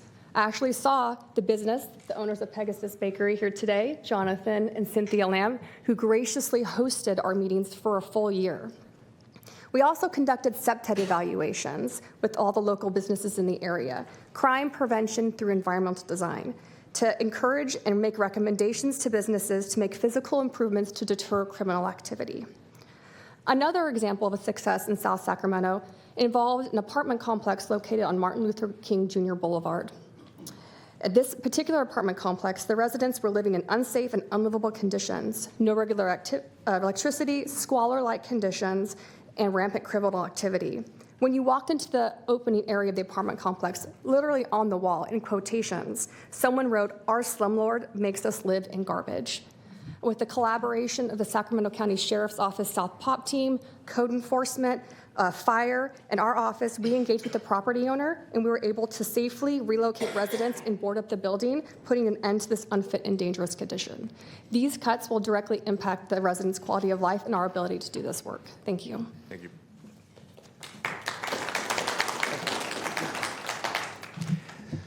Good afternoon. It's nice to see all of you in one place. I'm used to seeing you one at a time.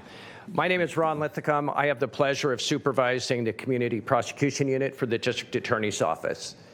The District Attorney's Office has a very unique ability to collaborate across all jurisdictional boundaries within the Sacramento County itself. It's through this collaborative approach that the Community Prosecution Unit is able to tackle the most difficult issues facing our community, things that often fall just below a real serious crime or criminal activity, but nonetheless affect our community in great ways. Nuisance crimes, vandalism, low-level crimes that my predecessors have talked about where we employ the CORE program. I wanted to share one of the successful programs that we used. It was used at the McClellan Business Park. McClellan is a very important business district where many, many businesses are thriving. They were in trouble. They had some issues. In fact, it was a unique location because 3 board members' jurisdiction abutted each other at that location. And I had the pleasure at the first meeting of meeting with some angry citizens and business owners and 3 board members, where we offered up a chance to start a business watch. Since then, and still to this day, we meet monthly to address their concerns, their issues, listen to their complaints. When we started, there was rampant vandalism, crime, large homeless camps across from schools, across from museums. We have worked with our collaborative partners, the Sheriff, Highway Patrol, Code Enforcement, Department of Transportation, and certainly not the least, the Board of Supervisors themselves. You have helped us tremendously. We changed the parking to no stopping zones. We removed large camps that attributed some of the criminal activity. I'm not saying homelessness is a crime, because it's certainly not. But within that community, like any community, there is some criminal activity. And when they live right next to your business, it can be incredibly damaging. The proposed cuts to the District Attorney's Office will affect the community prosecution's ability to implement our mission, which is to make the citizens safe here in Sacramento. Thank you. Thanks.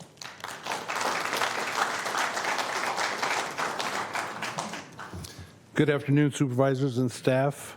My name is Franco Garcia, and I represent the Sacramento Association of Realtors, and I'm a small business owner. As realtors, we sell Sacramento as a safe and secure community with resources that complement a neighborhood and the surrounding businesses. We, as the Sacramento Association of Realtors, believe that safe communities are tantamount to a robust real estate market and make the region a desirable destination for those looking to realize their dream of homeownership or opening a business. Almost 90% of the county's discretionary revenue budget is funded by property taxes and sales use tax. See page 10 of the budget memo on that. So when contemplating cutting a budget item, you need to take a sharp, detailed, and hard look into what affects home buyers and business owners wanting to live and or work in Sacramento County. When we see that public safety has a $1.7 million reduction in the proposed budget, we see those line items as a shortcoming for those in public safety to do what is needed to ensure the safety of the people of the county. Those cuts go against what the community looks for when they think about where they want to live or work. The people of the state passed Prop 36 with an overwhelming vote rebuking Prop 47, which allowed petty criminals to abuse the system. Now that Prop 36 is in place, we need a robust DA's office and staff to be fully funded so they can enforce what the people have asked for. and need to enforce the laws at all levels of crime. The budget would not allow the hires needed by the DA's office to enforce any misdemeanor crimes and would continue the lawlessness of Prop 47 as the word on the street gets out to those that commit these crimes. We as a county and our association should look forward in boosting the budget of public safety and not look backwards, which allows those that commit these crimes to do so without consequences. As a non-categorical reduction in the budget, the DA's office reduction is at the supervisor's and CEO's discretion in order to balance the general fund. Again, we must realize the effect of the cut to the DA's office, which would have a profound impact on what the county needs most: more homeowners and more businesses operating to augment the county's largest funding mechanism, property taxes and sales use. Thank you. Thank you.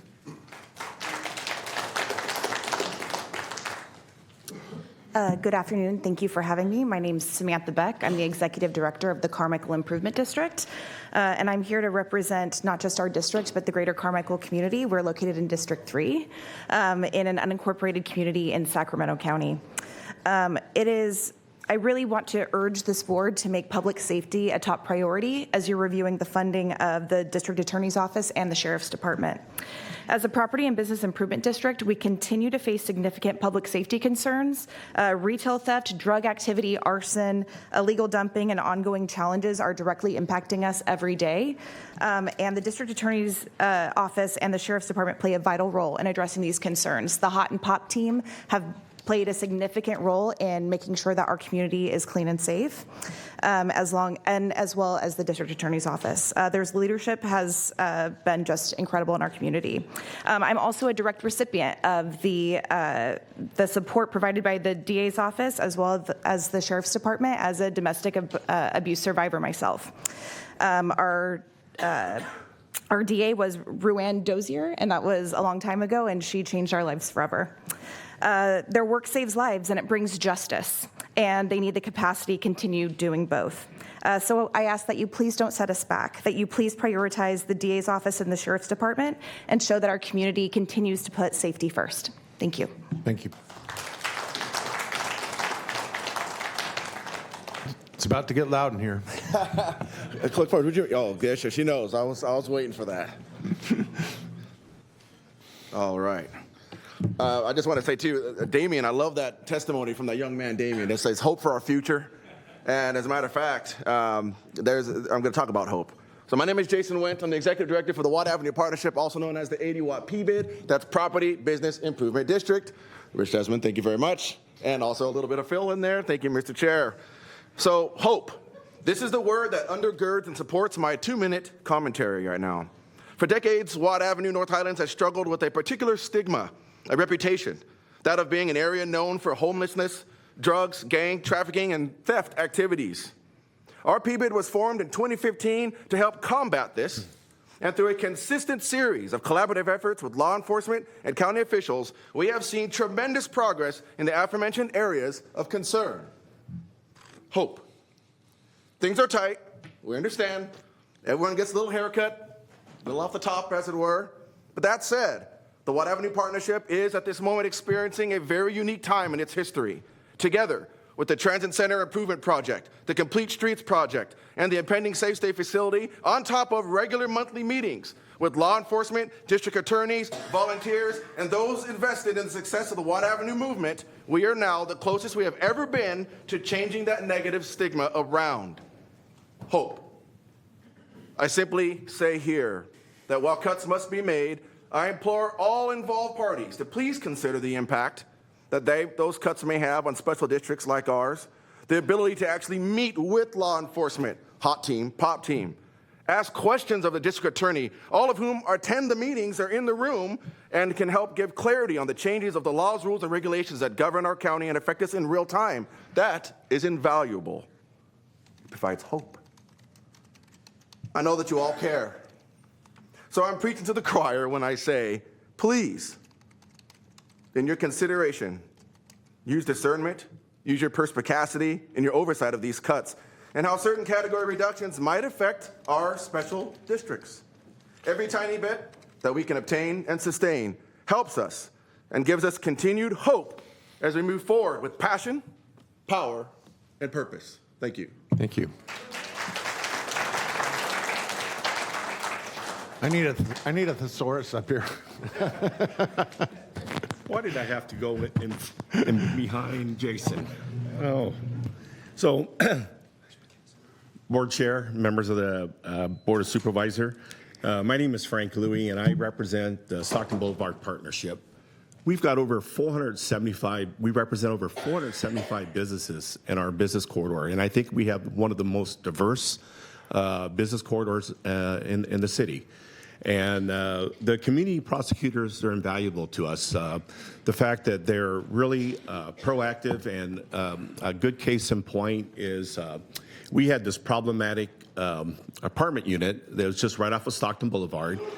And of course, we, the PBIDs, really don't have neither the carrot or the stick to get these folks in compliance, but it was a heavy area that was responsible for a lot of the human trafficking on Stockton Boulevard.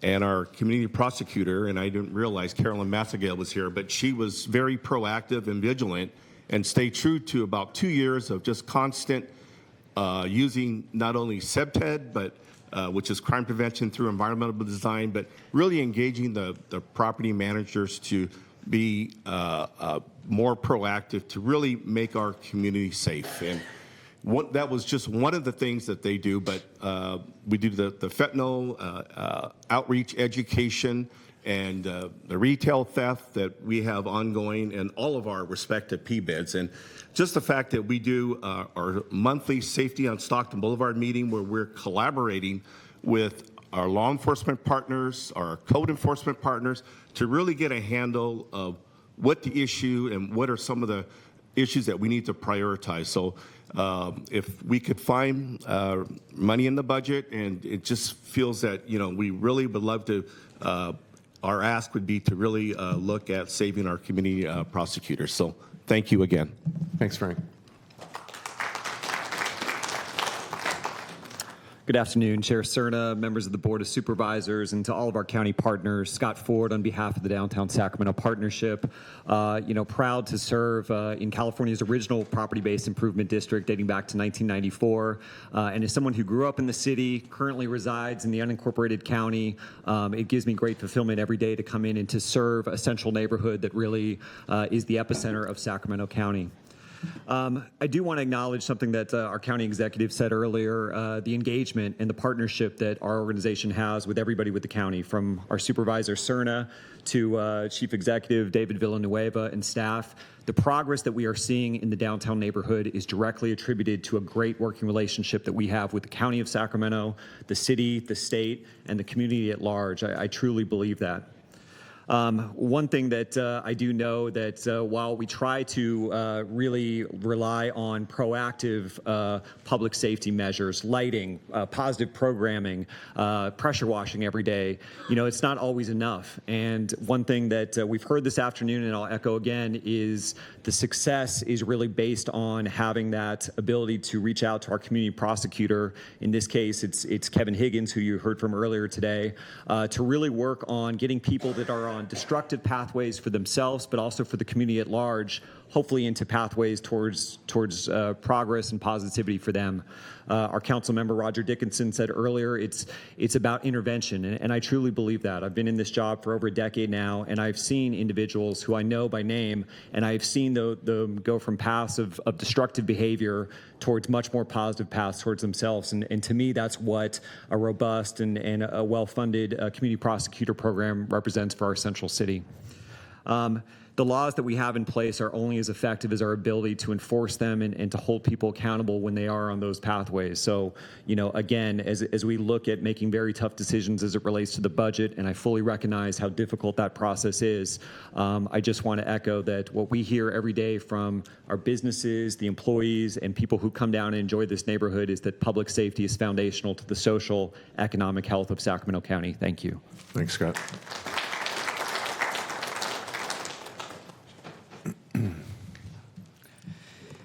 Good afternoon, Chair and members of the board. My name is Kaylee Olgerson, and I'm here on behalf of the Sacramento Metropolitan Chamber of Commerce and our member businesses that we represent across the Sacramento County. We want to begin by recognizing the complexities involved in developing a balanced budget, especially during a time of economic difficulty. I want to thank the county executive and his team in navigating these difficult decisions while responding to a wide range of community needs. That being said, when we ask our members what matters most to their ability to operate and grow their businesses in Sacramento County, the answer is consistent: public safety. Public safety is not just a community issue, it is also a business issue. It's the foundation for a healthy local community and a stable environment where employees, customers, and small business owners can thrive. With the passage of Prop 36, we are at a turning point to ensure accountability to improve the conditions within our communities. But we do not want this tool to be underutilized due to limited resourcing. Sacramento's broader prosperity depends on the ability to ensure that quality of life crimes do not continue to undermine confidence and progress in our county. We urge the board to prioritize public safety investments in this budget cycle, particularly in the staffing, systems, and partnerships that will make this possible. Thank you for your time and consideration today. Thank you. Before you start, can you do me a favor? Bring the microphones like in. Oh, there you go. I want to be able to see you as well as hear you. So. Gotcha. Good afternoon. My name is Michael Beller. I am here on behalf of the Arden Plus South Business Alliance, a property business improvement district, and as a resident of Arden Arcade. I want to address a significant concern regarding the proposed cuts to public safety, which would severely limit the quality of life that directly impacts our district and business community. The potential loss of the community prosecutors who serve as a direct link between our businesses and the justice system, the homeless outreach team, which provides a critical service to individuals in need of intervention, and the problem-oriented policing team addressing chronic crime and supporting businesses, will affect the safety and stability of our commercial corridors. These proposed cuts to both the District Attorney's Office and the Sacramento Sheriff's Office would significantly reduce and delay the county's responses to persistent public safety challenges. A functioning system of enforcement, prosecution, and outreach is not optional. It is the basic building block of economic development and foundational to the health and safety of our communities. We urge the board to maintain funding for these essential services to prevent further strain on our businesses, neighborhoods, and shared quality of life. Thank you for your time. Thank you.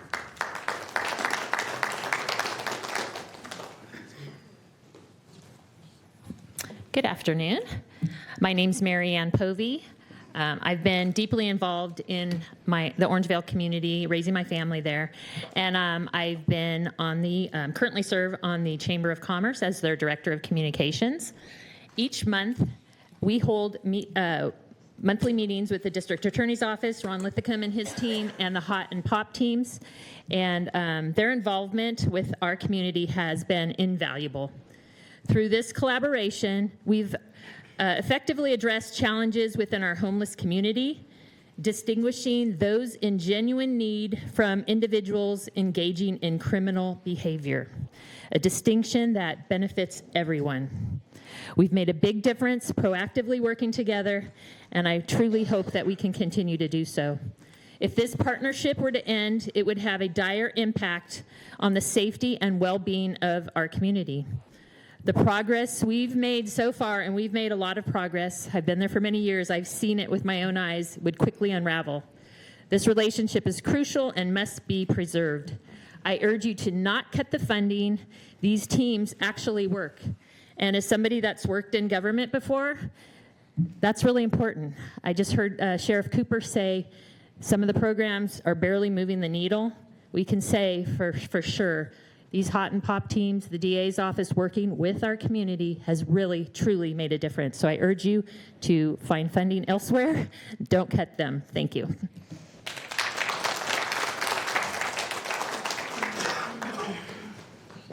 Hello, my name is Julie King. I own the Last Tangle Salon in Orangevale. I'm right next door to the library. I oppose, and I encourage you to oppose, any cuts for the DA and the Sheriff's Department. Funding reduction should be at the loss of waste, not within critical services. The reason the cuts proposed sounds so wildly inappropriate is because it's absolutely irresponsible to ask these departments to take cuts. Government's obligation is to utilize our taxes properly and keeping our law-abiding community safe, and that takes precedence. Law-abiding community is greater than criminals. Safety is basic. Nothing can survive or thrive without safety, especially in the unincorporated areas like Orangeville and Fair Oaks. I'm next door to the library. I experience firsthand the unhoused and drug addiction. It's on full display for me. From drug use in public, blight, and inappropriate behaviors right in front of my salon, scaring the little old ladies that get their hair done. We're a lot alike. Businesses provide amenities that keep their employees and customers to stay with them. Without safety, it makes it impossible to build those checking and savings accounts that you were talking about, Mr. Cerna. Not all budgets are equal. Therefore, budget cuts should not be equal either. I have an autistic son. Equality and equity are not the same. It is equitable to put the cuts back into the departments that have waste, not underfunded ones like the sheriff and DA's office.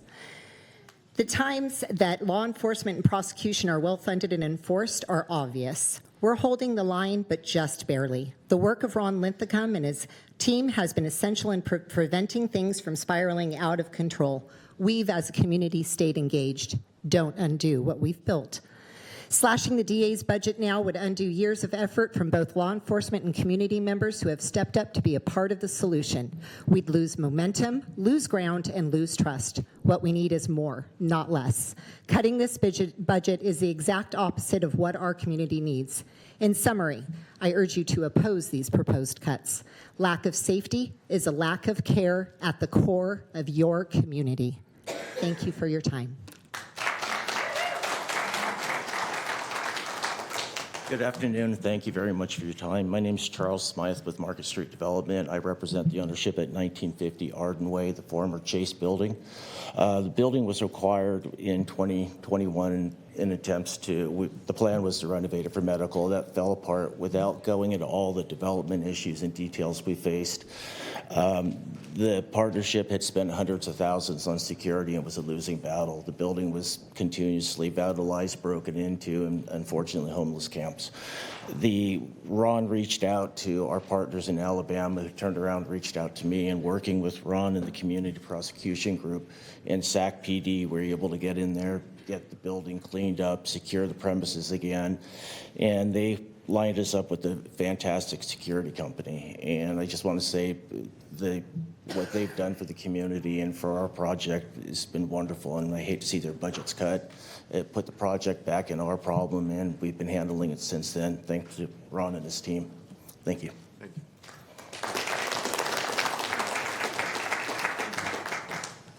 Afternoon, Chair, Boards of Supervisor members. My name is Aaron Zeff. I'm a business owner. I'm a member of multiple PBIDs, founded the Midtown Business Association, and currently a board member of Crime Stoppers. Wanted to make a few points. One, Sacramento does not have Fortune 100 headquarters and companies that are investing in our community. This community is made up of small businesses. SAC doesn't have an abundance of rich uncles. By the numbers, the county and the city of Sacramento, you are our rich uncles. Rich uncles are usually very astute, and they also look for a return on investment. And based on your growth estimates that I saw today, and I'm not an economist, based upon property tax reductions that I and many of my other business associates are currently filing due to the vacancy rates, the crime, the absolute decaying of our central city, those property tax numbers are probably likely to decrease. What does a doom loop look like? A doom loop looks like business closures, increased crime, unsatisfied community, reduced building permits, and additional needs for property-based improvement districts. So let's understand what a property-based improvement district is. We as business community come together to provide clean and safe economic development and marketing. Why? Because the community that we thought we were investing in used to provide that. So we're taxing ourselves. And now you're asking us to see a current budget that doesn't allow for misdemeanor police response. The majority of the people in this room have never required a priority one law enforcement response. The sheriff was detailed in letting us know that that's also about a 14-minute response time, which is statistically greater than other communities of our size. However, the majority of us in this room have made a priority 2 call to law enforcement, meaning we've needed a misdemeanor response for a quality of life crime. And so today's discussion about providing basic services does not reflect what is actually needed in your community. The majority of people in this room need law enforcement to arrive to address misdemeanor complaints, vagrancy, homeless, urination, defecation in our businesses. For example, last night, McDonald's, 2331 Broadway, the business called for a law enforcement response. An addict, homeless individual with multiple arrests, known to our community prosecutors, absolutely destroyed the bathroom. Not only destroyed the bathroom. Aaron, can you wrap it conclude? up? Yeah. Sorry. Destroyed the bathroom, but it took law enforcement 3 hours to get there. How, in your right mind, can you ever run a business in the city, in the county, if we can't get misdemeanors and community prosecutors to do their job? I'm calling for an increase in their budgets, both law enforcement, POP, and host, if not double it, because that's where the leverage is and the return on investment for our community resides. Thank you.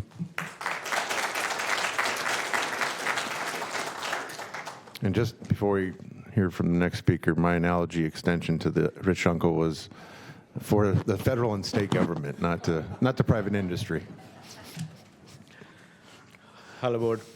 My name is Jazz Handel. I'm local businessman, and I own some retail stores and restaurants in Sacramento area. I'm a board member of American Petroleum and Convenience Store Association also. So, along with my fellow retailers from APCA, American Petroleum Convenience Store Association, I'm here to oppose and express our serious concerns regarding the proposed budget cuts of $1.75 million to the Sacramento District Attorney's budget. We understand that these proposed reductions could negatively impact public safety by potentially leading to necessary staff cuts. A decrease in resources of a district attorney could result in increased crime and theft within our community.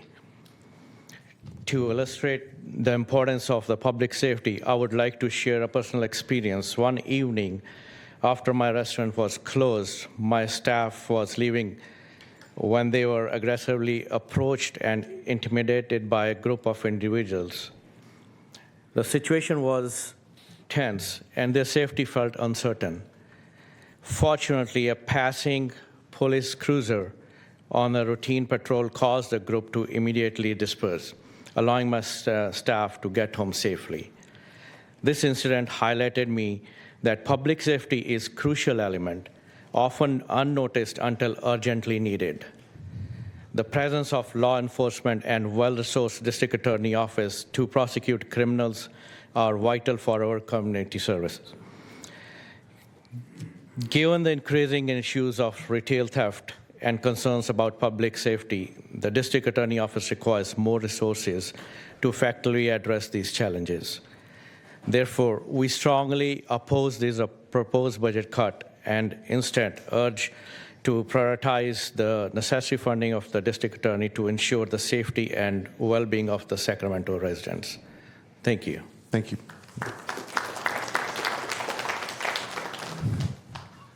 Good afternoon, community members and Board of Supervisors. My name is Jonathan Lam.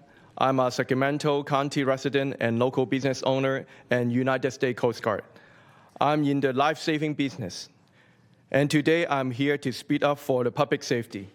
I ask you to say no to the budget cut on our district attorney's office. This year, California ended the policy that allowed the theft under $950 to go unpunished. This is a big step forward. But it also means the DA office is now overwhelmed with new and backlogged cases. We are finally starting to see hopes and accountability return to our street. But if we cut DA's office budget now, we risk undoing all the progress. Justice delayed is justice denied. As the saying goes, you cannot expect a horse to run without feeding it. You cannot expect the business to grow and be able to contribute to county funds and taxes when public doesn't feel safe to live, shop, and do business in here. Imagine you visiting the Capitol Rose Garden. When you came back and your car's been broken, the police caught the person, but it took years to prosecute. What message does it send to the criminal? Again, justice delayed is justice denied. As a member of Asian American community, we care deeply about the safety of our elderly, children, family, and business.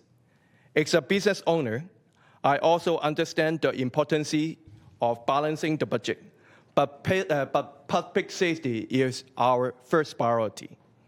Now is the time for us to stand united, speed up, and take action to protect our community. Let's support our DA's office, police, public safety, and justice for all. And also, one thing I want to spot out is, it's a very nice water fountain out there. Those things is a luxury, it's not necessity. Cutting budget is never fun, it's stressful for everyone, but we need to make our right decision. Thank you. Thank you.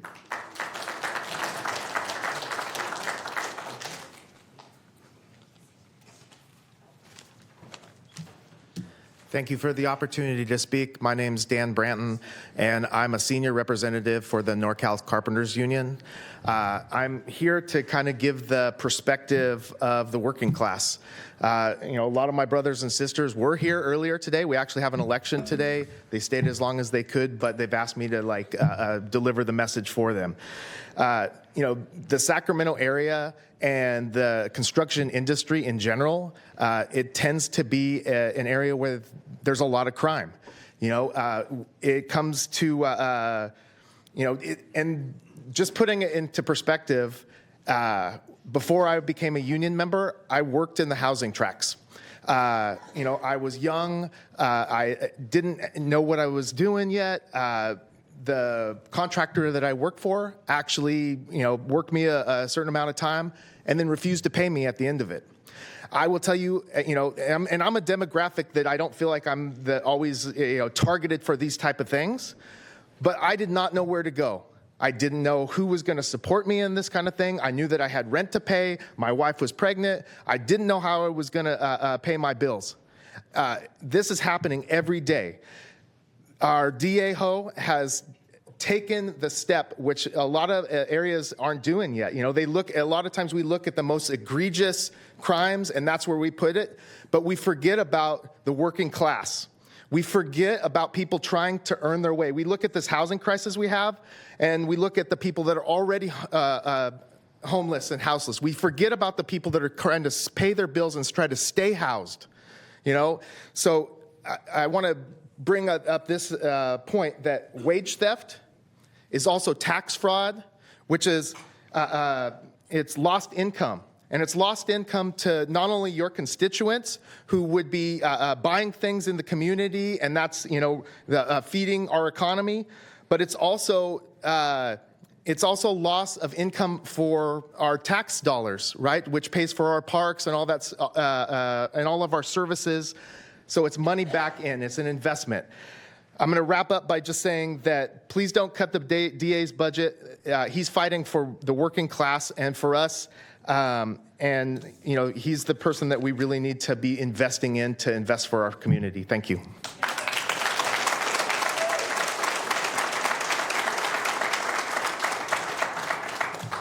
Good afternoon. Good afternoon. I know we all want the same thing, which is a safer and prosperous Sacramento County for all its citizens. I realize that you being on the Board of Supervisors is hard work and it takes dedication. It's a great responsibility to oversee this great county. But today I must urge you to stand with our District Attorney, Jen Ho.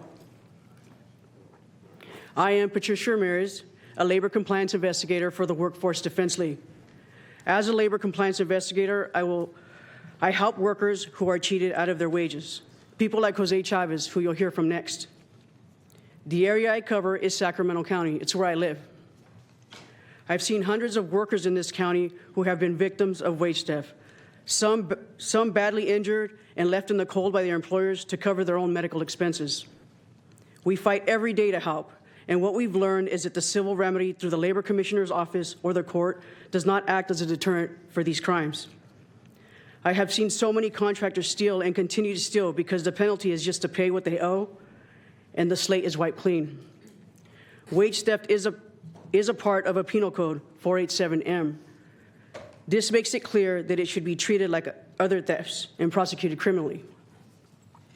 District Attorney Chen Ho has chosen to lead the way in this regard and charged ProFrame Incorporated with the crime of wage theft last May. This is the first of its kind in Sacramento County. The Workforce Defense League referred this case to the DA's office, and we feel that if contractors realize that the penalty for stealing will not simply be to pay what they owe, years later, I might add, that they will stop this practice and allow fair contractors to perform this work. The Sacramento County District Attorney's Office deserves to continue this fight for the workers of this county. We urge you to not cut their budget so that working people have a fair chance against the criminal contractors who steal from them. Cutting their wages is going to hurt us all. Thank you.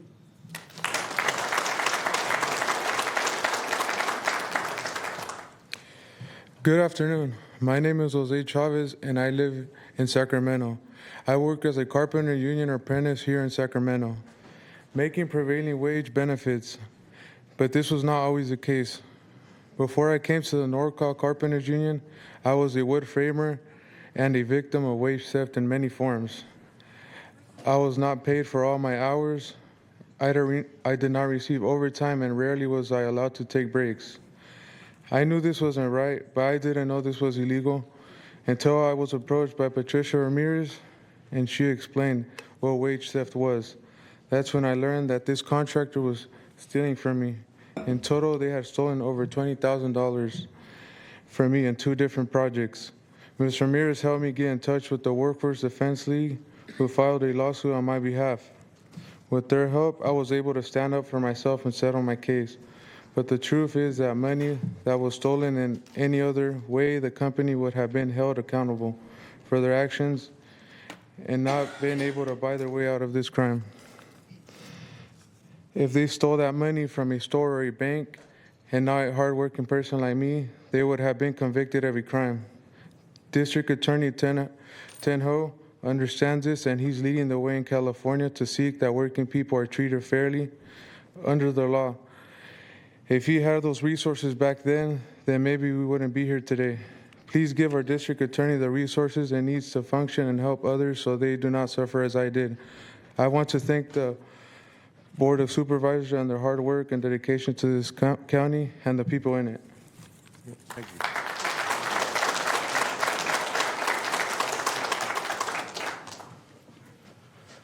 Good afternoon, respected Chair Cerna and Board of Supervisors. My name is Todd Schiavo. I'm the business manager of UA Local 447 Plumbers and Pipe Fitters and the president of the Sacramento Sierra Building Trades.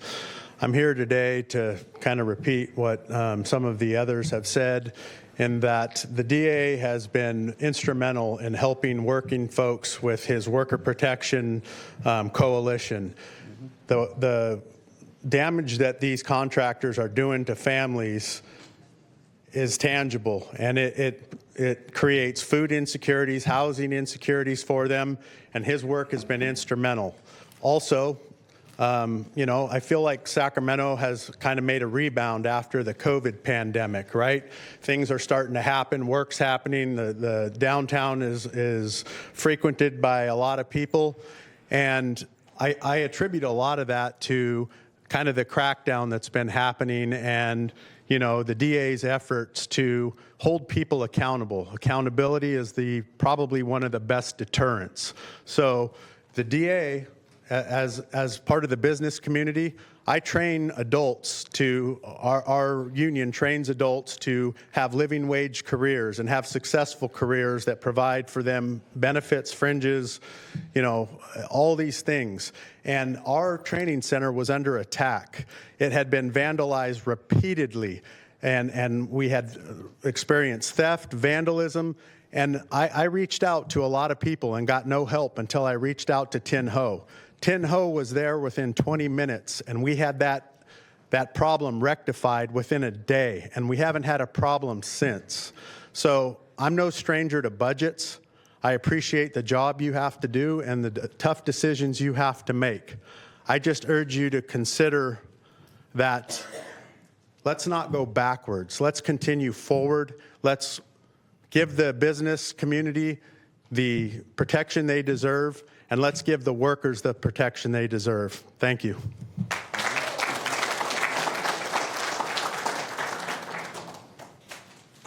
Welcome back. I know it's been hours. Thank you. Yeah, I had a chance to say good morning to everyone. Yeah, good afternoon, everyone. Yeah, my name is Ahmad Salim Abdul Rahman, and I am here today representing Asian Resources, a community-based organization serving Sacramento's immigrants, refugee, and low-income families of color since 1980. Public safety is community safety, and in maintaining the community's safety, DA's office has been working hard to ensure that various communities of Sacramento are protected in every way possible. Currently, we are seeing a huge uptick in cases involving sexual assault, child abuse, and domestic violence, and in times like this, the DA's office needs more support, not less. In fact, they are doing more with less. Whether it is tackling retail theft, fentanyl trafficking, or providing communities outreach and education. Meanwhile, CO recommendations have consistently favored increases for the public defender, but not for the DA. Our community relies on timely prosecution and intervention, particularly for victims who are immigrants, refugees, or survivors of violence. Public safety must remain board's top priority, and for the reason we respectfully ask you to reject any cuts to the district attorney's office, especially the proposed $1.7 million reduction, which would eliminate 7 critical attorneys' positions. Please do not weaken the system that protects those who cannot protect themselves. Thank you. Thank you.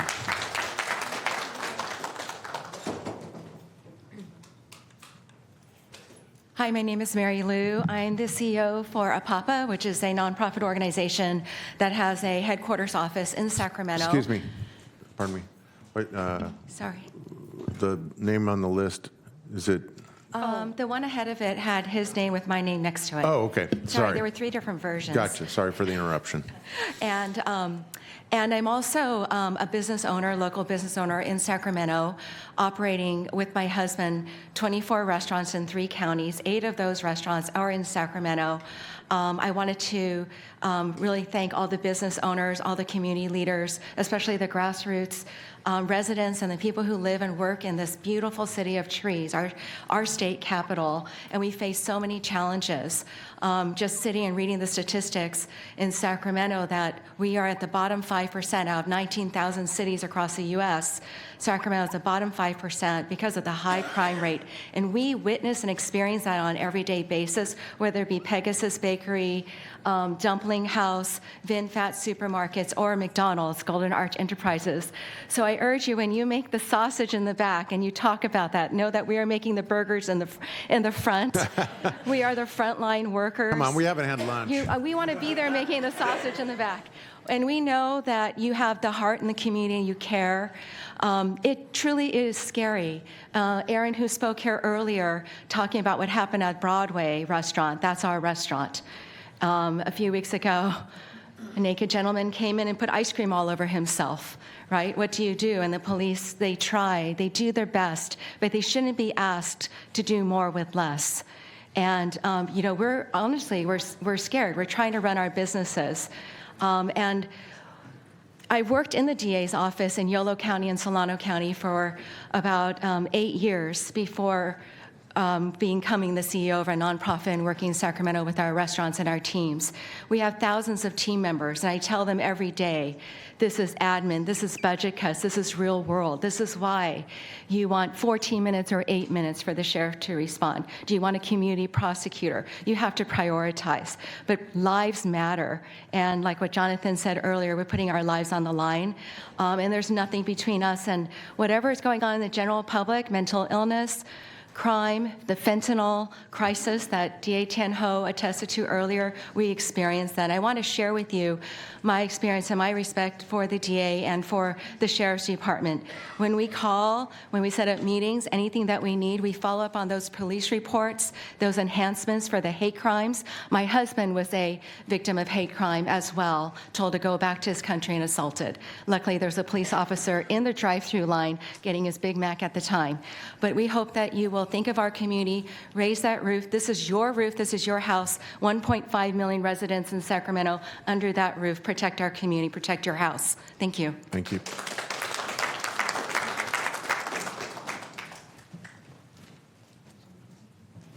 Good afternoon again. I'm David Ingram, one of the co-founders of River City Waterway Alliance. I want to thank the Board of Supervisors for your ongoing support of our organization. In just about 2.5 years, we've now removed 2.9 million pounds of trash from local area waterways. That's all volunteer work, and we certainly appreciate the support that we get. 3 of our biggest partners who have helped us get to that point, especially in the county, are facing budget cuts, and we're here to talk about how we would like you to reconsider that. First of all is Sacramento County Regional Parks. They have helped us clean up the parkway. It's 5,000 acres. Folks are streaming back into the parkway now in unprecedented numbers, where they were scared to go into those areas before. And I don't know if you can pull this up, but this scene is what we come across in the parkway and other waterways on a daily basis. We do 5 cleanups a week, and this is what we have when we have encampments in our waterways. This is an abandoned camp. This is probably only about 300 pounds of trash. So multiply that or divide that by 2.9 million pounds. We cleaned up thousands of these situations that are all along our waterways. And you talk about the District Attorney's Office and the Sheriff's HOT team and their POP team. Those agencies have helped us tremendously as well.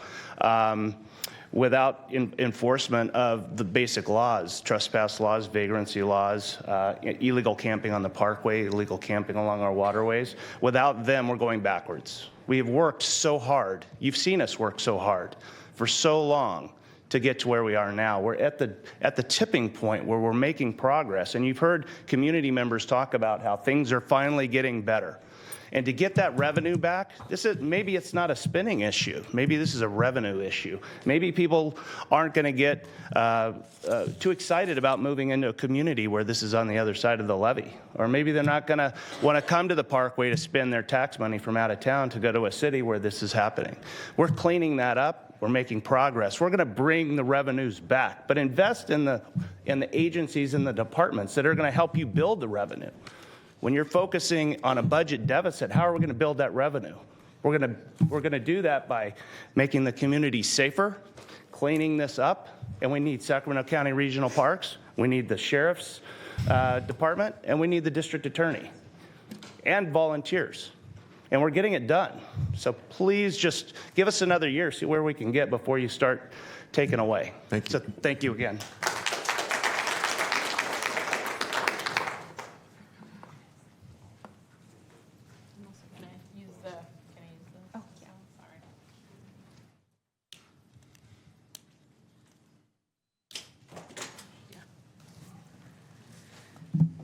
Hello, my name is Lisa Sanchez, and I'm also a co-founder of River City Waterway Alliance, and I just wanted to be here today to speak on behalf of the 3 agencies.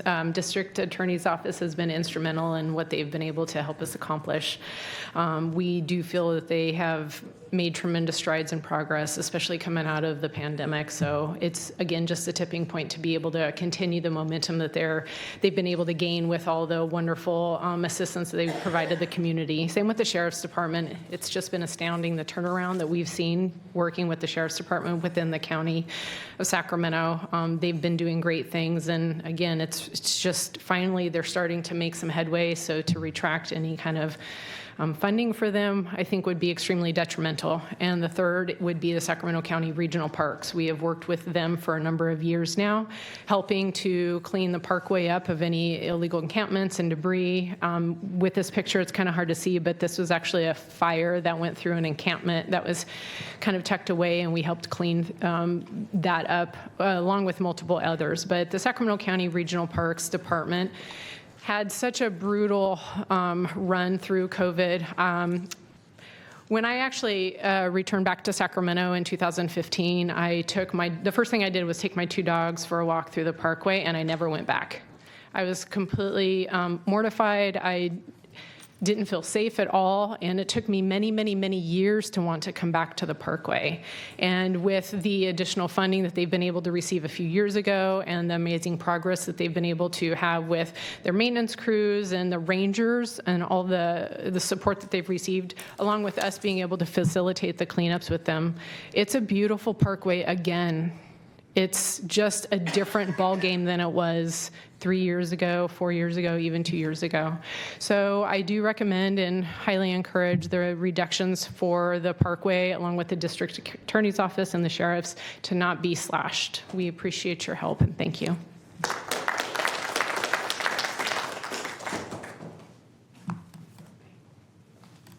I'm going to see if the list is correct. All right, Lisa.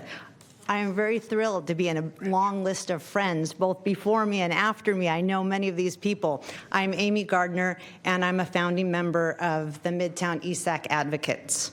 I'm asking you today to support public safety and not to take funds away from the district attorney or the sheriff's office.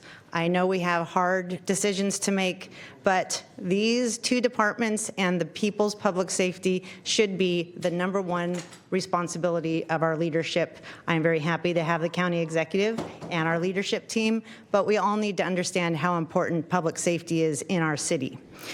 As I'm coming here with many friends and neighbors, we do love our county, we love our city, and we love where we live. But things have caused it to not be very safe. And I'm asking you specifically not to cut the DEA funding for the community prosecution unit. My neighborhood around McKinley Park has dealt with many big issues. We've had habitual offenders who are attacking mothers, putting their children into their car seats at the park. We have the same guy coming back and harassing and publicly exposing himself and fondling him to a young family that lives at the park. We also have a vandal who enjoys coming and smashing people's windows with rocks and to attack the businesses, breaking the windows that are the storefronts of our community. With the Community Prosecution Unit, we have had a lot of help for our community. We have helped us get these criminals prosecuted and issues abated. We had a huge encampment by Miwok Middle School, formerly Sutter Middle School, and the district attorney and other local entities helped us clear that out. We've seen less theft, we've seen less robbery, we've seen less drug dealing, and we have less women and men on working the street corners as prostitutes. This is good for our neighborhood. This low-level crime directly affects the quality of life for us. Prosecuting criminals through the DA prevents harm and violence to our citizens. Keep funding the DA and make Sacramento a place people want to live, work, and thrive. Thank you.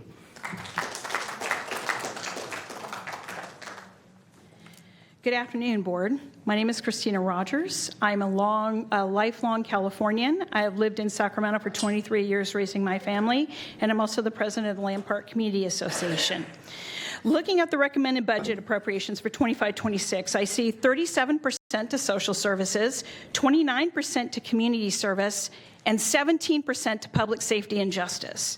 When California voters overwhelmingly passed Prop 36, we made it clear we want crime to be addressed properly and swiftly, and that includes funding the efforts, and we know criminals without accountability continue to offend.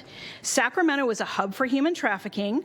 Our local businesses have suffered. Gang issue shootings are a regular part of the local news cycle, and the amount of fentanyl and other deadly drugs being distributed in our communities is off the chart, and our sheriff and DA are doing incredible work fighting it. Also, misdemeanor or felony, the defense and prosecution deserve equal funding. It is not right to unbalance the caseload. That leads me to believe there's an advantage to the defense, and my question would be why. I know not all of you up here agree with this, but those who support cuts to the DA tell me victims are just an uncomfortable reality. It's not your loved ones, right? So if you cut prosecuting attorneys' positions, victims of crime have every right to believe they've been abandoned and betrayed by their leaders, especially low-income and marginalized victims. Actions speak louder than words. Cutting public safety, then the message is clear. In Sacramento, the scales of justice are not balanced for victims, and our own leaders wear blindfolds, ignoring victim suffering. Thank you very much.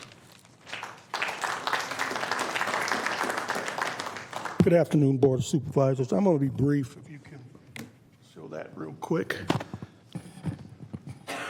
The reason I stood, those executives were here today, and I'm going to tell you a story about that. Where I live, Franklin Mack Road, we had a store that left. It was considered a food desert. And I tried hard to get a store there, and after I contacted them, they came over and over. It was in doubt. They didn't want to do it.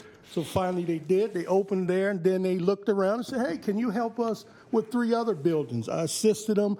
And as they opened up on Franklin and Mack, due to the foot traffic, we are now getting a Quick Quack car wash and one of the most innovative Dutch Brothers on that corner. Now, getting to the DA's office, I introduced them there. Ever since they were introduced to the DA, they have been prolonged supporters of it. Their stores has thrived. Their theft has went down. And it's not about locking people up if some come here and portray you just want to lock them up. It's about what we voted for. It's not about going out to lock folks up. This mechanism has all kind of programs in it for everyone. So I implore you to support not cutting that budget, because if you do, if it's not there, this is going to affect the stores, from the stores to the employees, the prices and product, and next thing you know, stores is not going to open up. And they were here today again, and because of this, I'll give them permission to share this. Because of what is being done, they're looking at 4 other locations in this Sacramento region. So I applaud you not to cut that budget. Thank you. My name is Marie Harrell, and I'm in the North Highlands area on the Watt Avenue district. I'm actually a pastor of a church there, and since the year of 1989 that we've been there, there's a lot that I've seen take place. Thank you to the Board of Supervisors as well as the people that have worked on the budget. And I would like to say I do understand and appreciate the analogies that the chair gave us, even for expressing the part about mortgages and the bills that go with it. And I would like to say that the percentage that we have that goes when they showed the budget slide to public safety is significantly less even than social services, but it is a requirement that we can have the ability in our community to have the meetings that we do. One of the ones that has been mentioned multiple times is with the DA, and I can tell you in my over 30 years of being in that area and community meetings that I've been a part of, that one has brought the greatest impact. It brings both civil, government, community, business, and social organizations together so that we can effectively not only know the programs you've already put in place, but how to effectively use them in servicing our communities and what is done as a result. As a result of those meetings, we've seen a greater influx of change, and not only change, but hope that what we're doing is making a difference. And I firmly believe that these budget allocations are required for the public safety so that we can continue to have those. And in that analogy that the chair gave about the house, as I was sitting there and listening, yes, it is important that we can pay our mortgage, but it's also important that we can pay our utilities. And I would like to say that maybe we could look at potentially some of the growth areas and pare those back, because if we can pay our mortgage, but we can't keep the lights and the heat on, it doesn't really affect us if we can build 3 more rooms. So I'm asking that we could take that into consideration and allow us, because again, having that aspect in our community is allowing us to impact, see, understand, and continue change. Thank you.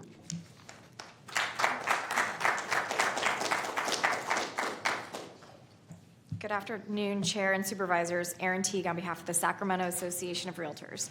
Today, we urge you to reconsider the proposed budget cuts to public safety in both the District Attorney's Office and the Sheriff's Department. These agencies are essential to keeping our communities safe and the ability to fully implement Prop 36, which was passed with a strong 68% of the vote.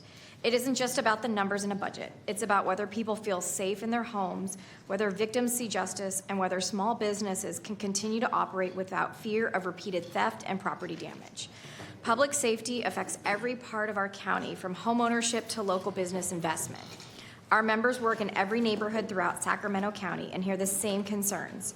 Residents want to know that someone will respond when they call 911 and that crimes will be taken seriously. Even though Prop 36 was only passed in November of 2024, we are already seeing the results through cleaner streets. Small businesses can focus on the health of their business instead of the safety of their staff and patrons. Cutting back now would reverse that progress and undermine public trust. We need strong enforcement and prosecution to make meaningful progress.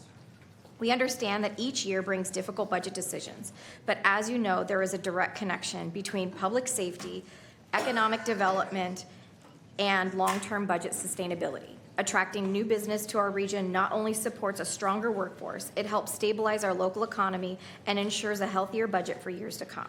When our local economy thrives, it drives homeownership and healthier communities. Thank you for your time today.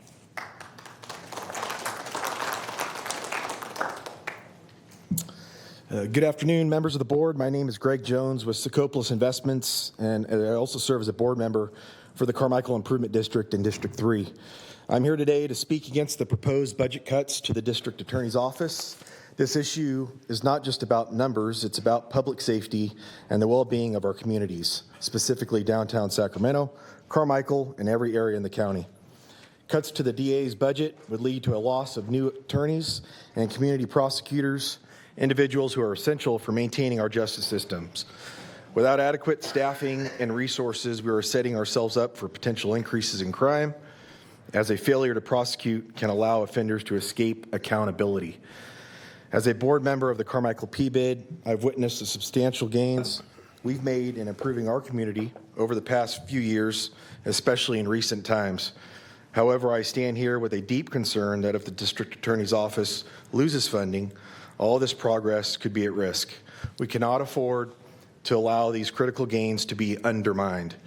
It is imperative for us to advocate for the DA's budget to protect our communities and ensure that justice remains effective and accessible.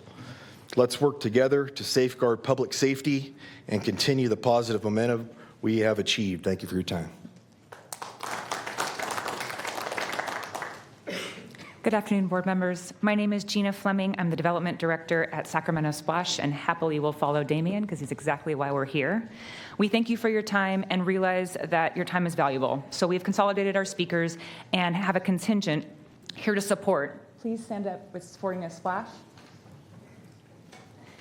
This isn't just about a line item on the budget. It's about a program that's been opening up kids' eyes to the natural world for 26 years, since 1999. It's the Investigating Vernal Pools program is often a student's first experience in seeing a live frog up close or learning that there's an entire ecosystem thriving in these pools that dry up by summer. It's a kind of learning that sticks with them for life. This proposed $75,000 cut would eliminate 20 field trips, and that's over 600 kids gone from the preserve, gone from this opportunity. We are not just talking about enrichment. This is a core science learning that ties directly to state standards and supports teachers who are already spread so thin.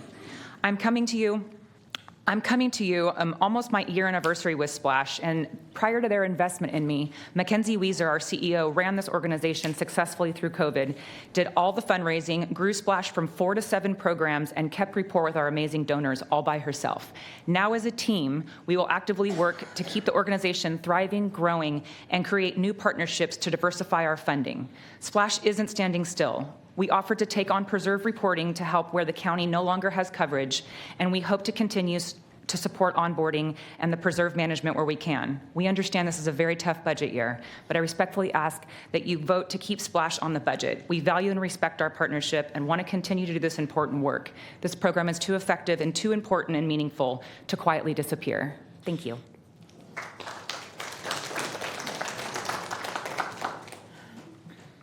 Good afternoon, supervisors. My name is Nigel Moore, and I'm president of the board of Splash. And it's my job with my fellow board trustees to be fiscally responsible. During my tenure of the last 4.5 years, 2 years as treasurer and 2 years as president, we have managed to grow our programming to serve over 18,000 students per year. We currently have a shortfall of 130,000 for our Project R program in the historical dairy, Nicholas Dairy in Elk Grove, now in an additional 75,000 from Sacramento County. It's going to be a real tough job for us to continue on these programs. For 25 years, the Investigating Polls program has been one of the most impactful ways we connect students to science and nature. This isn't extra, it's a cornerstone. Damien, you heard from earlier, is a perfect example of what we do with these kids when we take them to the vernal pools. In the big picture of things, $75,000 is a very small portion for a Sacramento budget, but Sacramento Splash, it's a huge loss and carries penalties to many schools we serve. I joined the board of Sacramento Splash because the future of our environment and what lives and soon to be a custodial hands in the children and our children's children, and helping them foster the stewardship, education, and understanding will broaden their curiosity and ability to grow up as adults that care and protect a delicate environment. I respectfully request you restore Splash funding to your budget. Thank you very much.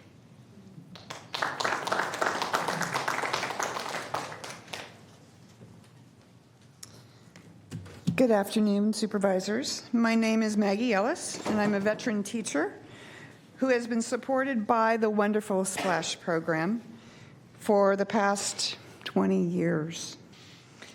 I also put my money where my mouth is, and I contribute personally to Splash. I want to thank you for your support of Splash. It has allowed so many students to connect classroom learning to the real world. As I've told my students, science is your life. It is our responsibility as the community to educate students about the importance of water now more than ever, especially with the cost of water increasing.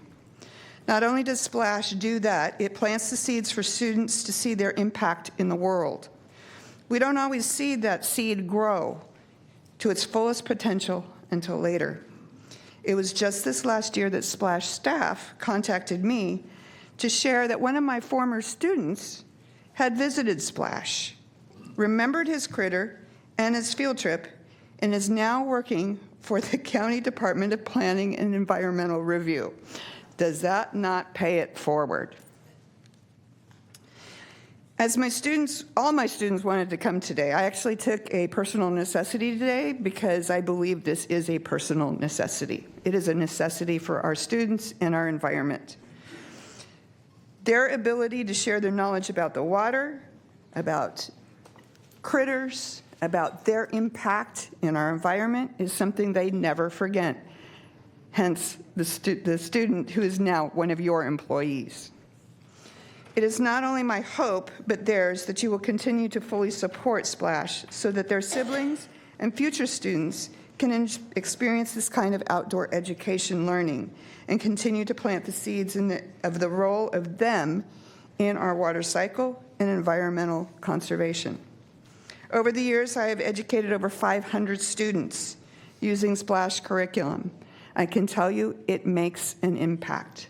So I ask that you fully support Splash now and in the future. And you are welcome to come to my classroom because we're still in session and they would love to deliver their speeches to you, in which I said, go to the Carroll County supervisors and tell why you cannot build on a vernal pool. Please come see me anytime. Elk Grove.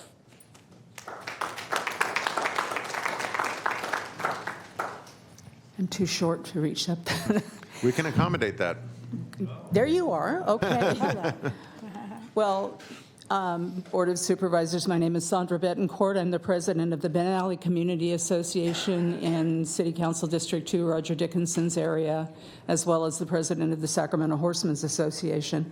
And I'm here to offer profound support for both Sheriff Cooper and his entire team, and Tien Ho for his entire team.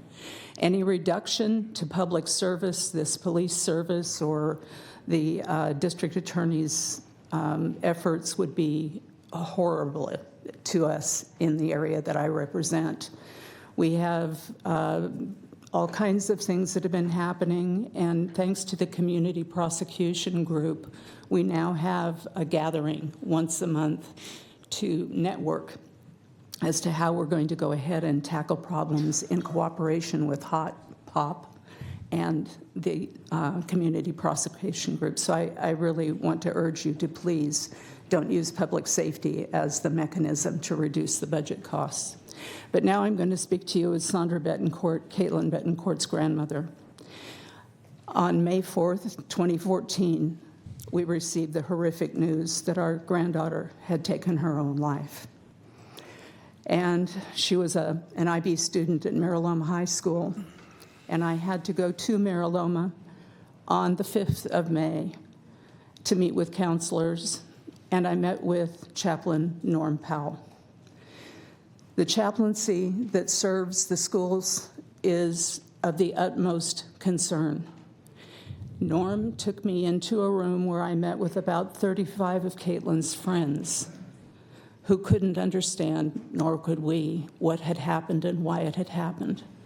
And the chaplaincy carried the Betancourt family through to make things better. I understand that they're facing some financial issues right now, and I would ask you, please, to restore $40,000 to that effort. I don't want anybody to have to experience what we experienced. It was horrific. It still is. 11 years doesn't make a difference.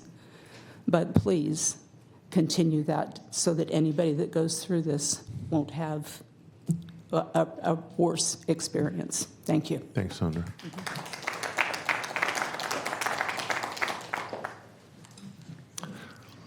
Good afternoon, supervisors. My name is Randall Hom. I live in District 3, and I have business interests in both District 2 and District 1. I'm here today as a small business owner and a realtor who is deeply concerned about the proposed cuts to public safety, specifically the Sheriff's Department and the District Attorney's Office. For years, I've struggled with ongoing issues around encampments and trespassing at my places of business and on properties that I control.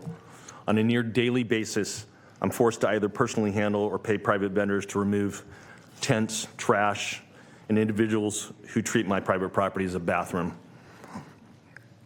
I deal with illegal campfires, water theft, broken windows, graffiti, and large-scale debris cleanup. Sadly, this has become the norm. It's not unusual for my monthly water bills to reach $500 or $1,000 due to unauthorized use. Sometimes that's on a vacant building. I paid thousands of dollars to replace plate glass windows, knowing I can't risk filing an insurance claim because I will likely get my insurance canceled. That's not just a cost of business. It's a burden that's unreasonable and it's unsustainable. And just when it feels like we're finally gaining some ground, thanks to the increased efforts by law enforcement and a very proactive DA's office, this budget proposed cuts to those very departments. That's incredibly disheartening to me. As someone who has spent years being told to be patient, I can say with confidence, now is not the time to pull back. We need to build on the momentum that's finally making a difference. I urge you to reconsider and restore funding to the Sheriff's Department and the DA's office. Public safety is not optional. It's essential to every resident, property owner, and business just trying to survive. Thank you. Thank you.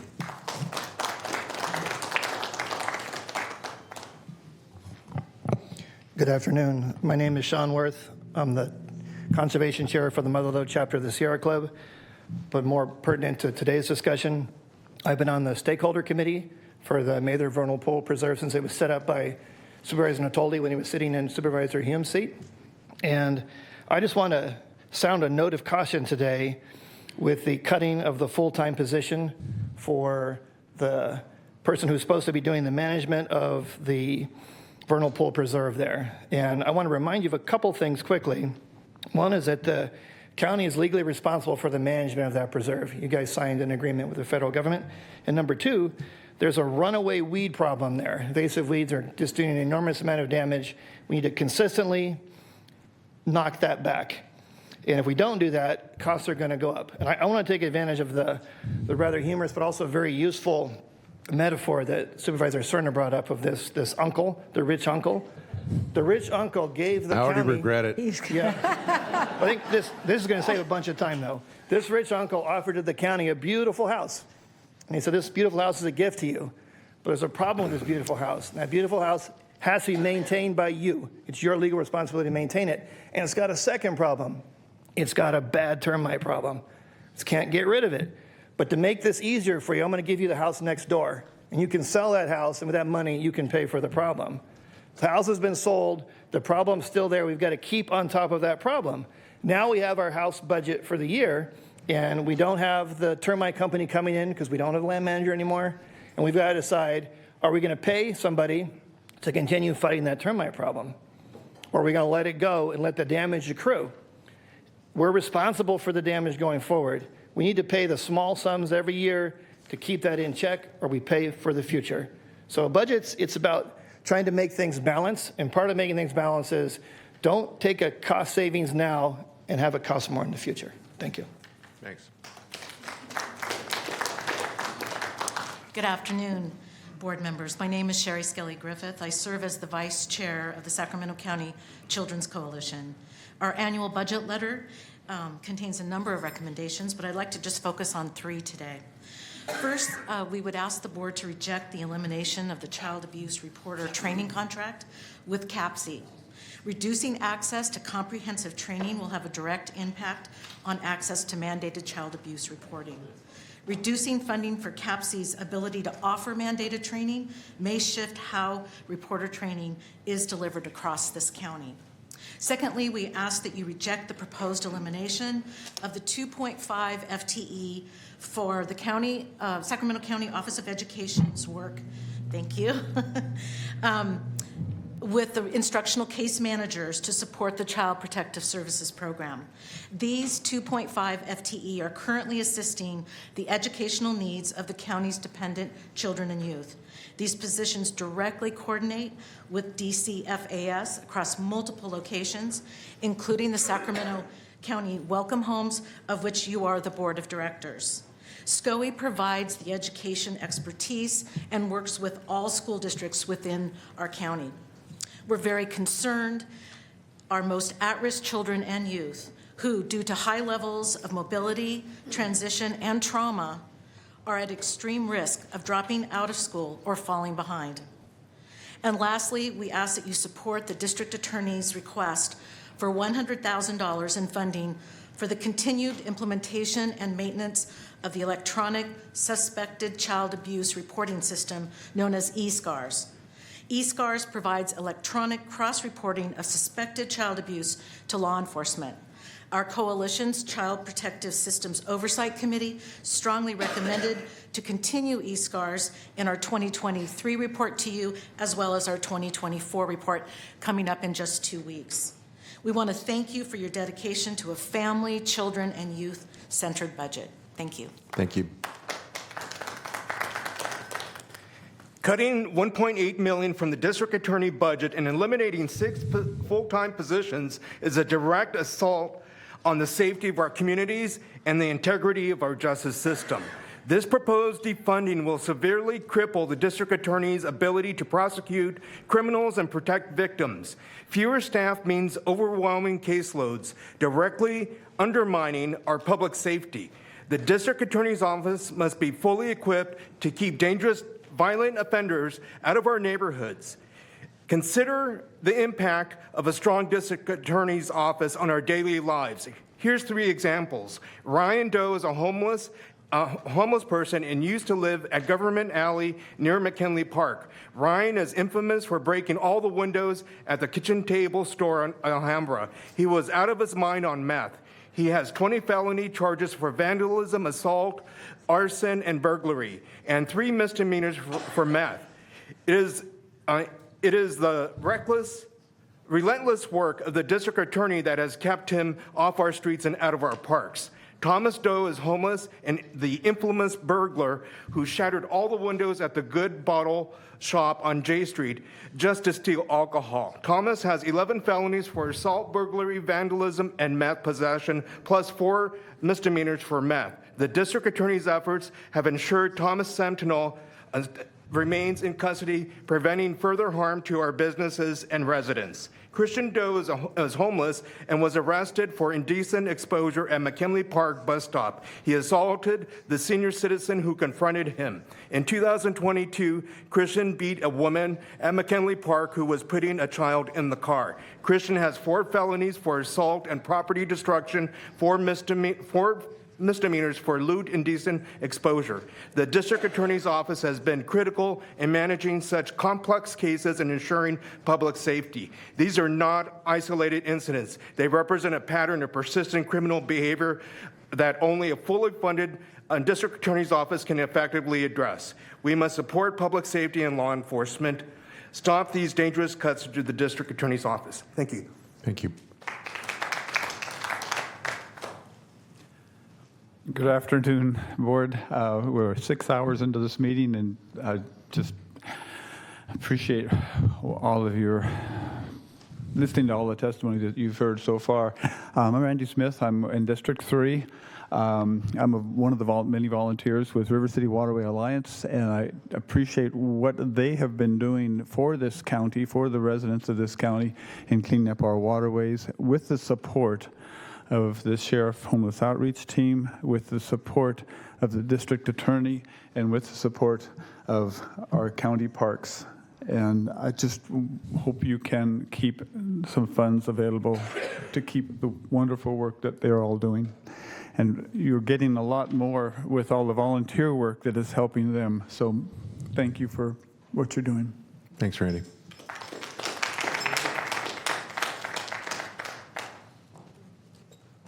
Hello, I'm Mary Murray. I'm a resident of unincorporated Sacramento County, and I'm here to support SPLASH and funding the Investigating Vernal Pools Science Education.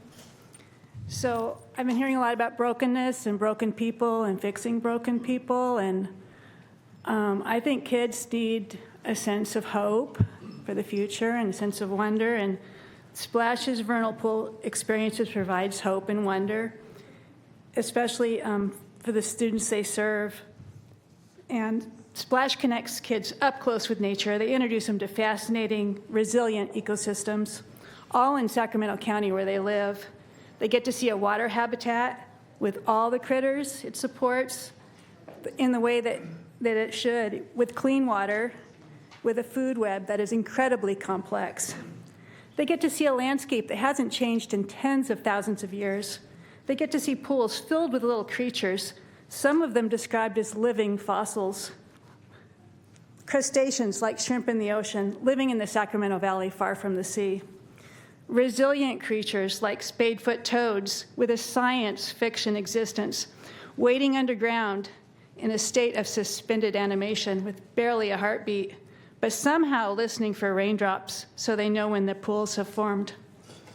And the spring flowers making beautiful splashes of colors as they have resiliently for thousands of years with their special pollinator partner bees who somehow know when their flowers are blooming. So our children, our future, they need hope, they need wonder now more than ever. And Sacramento County has a precious resource available to teach hope and wonder. I ask the board to continue funding SPLASH. Thank you. Thank you.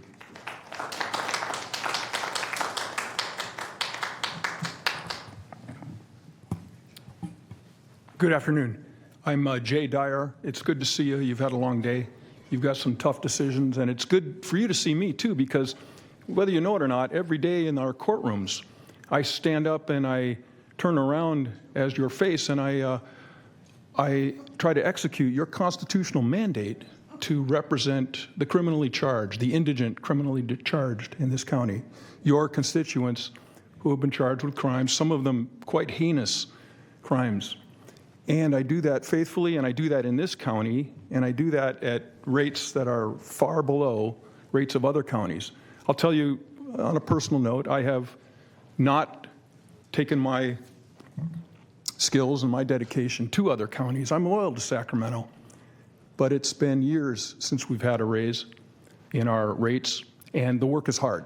The work is demanding. It is physically and emotionally demanding, and sometimes it can actually be incapacitating. So I have a lot of dedicated colleagues. I am dedicated to your mission, and I'm dedicated to Sacramento's citizens.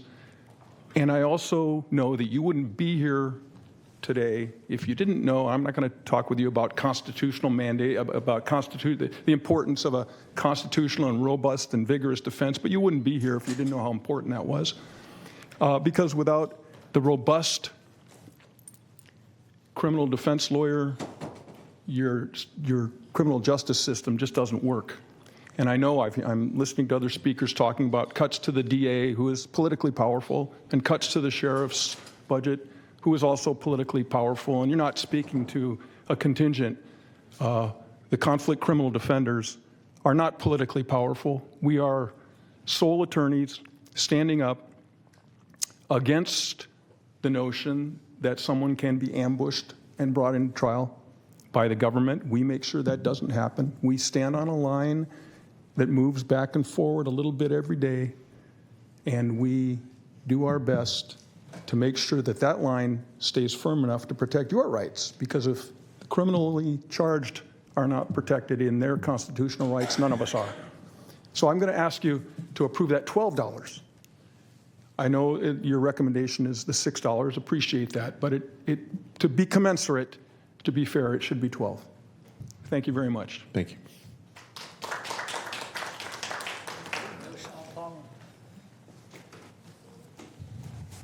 Well, I guess we're going to step in. There's no Sean Palmer, so I'm Chaplain Norman, Chaplain Martina from the Law Enforcement Chaplaincy. Sean's not here? No? Okay. Oh, well, we get 4 minutes then, right? Anyway, thanks y'all for being here. Appreciate y'all. Chaplain Norman, Chaplain Martina, the Law Enforcement Chaplaincy of Sacramento. We've been serving the community, and we know many of you, for over almost 50 years. And we're trauma care chaplains. We're constitutional, not congregational, which means that we are there for people of faith or whether they don't have faith. We're still there to help them with the trauma that they experience. One of the main things we do besides serving our community and the law enforcement agencies and your loved ones is we work schools. The second highest number of calls we get is for schools. As you heard from Ms. Betancourt, we had last year 9 suicides in our high schools. We've had one 14-year-old this year. We had 13-year-old attempted. Well, we are central with trauma care chaplains, and we work with death, unfortunately. That's something that the counselors, therapists, social workers, they're more behavioral specialists. We come in as people that help with that issue of death. And we help the people understand what's happening and what they can do about it. And we've been doing that for almost 20 years now in our schools. We started with a grant many years ago, and it changed into a contract. And obviously, with all the eliminations, fortunately, with all the billions and millions of dollars out here, we're at 40,000. But since we're a nonprofit and we work with a very small yearly budget, that makes a bit of a difference for us and our response. I mean, if you think about those 3 little girls that was killed by their father, then he killed the caretaker and himself a few years ago. I was at the Incident Command Center. From there, I called my contact at Natomas and said, heads up, Earl, you're going to have a mess tomorrow at the schools. Well, we showed up the next day at the school at 7:30 at both schools, and it was out of control. I mean, the counselors, the teachers, everybody was, but you know what we tried to do is we came in and helped them understand what they were going through and help them through it. Went to the vigil, went to, the next couple of days we were there. That's just a touch of what we've been doing for years. Over 2,000 calls in the last year for schools alone. And we never have charged them a cent. So we hope that you will reconsider that $40,000, that little bit that we are asking for now, and look forward to working with you. And we're here for you too. Appreciate all you do. It's been a long day for you. Thank you. Thanks. Thank you.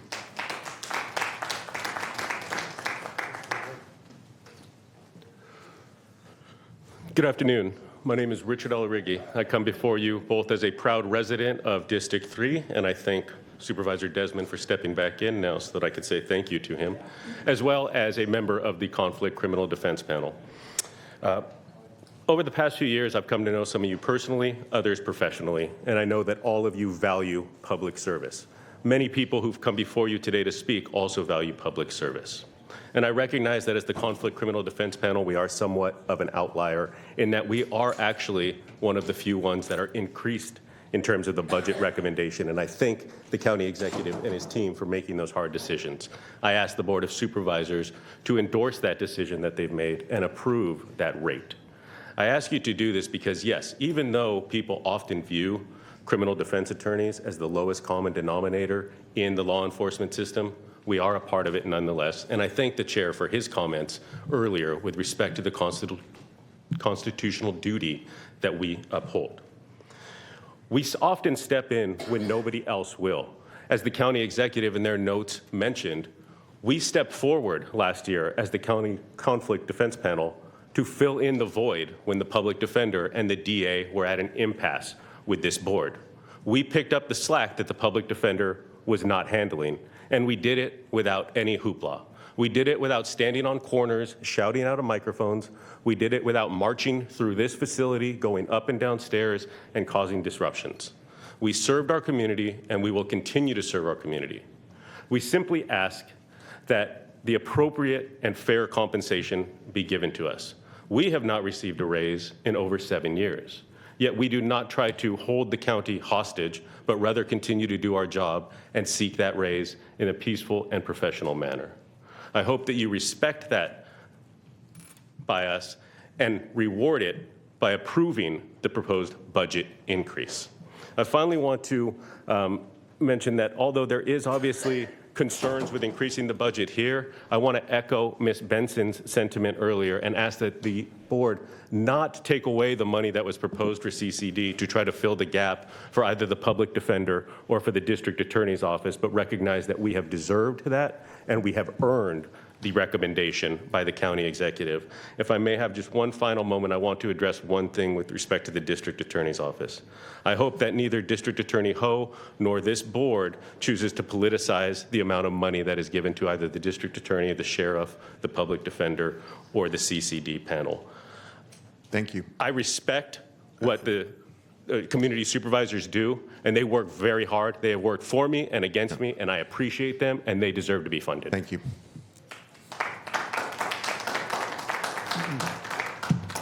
Good afternoon, Chair and Board of Supervisors. Jameson Parker with the Midtown Association. We're a property-based improvement district in Midtown representing over 1,300 properties with the mission of making Midtown a center of culture, creativity, and vibrancy in our urban core. I just want to first thank you all for your time today and the work that you do to pass a balanced budget. I know how difficult that can be for all of the leaders here in this room and extended into the county, especially in the economic environment that we currently are in.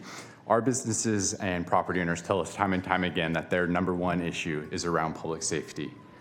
When crime and vandalism go unchecked, that negative impact ripples. That crime extends, vandalism goes up, business struggle to stay open, buildings stay vacant, and our economy suffers. Because of this is the most important service that our PBID offers is our Clean and Safe program.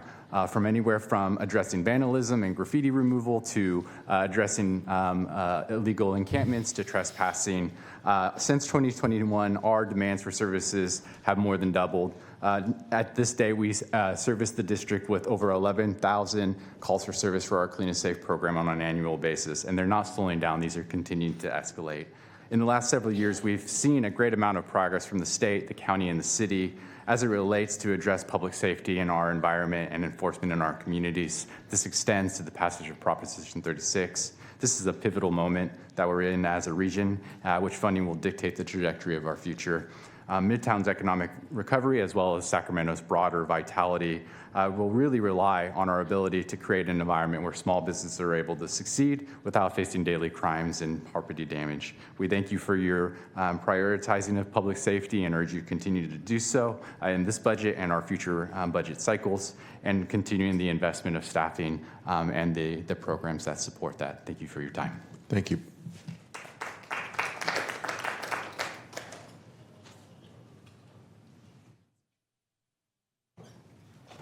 Seeing anybody? Is Ms. Herring here?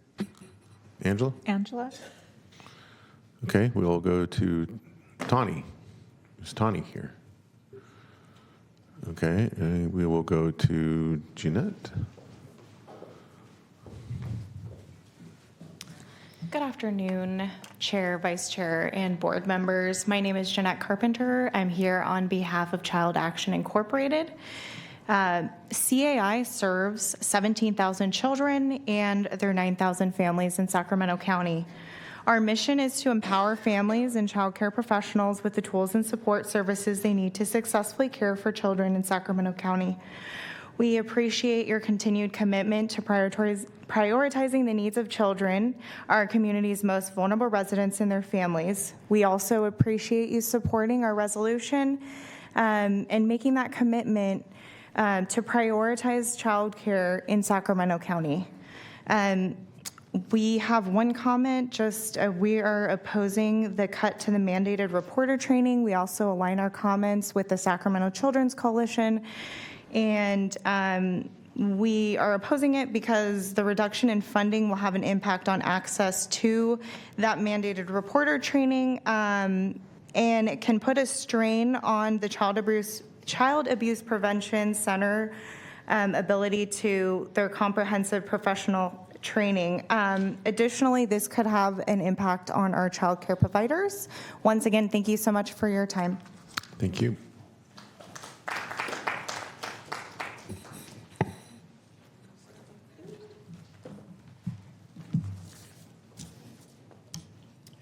Good afternoon, County Board of Supervisors.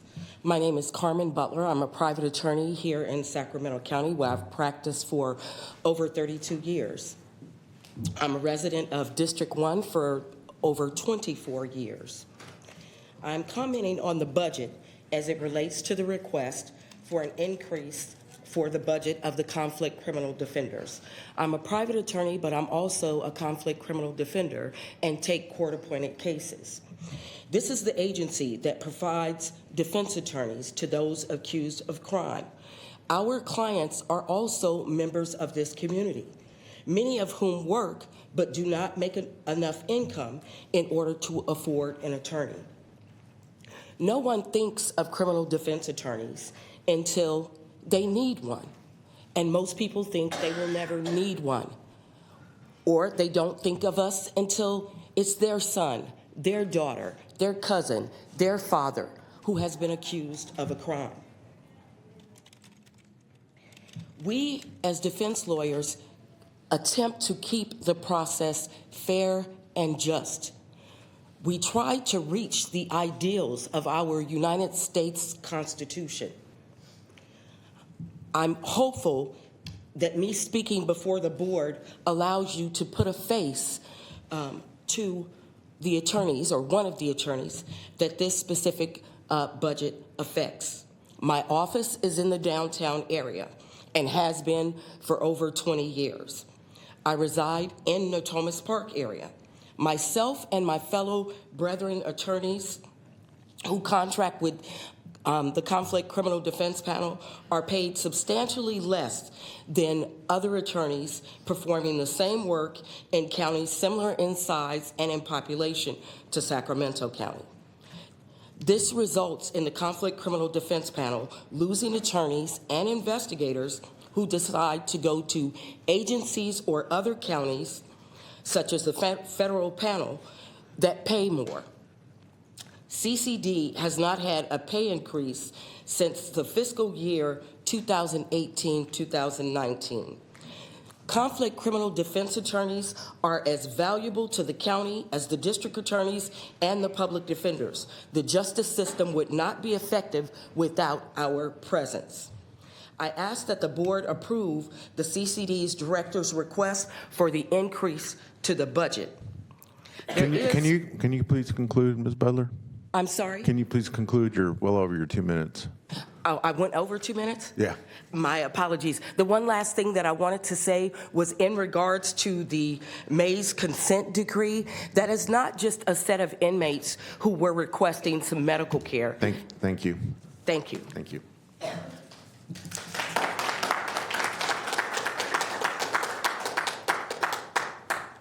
Hello, everyone. My name is Chanel Patterson. I am the supervisor of the Juvenile Response Team Court, and I'm here to advocate to ensure that we keep budget for this specialized court.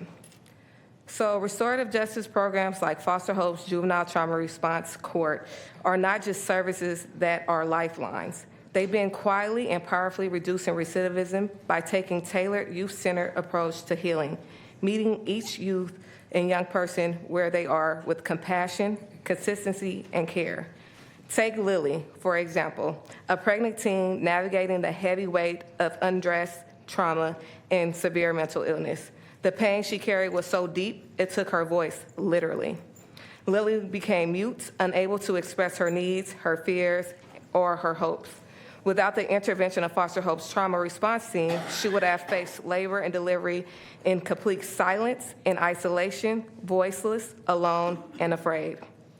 But the program changed her trajectory. Through one-on-one support, trauma-informed therapy, and relentless advocacy, Lily was surrounded by people, her defense team, that didn't just speak for her. They empowered her to speak again. They held space for her healing and helped her reclaim her voice in one of the most vulnerable moments of her life. This is what the Juvenile Trauma Response Court makes possible. It treats young people not as cases, but as human beings, full of complexity, pain, and potential. It understands that accountability and healing are not mutually exclusive, and that true public safety begins with care. Please continue to fund the Juvenile Trauma Response Court. It's not just a program, it's an essential lifeline for our most resilient youth. They are not broken, they are burdened. With the right support, they rise. Let's choose restoration over punishment. Let's protect the pathways to hope. Let's stand with the youth like Lily and make sure they never feel alone, never silenced, and never forgotten. Thank you. Thank you.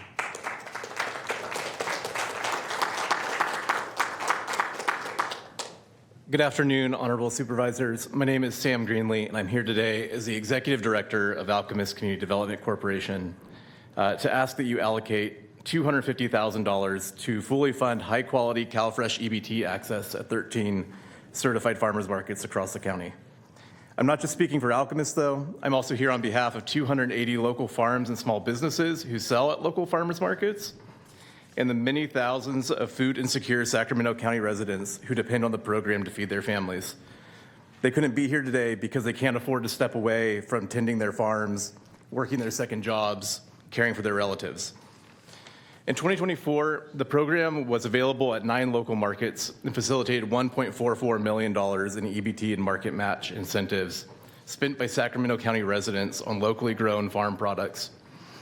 These purchases represent nearly 6 million servings of fresh fruits and vegetables. They represent $2.7 million in local economic activity. They represent the difference for local family farms between a profitable year and the closure of their farm. They represent improved public health and reduced strain on food banks. It's rare to find a program that delivers such a substantial return on investment. The CalFresh at Farmers Markets does just that. The county's investment in this long-proven program will provide the programmatic support needed to allow state and federal dollars to flow into the grocery bags of low-income Sacramento families and the wallets of our local farms. I appreciate your consideration and ask for your support. Thank you. Thank you.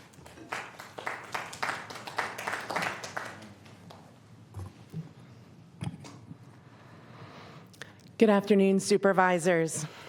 I am honored to wear a lot of hats and work at the grassroots and at the treetops with good people throughout this county. Today, I speak on behalf of Foster Hope Sacramento.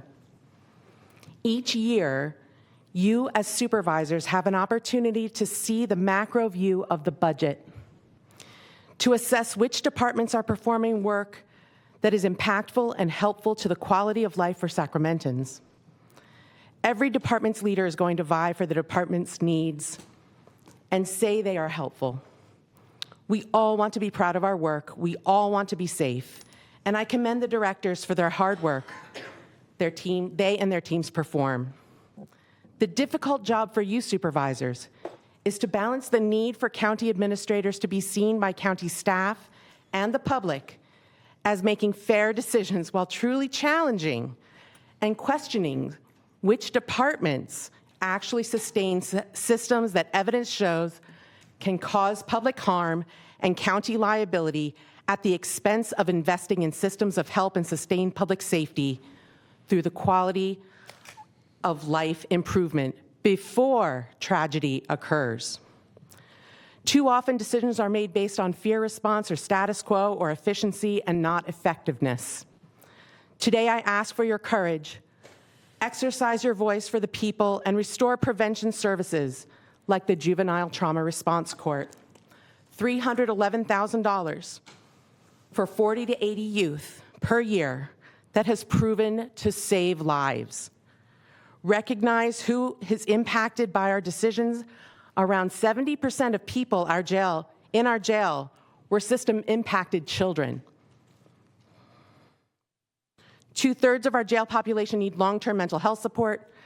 Many of them have families and need housing. Studying the needs of these people who are arrested and confined as adults shows where we have failed them and where prevention priorities lie. I'm almost done. Those priorities are not enforcing laws after the fact and jailing people. That's too late. They are investing in people's needs to prevent unhealthy and predictable responses. You are in a position to model what caring for one another looks like, and for those who can't adequately care for themselves, we must care for them. Thank you. Thank you. Thank you. I'm going to stand with my youth.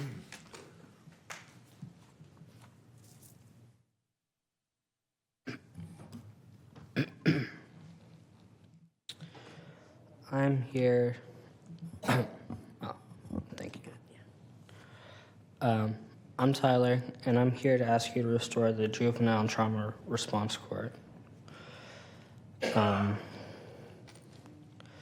have done many things for me, such as help keeping me out of trouble.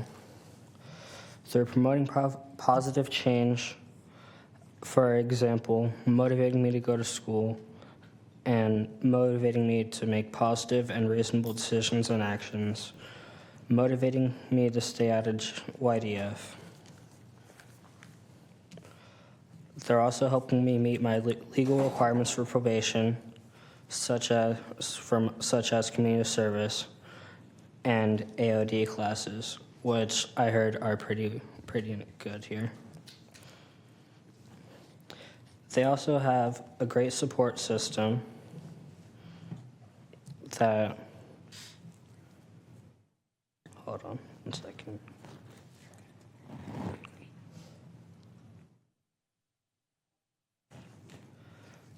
Such as teaching life skills and like budgeting, positive coping skills, and motivating me to go to higher education.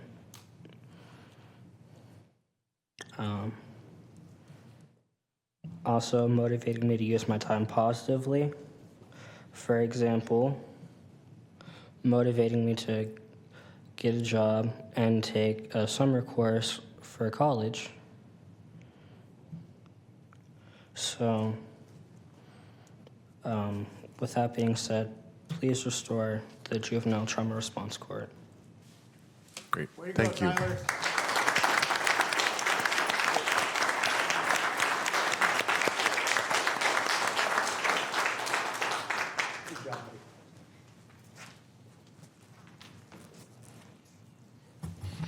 Good afternoon, Chamber, Chair, Supervisors. I'd like to thank Mr. Villanueva and Amanda for the work they've done. It was a great presentation earlier. My name is John Hoffman. I'm a co-founder and current president of the Greater Arden Chamber of Commerce, serving businesses of the Arden Arcade community, which lies solely and wholly within District 3 and Supervisor Desmond's district. And I want to thank him specifically for all the help you've provided. As a president of a chamber, I speak with many business owners. Previously, I've worked with National Federation of Independent Business, National Write Your Congressman, in which I work all day, every day, speaking with business owners. And I can tell you quite honestly and easily that one of the major challenges for all of them is the crime and public safety for their districts, for their areas. And many of them are at their limit. They just can't take it anymore. But with passage of Proposition 36, we're heading in the right direction. And I can tell you that without businesses, without jobs, we're not going to have the taxes, we're not going to have the sales taxes, we're not going to have the income tax to fund many of the other projects that we're trying to fund today. As difficult as it is, and I do appreciate your work, Mr. Villanueva, as difficult as it is, we need to support our sheriff and district attorney. I've also been honored to attend many of the business workshops that are held both in the Howe and Arden area and Auburn and Watt districts. And I've seen much of the improvements that's done. I see the passion, the work that's done by all those involved, from the supervisors district, run primarily by Ron Linthicum, and sheriffs, the HOT team, the POP team, Department of Economics, many of the different people within the district, the county, who are very passionate about their work and do great work. I've seen a lot of improvement in my area, and I want to urge you to find the funding to support both Sheriff Cooper and DA Ho and keep us going in the right direction. Thank you very much for all your work. Thank you.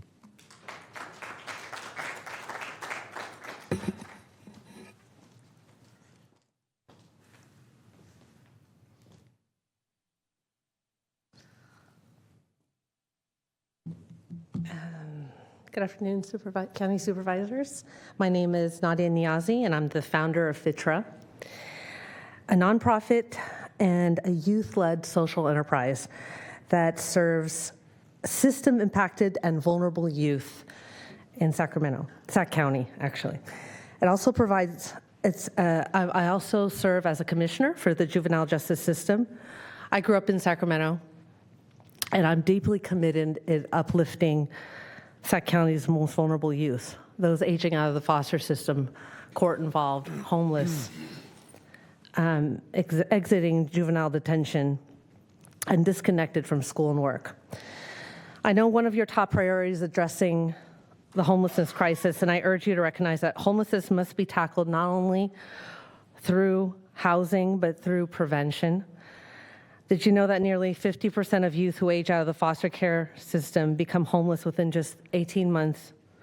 And research shows that a significant portion of our current homeless population has had experience in the foster care system at some point in their lives. At FITRA, we work upstream to break that cycle. We provide structure, mentorship, and most importantly, paid hands-on job training that helps youth build skills, confidence, and purpose.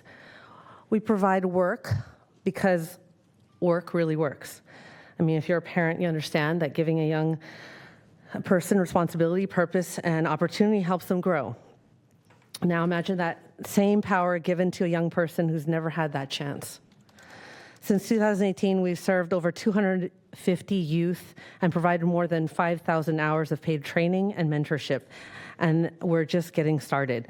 With your support, we can expand our reach, especially in District 5, communities like Elk Grove, Rancho Cordova, and South Sacramento.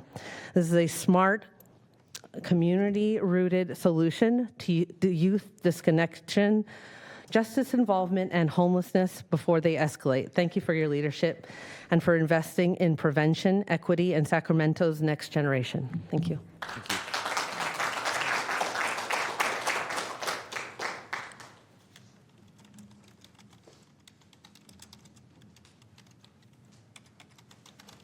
Again, if we could have the remaining speakers note the list and line up accordingly behind the current speaker at the podium, that would be helpful. Thank you. Hello, supervisors. For a while there, I thought I was number 80, but I'm fortunate. Thank you for your service. Supervisor Rodriguez, good to see you again.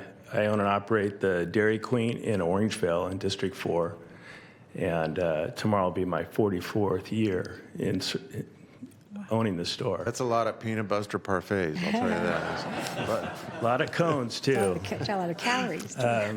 About 10, 15 years ago, I started serving with the Glove Committee out in Orangevale for the Greenback Lane Envisions.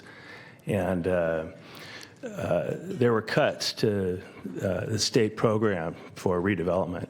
And one of the things that our committee had to face was whether or not we were going to continue to meet or not, whether there was possibility of getting funding for improvements. And we did, and we were able to complete a document that was recognized here for, improving our street.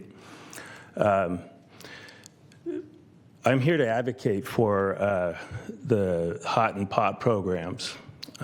In my time being there at the store, I've seen the street go through ups and downs, and Ron Lithcomb was walking the streets about 10, 15 years ago looking for support with the Business Watch out there.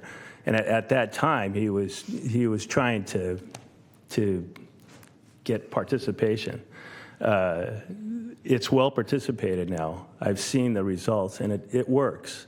And I think that what we get out of those meetings is to amplify the eyes and ears of law enforcement where we can help direct them. And it's more proactive. I think it saves money in the long run, and it's better than spending money on reactive responses.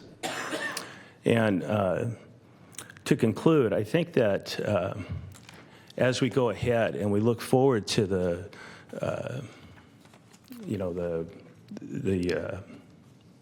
different decisions that have to be made, it appears as though Mr. Cooper and Mr. Ho they're not here for them to hear me advocate that they change their minds and allocate based on what you're saying, Mr. Cerna, that these are their decisions for the budgets. So I have to advocate to you to hopefully change their minds with their decisions that they've made. So thank you. Thanks Appreciate it. again. I don't believe Mr. Hernandez is here.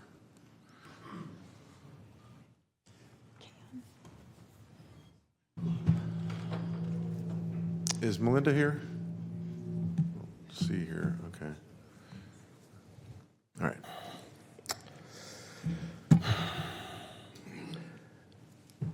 Do y'all find it hard to hide your lack of integrity? I know the sheriff and DA does, because that's why they depend upon the powers and taxpayer resources of their elected offices, spending thousands of dollars on these fear-driven presentations and media propaganda videos to manipulate our public and people into political advocacy on their behalf. And I don't blame people here for reacting in fear to these campaigns. People don't know what they don't know. And most of us are too busy just trying to survive. But some of you won't know what you don't want to know, because some of you are paid to look the other way and not ask questions. So I can forgive most of the public today for missing the one slide in the presentation in this budget that contradicts all these defund claims.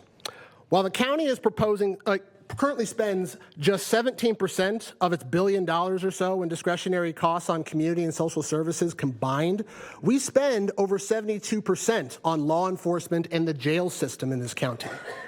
That's just in discretionary resources. You see, I prefer seeing things for what they are and meeting people where they're at, which is why I spend so much time studying the data and doing the math hidden in these hundreds of pages of staff reports. And here's what I can tell you unequivocally what's in there so far. Did you know that the sheriff's total budget is currently over $925 million?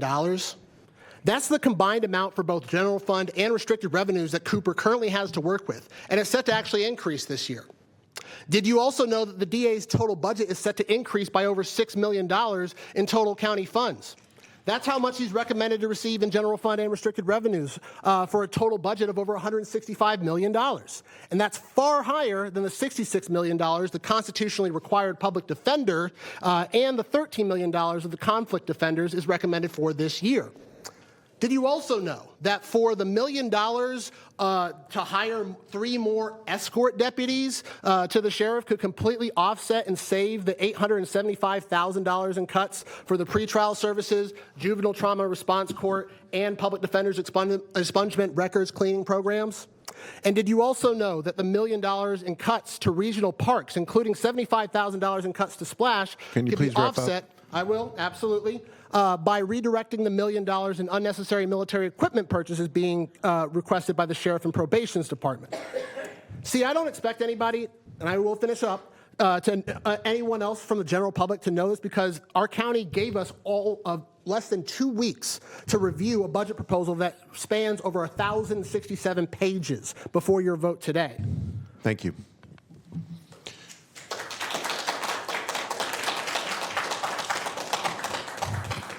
Melinda? Shelby?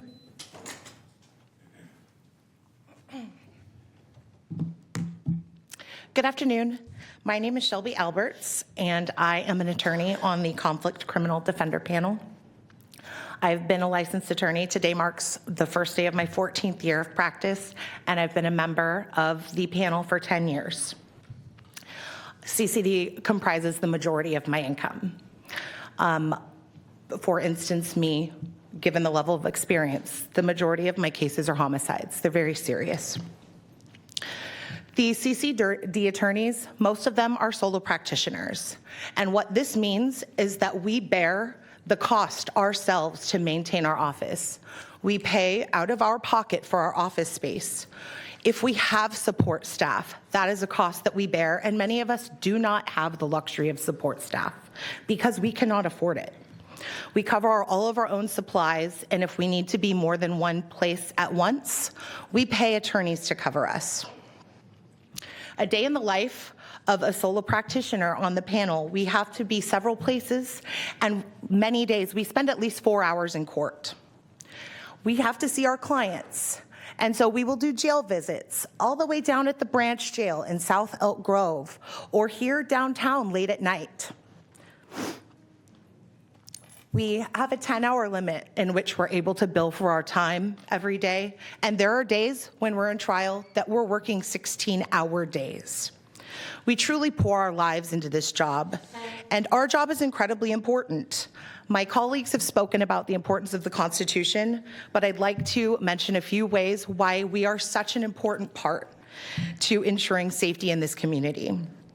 We're ensuring the members of our community are fairly prosecuted. We're making sure that the mentally ill have access to treatment. We're helping the children that aren't making the best decisions in their lives to turn their lives around. Keeping experienced attorneys on our panel is incredibly important. Any attorney in this room will tell you that we all need mentoring, and we all seek mentoring from someone more experienced than us. One of the most important things we do, that in these the most heinous crimes, they may go to trial. And if you don't have an experienced attorney defending the accused, their guilty verdict may not stand. I am a resident of District 1, and I would like, more than anything, to continue serving my community here in Sacramento and having that comprise 100% of my income. So we are asking for a raise. Thank you.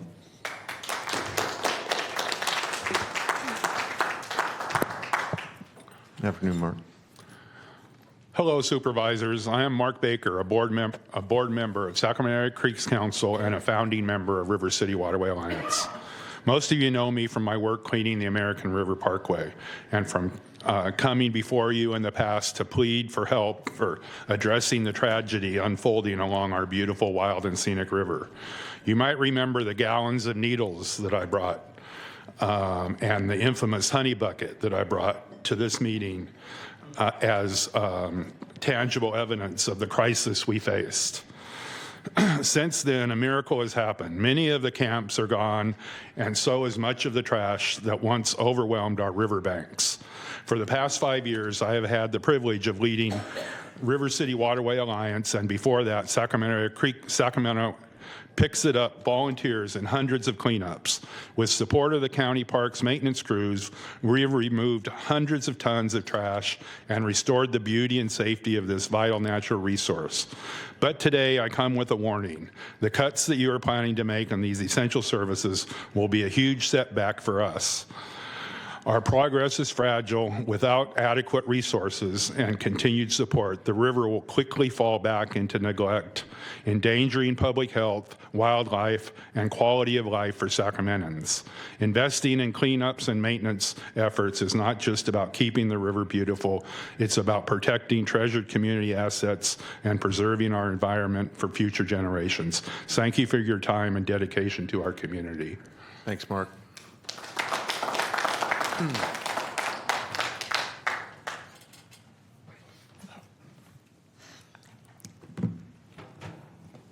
Hello, my name is Alexandria Wilson, and I am an organizer with Decarcerate Sacramento.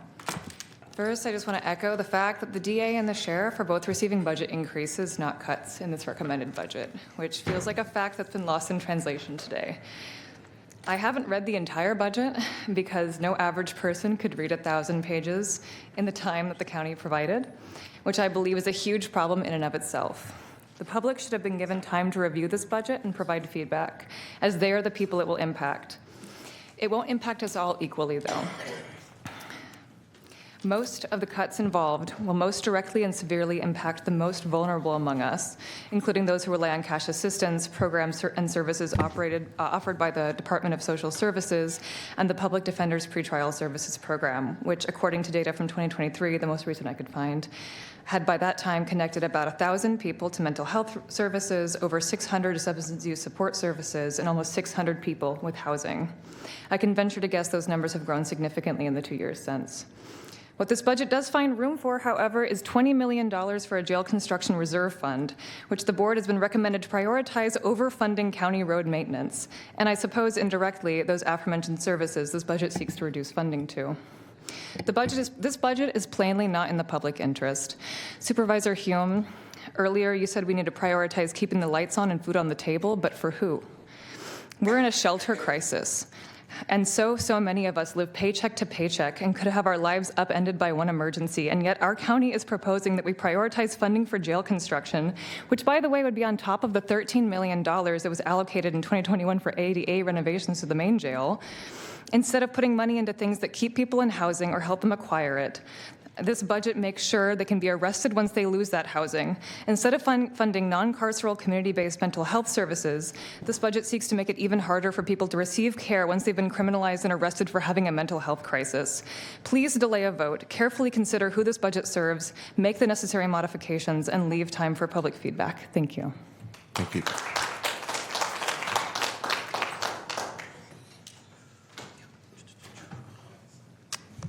Hello, everyone. Good afternoon. My name is Christopher Camilo Carvajal, and I'm an appointed member of the Public Safety and Justice Agency Advisory Committee, PSJAC for short. I didn't make that name up. That program campaign coordinator for Decarcerate Sacramento and a resident for District 1. I want to begin with a real example from inside the jail.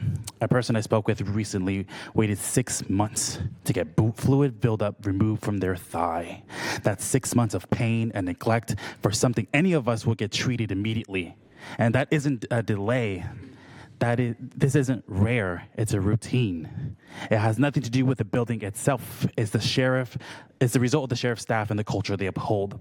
When I toured the jails recently as a member of PSJAC, I saw the culture firsthand, a system marked by dehumanization. And when I raised alternatives like investing in care and prevention, I was told that it was just a philosophical difference. But this budget isn't philosophy, it's policy, and your policy decisions will either deepen harm or chart a path toward actual safety and health.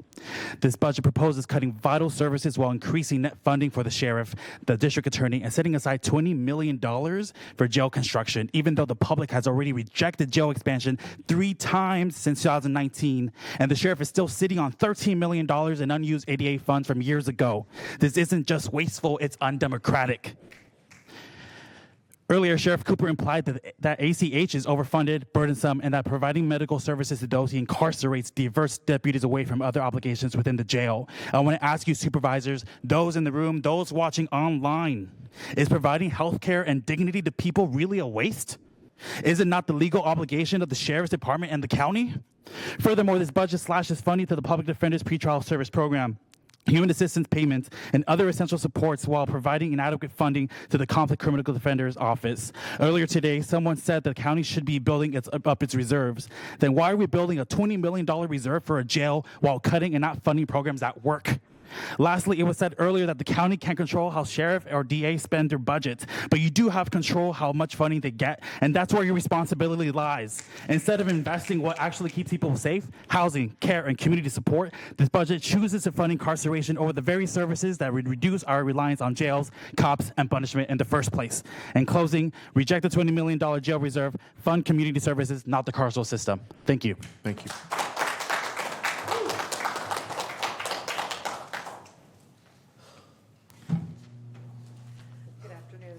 Good afternoon. My name is Pamela Elliott. I'm an attorney, and I'm on the Conflict Criminal Defenders panel. Oh, sorry. I also live in the 1st District. Most people don't know what it is we do. When the Public Defender's Office has a conflict, it gets assigned out to an attorney on the panel. But we don't only do the conflicts. We also get assigned from when the public defender determines that they have too large of a caseload. So it all comes to us. We love what we do. We're also small business owners. So we have to have an office. Most of us can't afford a secretary or an assistant, file clerk, so we do those tasks on our own. We can't bill for those. We only can bill for attorney tasks. We bill by a tenth of the hour. We account for every minute of our time. We're asking for a $12 hour raise, just to put us commensurate with other counties. We are losing good attorneys to places like Stockton, who pay, I think it's a 40% increase of what we have. We're losing good attorneys who have to support their families. With the meager amount we get, we have to pay for office space, we have to pay for our supplies, we have to gas, and now on the other side of the street, we have the city increasing our parking. So we still have that expense going up. We have not had a pay increase since the 2018-2019 fiscal year. A $6 raise will not give us parity with other counties. That could, depending on appeals, if somebody brings that up in appeal that they didn't have a competent attorney because the pay rate was too low, that's going to be a cost on the county as well. And yeah, there's all other counties pay more. Alameda, Contra Costa, San Joaquin, Placer, El Dorado. We also contribute to this community. We go to lunch here. We buy things here. When we're down here, this is where we are. So we're contributing to the other parts of the community. I request that you approve the $12 an hour raise. Great, thank you. Mr. Chair, I don't want to jump in the queue. Ms. Elliott? Yes. Through the chair, is that okay? Sure. I just wanted to have you help me make a point here. Okay. Because conflict is a term of art. Up here, it means something very different than in your world. So you talked about the fact that the panel provides services when the public defender is overloaded. But just real briefly explain what type of conflict it is that you're talking about, because I think it would illustrate how it's a more common need than what some people might think. Yes. When the public defender's office, when they have co-defendants, they can only represent one.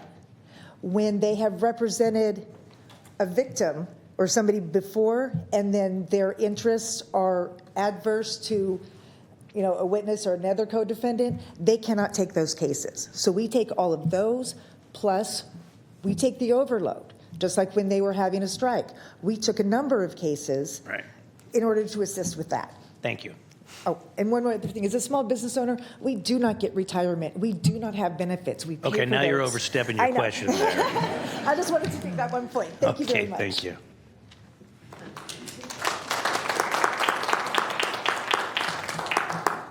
Good afternoon. My name is Benjamin Scarf. Yeah, can you speak between the microphones, My name is please? Benjamin Scarf. I'm a resident of District 1. I appreciate the supervisor's time and effort in Can this you matter. speak between the microphones, please? No, between the microphones. between them, okay. There you go. District 1. I'm a resident of District 1. My name is Benjamin Scarf, and I want to thank you for your dedication as supervisors. This is not a selfish request. We, like, the point has already been made. 2018 was the last time we had a raise. Since then, we've had inflation, cost of living's gone up, housing's gone up, everything's gone up. I'm sure you're all aware of that. Regarding other counties, the $6 an hour would put us on par with Placer County, which is a county of a population of 430,000 people. Sacramento has 1.5 million people. Our attorneys have a much larger caseload and are in court more hours per day than the attorneys in Placer County. Regarding the $12 an hour increase, that would put us on par with Solano County and El Dorado County. Both counties, again, their population is significantly smaller than this county. Solano was 500,000, El Dorado 190,000. So San Joaquin is a county, I believe, still smaller, but they make $38 more an hour. The federal system is $100 more an hour. Contra Costa County is a county of comparable size, 1.5 million people. They make $100 more an hour than we make. Same thing with Alameda County, 1.6 million. They make $100 more. So again, I don't want to reiterate everything else is said, but it's a very modest request, and given the cost of increase of everything, as well as our costs. Again, we pay our own malpractice insurance, our own health insurance. We get no retirement. We get no paid vacations. We pay for our own office. So with that, submit with that. Thank you. Thank you.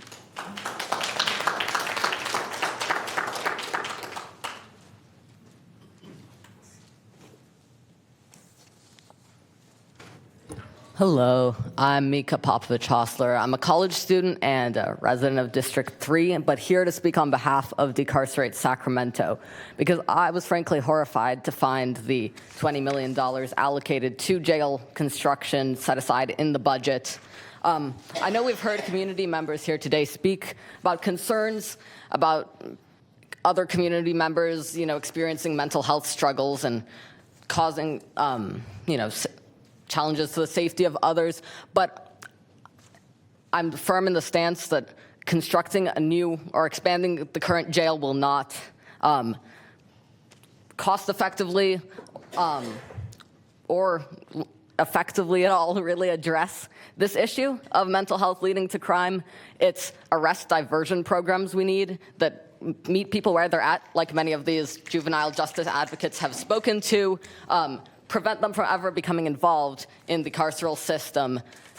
Because these jails are just re-traumatizing people. They're denying them the care they need and producing an issue of recidivism that you are all seeking to combat with this jail expansion. Further jail construction will also not meaningfully bring the county into compliance with the Mays consent decree. The construction-related parts of that decree are quite minuscule in comparison to the reforms that could be made to how the booking process works, for example. And population reduction is also a major ask of that decree. Programs which divert people from being arrested in the first place are population reduction plans. And so I do wish to see more funding for those from this body rather than money set aside for construction, which is, again, a cost-ineffective way to address crime in Sacramento County. Thank you. Thank you.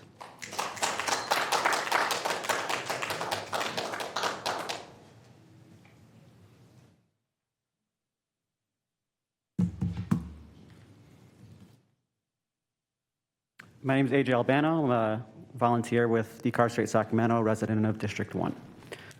A budget is a moral document. It reflects our values, our priorities, and the kind of community we want to build together. And the process to create that budget matters just as much as the final product. If this board decides not to delay a vote on a 1,000-page budget released to the public just 2 weeks prior, diminishes meaningful and informed public input and would mark this process as fundamentally undemocratic. Even a brief look at these proposals raises serious concerns, including a $20 million contribution to establish a reserve for jail facility capital improvements, which is not clearly defined. Would these funds be added to the $13.5 million previously reserved for 88 renovations in 2021? Even more troubling is the now routine invocation of the Mays consent decree. Yet nothing in the Mays consent decree justifies this level of construction these reserves imply. The Mays lawsuit exposed inhumane, harmful jail conditions and practices. The harms to be addressed are primarily of culture and management. The consent decree demands thoughtful, transparent, and community-involved reform, not an open-ended construction fund. This board created the Jail System Planning and Oversight Committee, JPC, to guide the Mays compliance process with accountability. Has that committee submitted a plan that justifies reserving these funds? Has the public been invited to weigh in on that plan? This is all the more concerning when we consider that the vast majority of individuals incarcerated in Sacramento County jails have not yet had a criminal trial.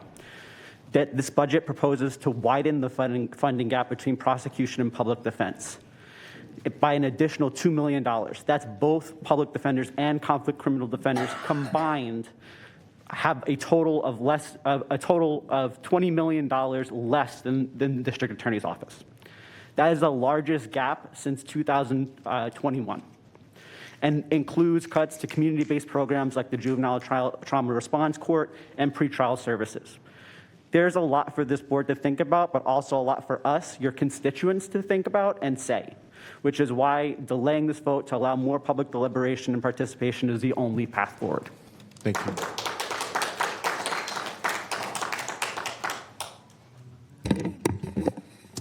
Russ Wyatt.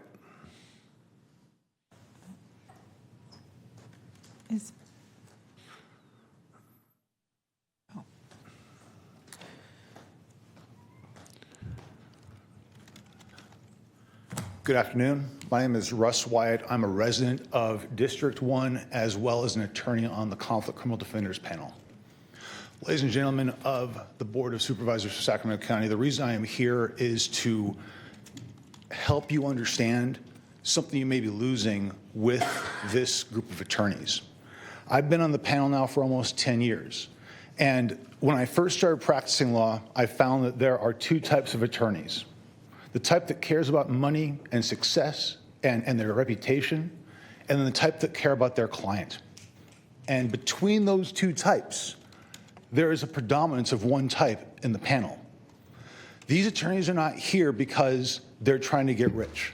They're not here because they want to have some status symbol. They're here because they want a living wage. They're here because they see other counties paying more and they're leaving. You should understand the types of individuals you have currently on the panel and what you stand to lose if they depart.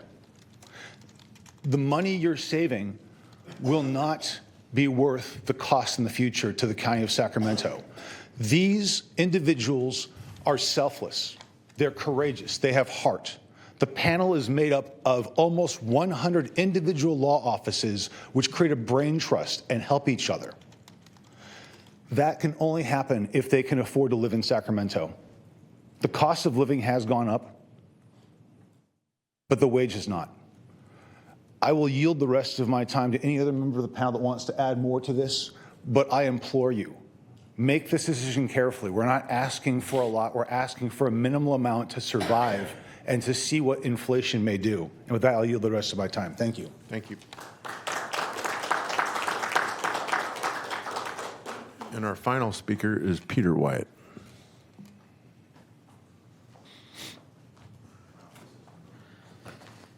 You must be brothers.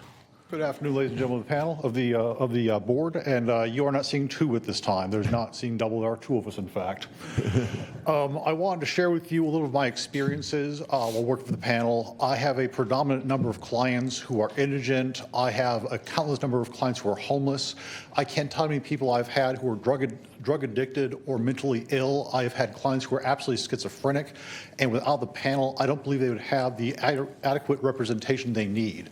Additionally, ladies and gentlemen, the panel is a brain trust, as my brother may have mentioned. If I have any problem that arises, I can ask any member of the panel to help out, and chances are I'll have an answer by the end of the day.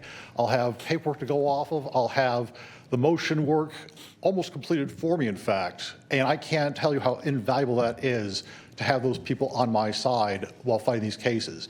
If I can't be in court for some reason, whether it be a preliminary hearing, trial, or just personal issues, there are attorneys there to stand in for me and to stand up for me. The bailiffs of the court refer to some people as friends of the court to stand in, and I will always stand in for a panel attorney if necessary. Again, ladies and gentlemen, I don't want to go into the financials. We've had a few people talk about that. I just want to let you know about my experience personally working for the panel and about what you may lose if you don't approve the budget. As my brother mentioned, there are people leaving the panel to go to different counties. And with that, I will yield the rest of my time for any other panel attorney who wants to make any statements. Thank you. Great, thank you. All right, that concludes our very lengthy list of public speakers. And again, I want to thank everyone for your participation and your patience. I think many of you spoke with genuine passion about what's important to you, but what I think you also know is important to our entire community, and quite frankly, important to each of the five of us. And I don't think it's far stretch to say we don't disagree with probably 95% of what you had to say today. The real issue is how do we pay for it, right? So that's the challenge before us. I don't think you have any dispute up here about the importance of again public safety, and just I've said it before, I'll say it again. My definition of public safety is a little different than perhaps the next person's, but public safety for me is child welfare as well as law enforcement. It's public health as well as the district attorney. So it's a little broader. But I again think that your engagement and your willingness to stay here in person for as long as you have, and I think we're going on our 7th hour here, really says a lot about the nature of our citizenry here, and the residents of Sacramento County, and how important they know our budget decision-making is, because you're the ones that are going to fill it, good or bad. And so I do appreciate that. I'm going to take Chair's prerogative to kick us off here in terms of our discussion and deliberation, and we'll go through what I assume will be a growing list of supervisors in the queue to chime in. If I could ask Liz Bellis, our Parks Director, to come to the podium, please. And while she's doing that, I'll pass out a memo that I asked Liz to prepare. Thank you.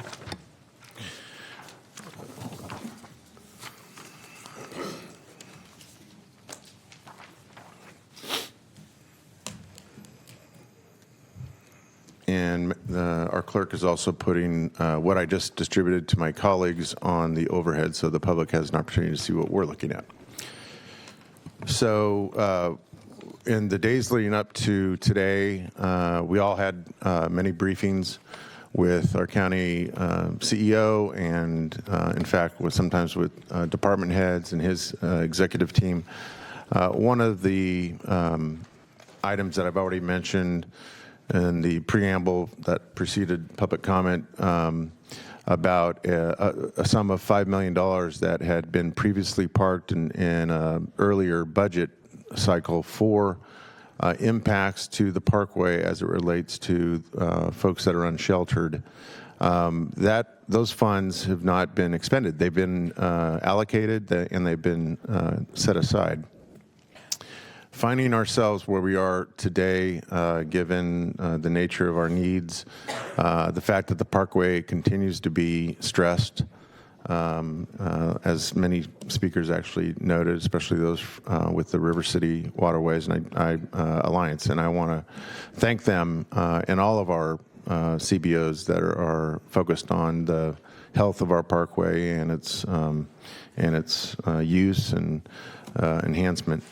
I think now is the time. Now's the time that we give it. We, the board, give it serious consideration in terms of how we allocate that $5 million. And given the fact that we've heard from the Sheriff's Department and we've heard from Councilmember Dickinson in terms of some of the, I would say, overlapping and associated needs that I would argue are related to enhancing the health of the Parkway.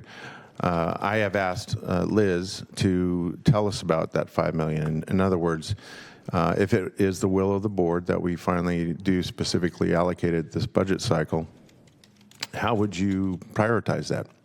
And so she was good enough to provide this memo to me and also to the county executive, which outlines some of the items that I think could be considered restoration at this point based on what's being recommended by the county executive. So I will quickly just kind of walk through this. And Liz, correct me if I'm wrong about anything I've said so far and jump in and interrupt me as I oftentimes interrupt you. So first of all, there's $500,000 in here for contracted support for waterway cleanup.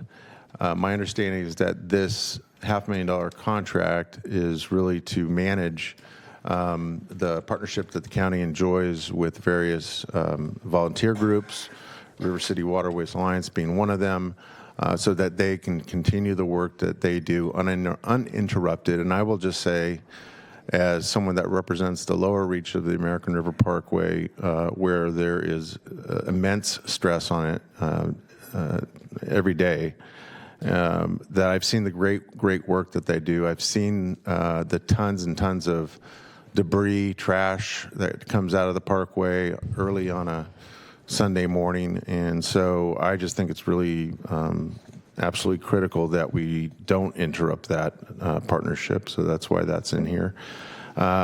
We have unfortunately been in need of some restroom repair in Discovery Park for a number of years. That has to do, and I won't go into the gory details, but it has to do with the fact that things get flushed.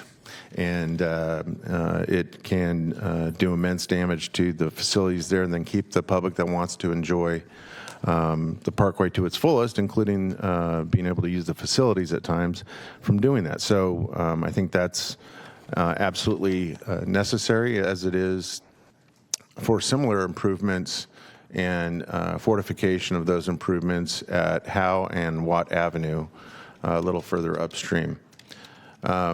In here is also an attempt to restore or I guess respond to perhaps a former growth request for a park maintenance worker.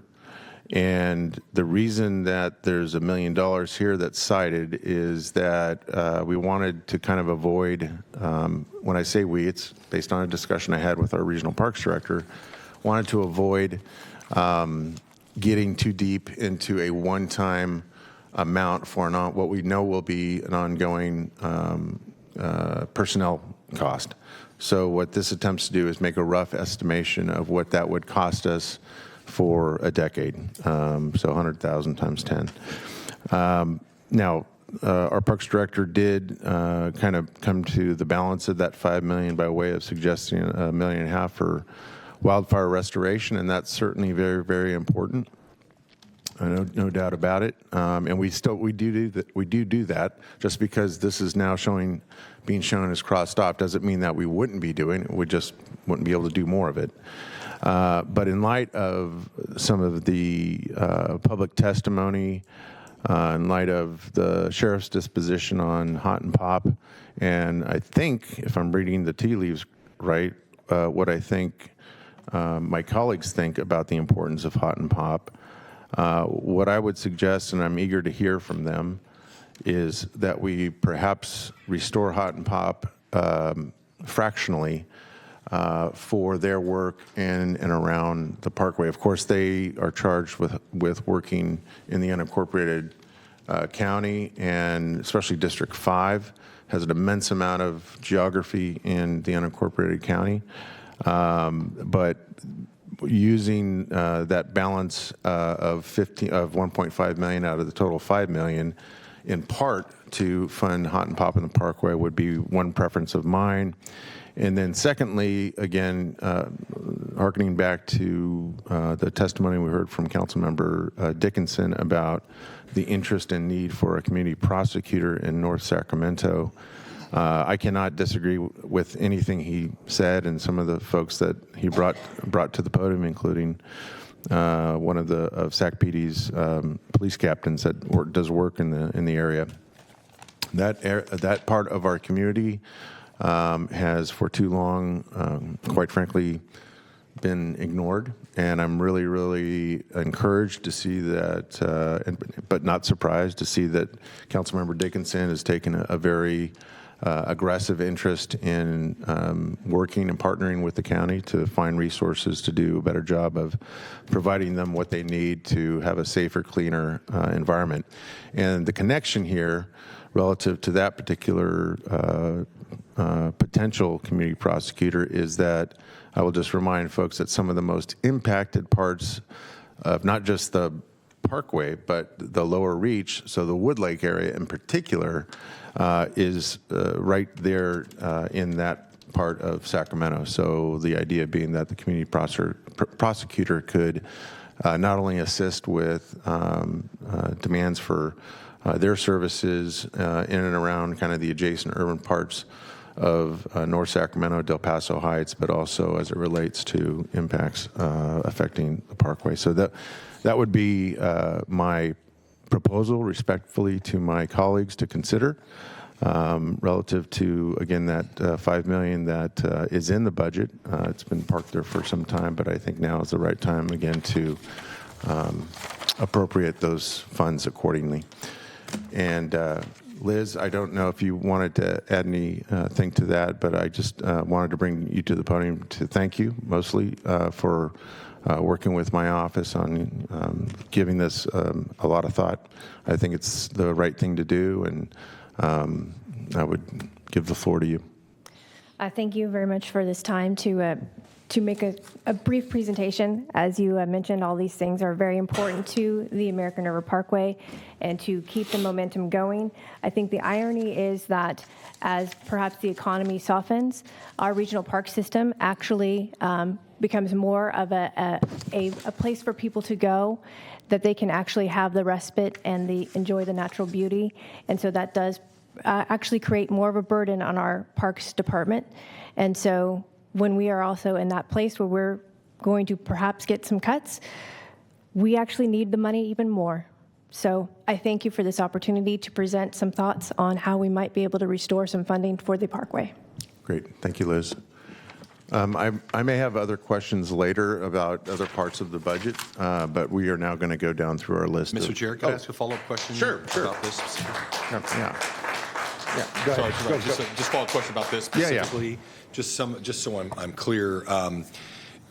Do we know what the mechanics would be in terms of using a portion of that 1.5 million for Hot and Pop on the Parkway? I mean, how would that work? Has there been a discussion with the Sheriff's Department yet about that and how they would act in support of your rangers? We have not had a detailed discussion about that yet, no. And then what is the cost of the community prosecutor? Do we know what portion of the 1.5 million that would take up? I actually asked that question, and it's about 390,000 in half. Yeah, cut in half because it would be 50%. Is it full time? Well, I don't know. Who's Mr. Jones? I can.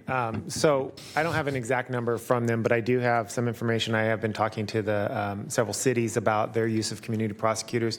The city of Citrus Heights said that half of a community prosecutor is about $194,000 per year. So right around $400,000. Okay. Thank you. Thanks. All right. Well, sure. And so by only funding half, the other half would be funded by the city? And is that typical of other arrangements with cities? I think what we would do is probably tee it up first to have that conversation to see if they can match it. I think that's probably the responsible thing to do. Okay.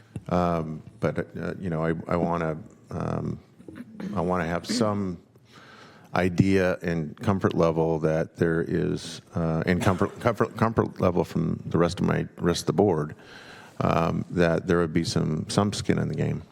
So. Really quick, Liz, I have a question too about, so this has been in the budget for several years, but now we want to allocate it? Is that? It was put into the budget, yes, a few years ago. It is not monies that is under my control, so it would not be something that I would have been saying how we would be funding it or using it for funding.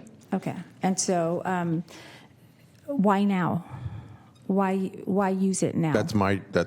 Is that yours? That's my disposition, not hers. Okay. Yeah. Oh, okay. Okay. Yeah. All right. Got it. Thank you. Thank you. All right, Supervisor Rodriguez. Okay.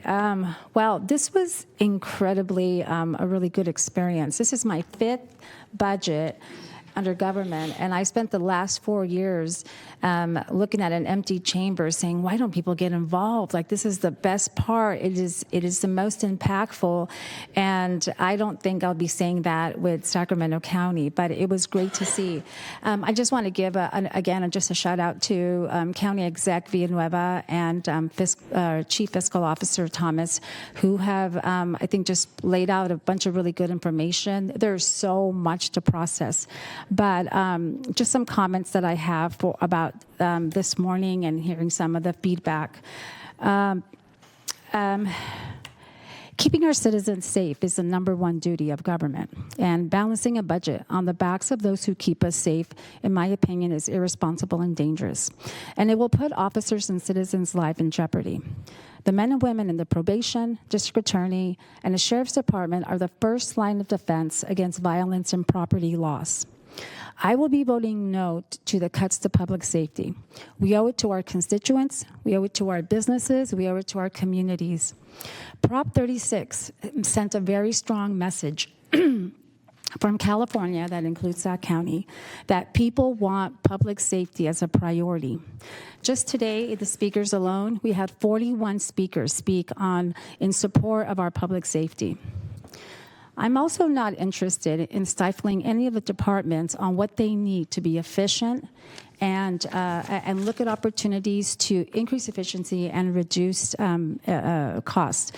We had conversations yesterday about the Sheriff's Department, and if the Sheriff's Department needs apparatus to do their jobs better, I believe that we should leave that in the hands of the department. I think my bottom line when it comes to is I just want to ensure that people are safe, whether they are individuals who are in the process of committing crimes or our police officers.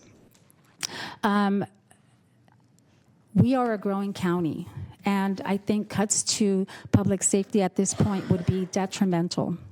My comments are not a surprise to our county exec and our CFO. These are comments that I have made along the way that cuts to public safety is something that I will not be supporting.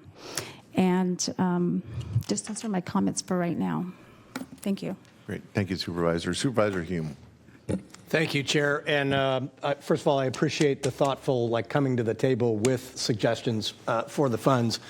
But I want to start by going full circle all the way back to, I don't know how many hours ago that was, in talking about this budget exercise being a velvet rope experience. And the difference between a velvet rope and a metal barrier is a velvet rope can expand out a little bit. It's strung between two stanchions, and so it's not necessarily rigid. So I am going to own at the front end of this the hypocrisy of congratulating staff for, being fiscally minded as they approached this budget process to correct the structural deficit, while at the same time I'm going to come back and I'm going to ask for some expenditures of one-time funds. And so that's the first thing that I'd like to point out relative to the chair's suggestions is to make sure that for those two items that are in place of the wildfire restoration, that we figure out how that is a one-time fund. But I would like to begin, if I may. I hope all of you received the public comments regarding South County Services. Unfortunately, in their call for communications, they only put my name out as the source of contact. And so I wanted to make sure that you realized that there was another group that were not here advocating for themselves. And I recognize certainly the exercise that the department head went through to identify that they are completely general fund funded. The problem from where I see it is that many of the folks who are working poor in many of parts of our communities, particularly South Sacramento, Arden, Folsom Boulevard, North Natomas or Del Paso, they could throw a stick and hit 3 CBOs that are stood up to try and help them and assist them. The folks that South County Services serve are isolated culturally, they're isolated geographically, and they're certainly isolated economically. And so, we're talking about Galt, Ileton, Walnut Grove. They provide direct lifeline assistance as well as navigational support for those that need assistance on how to find help and where to look. And so I would like to, as we go through this discussion, to ask that we take $200,000 out of the CBO capacity building reserve item in order to still provide a cut there, let them know that they are weaning off, but not pull the rug out from underneath them in whole, part, and parcel. I was also going to ask for the restoration for the waterway contract and out of the same line item, so I'm glad to hear that was suggested. And then I'm looking to my colleagues relative to Splash. I know that this $75,000 doesn't seem like a lot in the scope of the budget, but for their budget it means a lot. And they're also facing a pretty significant change to their entire sort of financial responsibility dynamic relative to the roof on their building and some of the costs that they're going to have to figure out how to account for going forward. So I'm curious to hear if there's a decision or feeling there. But then the last thing that I want to touch on is public safety. And I, too, have been having pretty significant conversations with the county exec and with our chief fiscal officer. And again, said if they need to count nodding heads, put me in the yard that falls in keeping public safety whole. And I've been upfront about that very early on, and I still hold that position here today. But I've also been having conversations with them and with the sheriff and with the DA. How do we kind of bridge this gap or figure something out here? And so the DA mentioned today that he could put a savings of about $500,000 on the table. I respect that. I honor that. And I think if we could look at taking, well, let me back up. Amanda, you and I had been talking about salary savings, and you feel comfortable that the DA's current budget underestimates potential salary savings that as far as what they have historically realized year over year looking backwards. Is that still your position? Yes. Okay. And so I think if we take the $500,000 that the DA put on the table, if we pulled $500,000 from the CBO capacity reserves, and then the remainder of about $700,000, we just did a budget exercise to bump up the projected salary savings from 2 point whatever it is percent to 3 point something percent, or whatever that number would have to be. To the extent you feel comfortable that that's still accuracy in budgeting, I've had conversations with the DA to say that I feel comfortable that we're looking at that as being a means to keep his budget whole without having to cut those positions. And so that solves that issue, and then that would leave the sheriff and what we want to do there. And And I would look to my colleagues for ideas and discussion on that. Okay, I think Mr. Desmond is prepared to chime in. Perfect. Thank you, Supervisor Hume. Thank you, Mr. Chair, and to my colleagues who've spoken already. I'm supportive, Mr. Chair. Also applaud you for bringing this forward. Obviously, there's some mechanics to work out with that, with those funds and how we use those funds. Also had a discussion with Siobhan behind closed doors here a little bit about the CBO capacity building money, and she assured me that that money has not been programmed yet. It is still, it's dedicated reserves, but of course this board reserves the ability to allocate that for other purposes. And that's where some of my comments will go. I'm also supportive of the River City Waterway Alliance. Thank you for being here, for everything you do in the community. You do tremendous work. Of course, under this proposal, that is still one-time funding, as you know. So I would hope you'd try to make that last for a while, because we don't know where we'll be next year, certainly. And I'm in support of the certainly the community prosecutor proposal. And I imagine, Supervisor Hume mentioned, can we realize or can we project a little higher amount for salary savings with the DA? And it actually wouldn't be as much, I think, as maybe had initially been discussed if those other two bodies are transferred over to a state-funded program. But then we'd be adding a position as a community prosecutor in the city of Sacramento, correct? So you'd have to work through that, Amanda, and tell us how that would look, I suppose. That's my understanding of everything that's on the table right now. So the community prosecutor would be adding, I believe it would be a principal criminal attorney position, so we're working on getting the cost of that.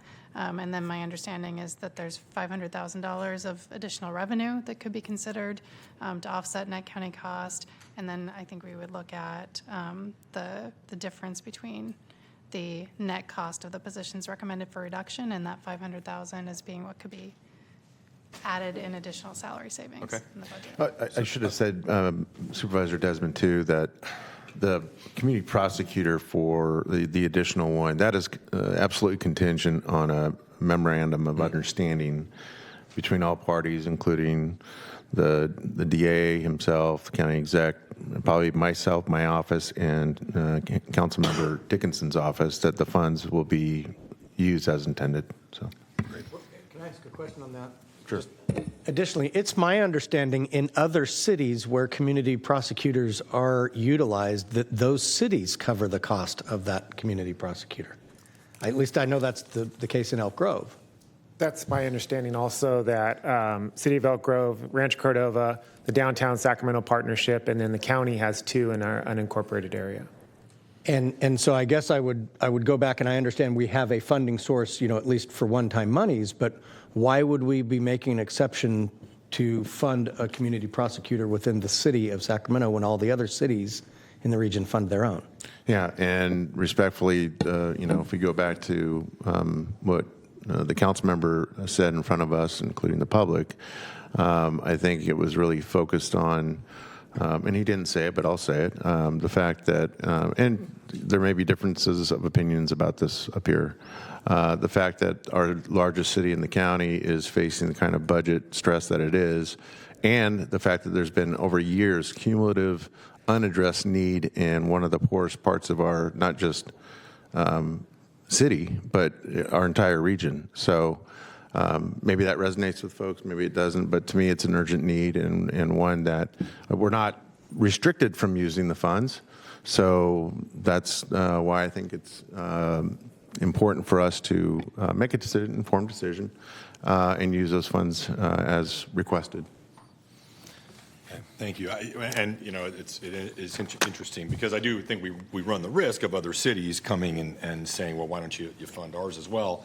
But I also absolutely appreciate that Del Paso Heights, North Sac area is disproportionately impacted by a lot of the challenges we face. Since I brought it up, I did receive a text message from the council member that suggested that perhaps what could happen is we fund it for the first. I think he's very interested in it having being a service that's extended, right?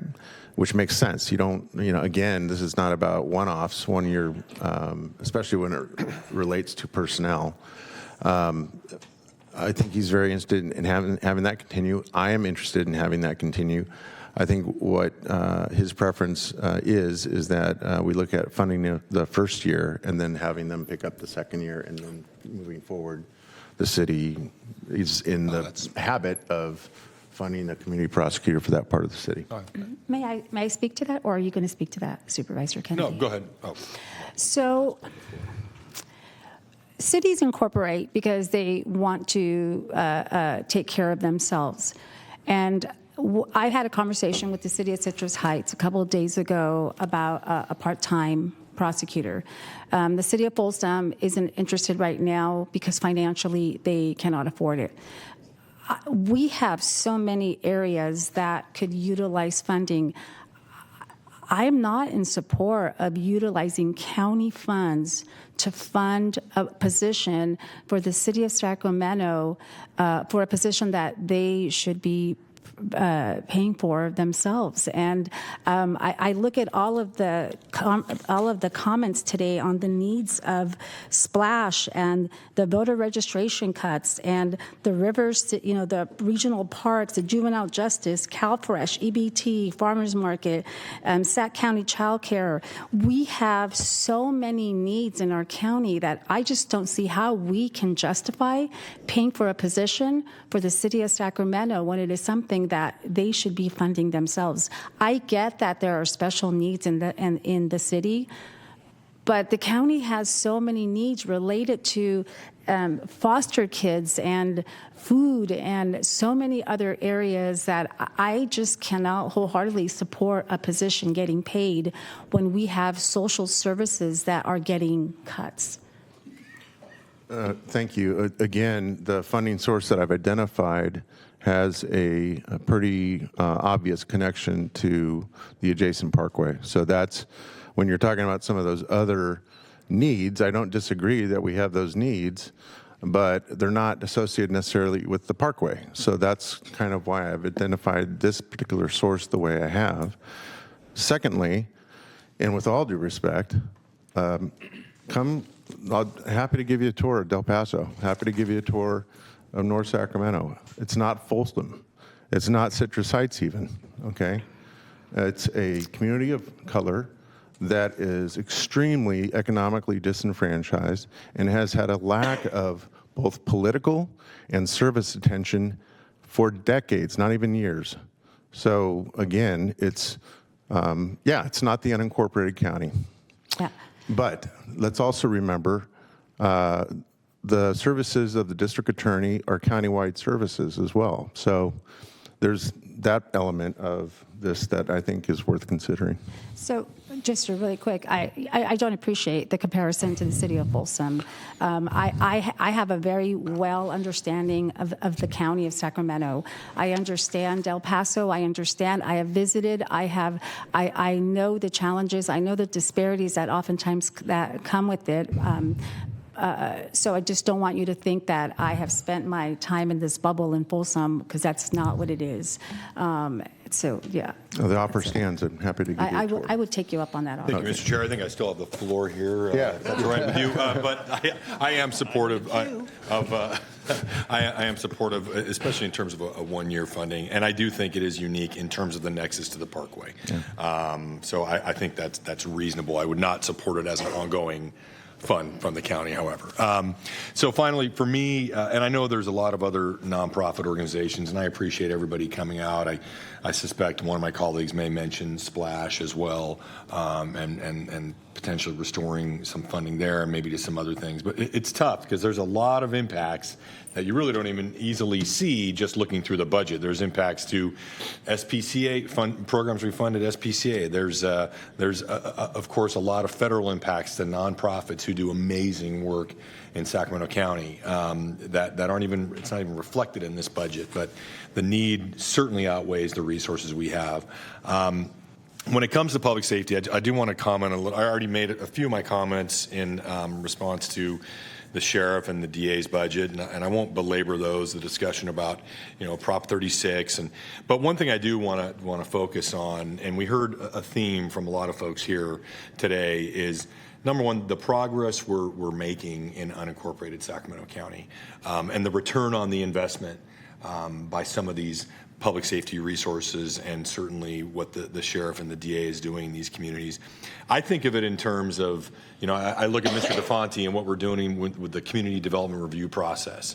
I think of everything, all the work DOT is doing in these unincorporated communities to try to create better environments for the people who live and work and play in these communities. And that's resulting in people taking another look at these unincorporated communities, investing in these communities. We want people to come in and bring more housing, affordable housing, market rate housing into these communities.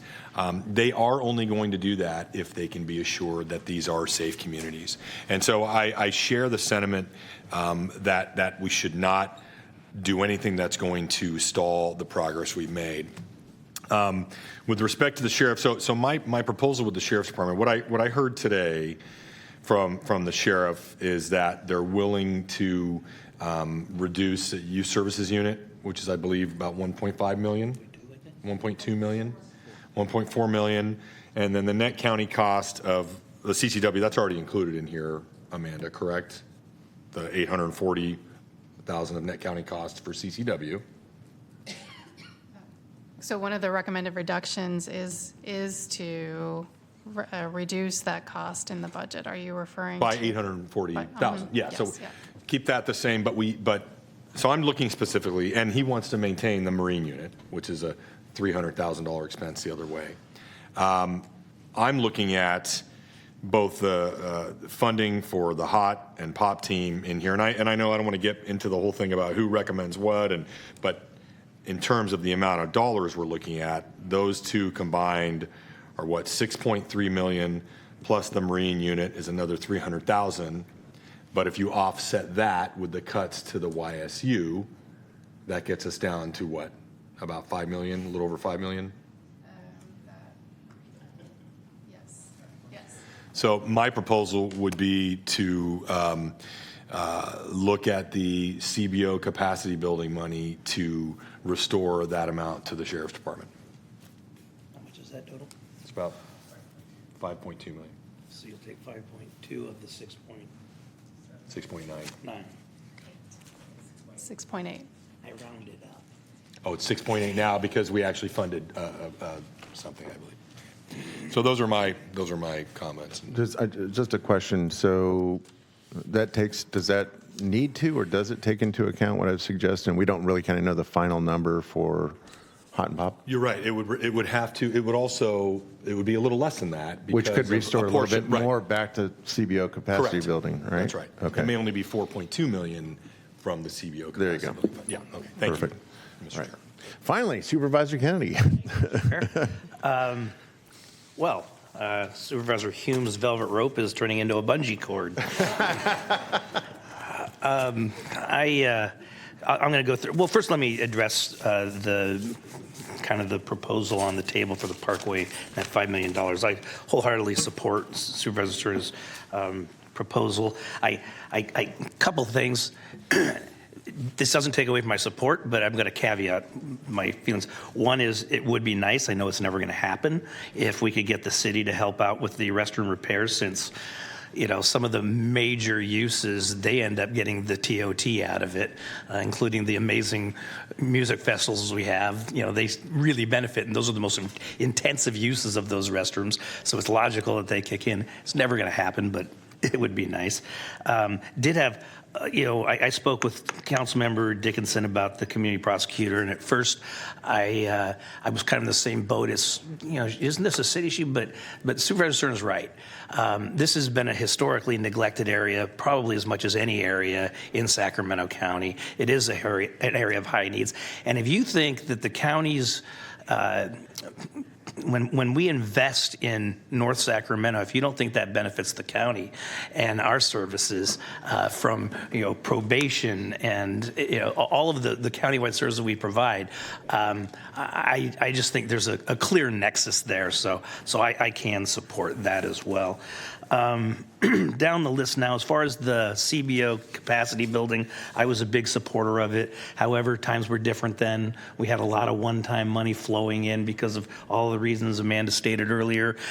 Perhaps, it's a nice to have, but not a need to have at this point, to create a new program at a time when we're scaling back existing programs. Probably that is a good place to look at bringing out some funds for some of these other purposes. I do have one question before I get to my wish list, and that's the SCOE issue is still sticking with me. And it's not because I think that we need to be on the hook for this forever. My concern is that we didn't give them the time to come up with a backstop in order, and I don't want to see, and none of us do, want to see these vital programs to our foster youth suspended in any way because we're, behind that. So I would like to see, maybe instead of the $242,797, maybe half of that for 6 months to give an opportunity for our staff and SCOE to come up with a plan moving forward. That's just off the top of my head. If there's something more creative or more easily done, that's fine. But I fear if we just cut it today, they're not prepared, and then someone's going to fall between the cracks. That's a concern of mine. Do have one kind of question about the Public Defender's Pretrial Services Program cuts, and that's we actually, when we were having those discussions, one of the reasons that we were having those discussions was May's consent decree, and that perhaps this could help with reduction of population at the jail. It's not a huge impact on jail population reduction, but it was a part of the discussion. So I don't know if it's counterintuitive for us to be talking about how important May's is, but then get rid of that program and make those cuts to that program. Supervisor, can we have Amanda Benson come up and speak to that? Yeah. Thank you. Amanda Benson, Public Defender. So our pretrial program consists of some staff that is being restored, and that staff does a lot of research prior to arraignment, and we visit people in the jail. We research cases to try to advocate for release right at arraignment. That's not changing. We're keeping that intact, and that team typically secures the safe pretrial release of about 3,500 people within 48 hours of arrest. That's still intact. It's the Exodus Project, Just CBO, Exodus. that's being cut from our department, but I believe it's being recommended to be contracted under Health Services. And so I think it's going to be part of a bigger Prop 47 grant project as well. So we think that we're going to be able to transition that pretty effectively. Thank you, man. I appreciate that. Now, a couple things. One is I have earlier I spoke with the county executive, and there's an open position in District 2. I'd like to freeze that position, not fill that position, which should save the county around $167,000 plus the general services costs of making room for that position. And as far as areas that I would like to see growth is, I would like to once again continue to fund at $62,500, $62,500, the match for the CalFresh match at both the Florin and Meadowview farmers markets, which are food deserts, which have high needs populations, and also, or at least the Florin is one of the most heavily used, not just in the city, not just the county. Actually, it's not in the city, but not just the county, but in the state and sometimes the nation.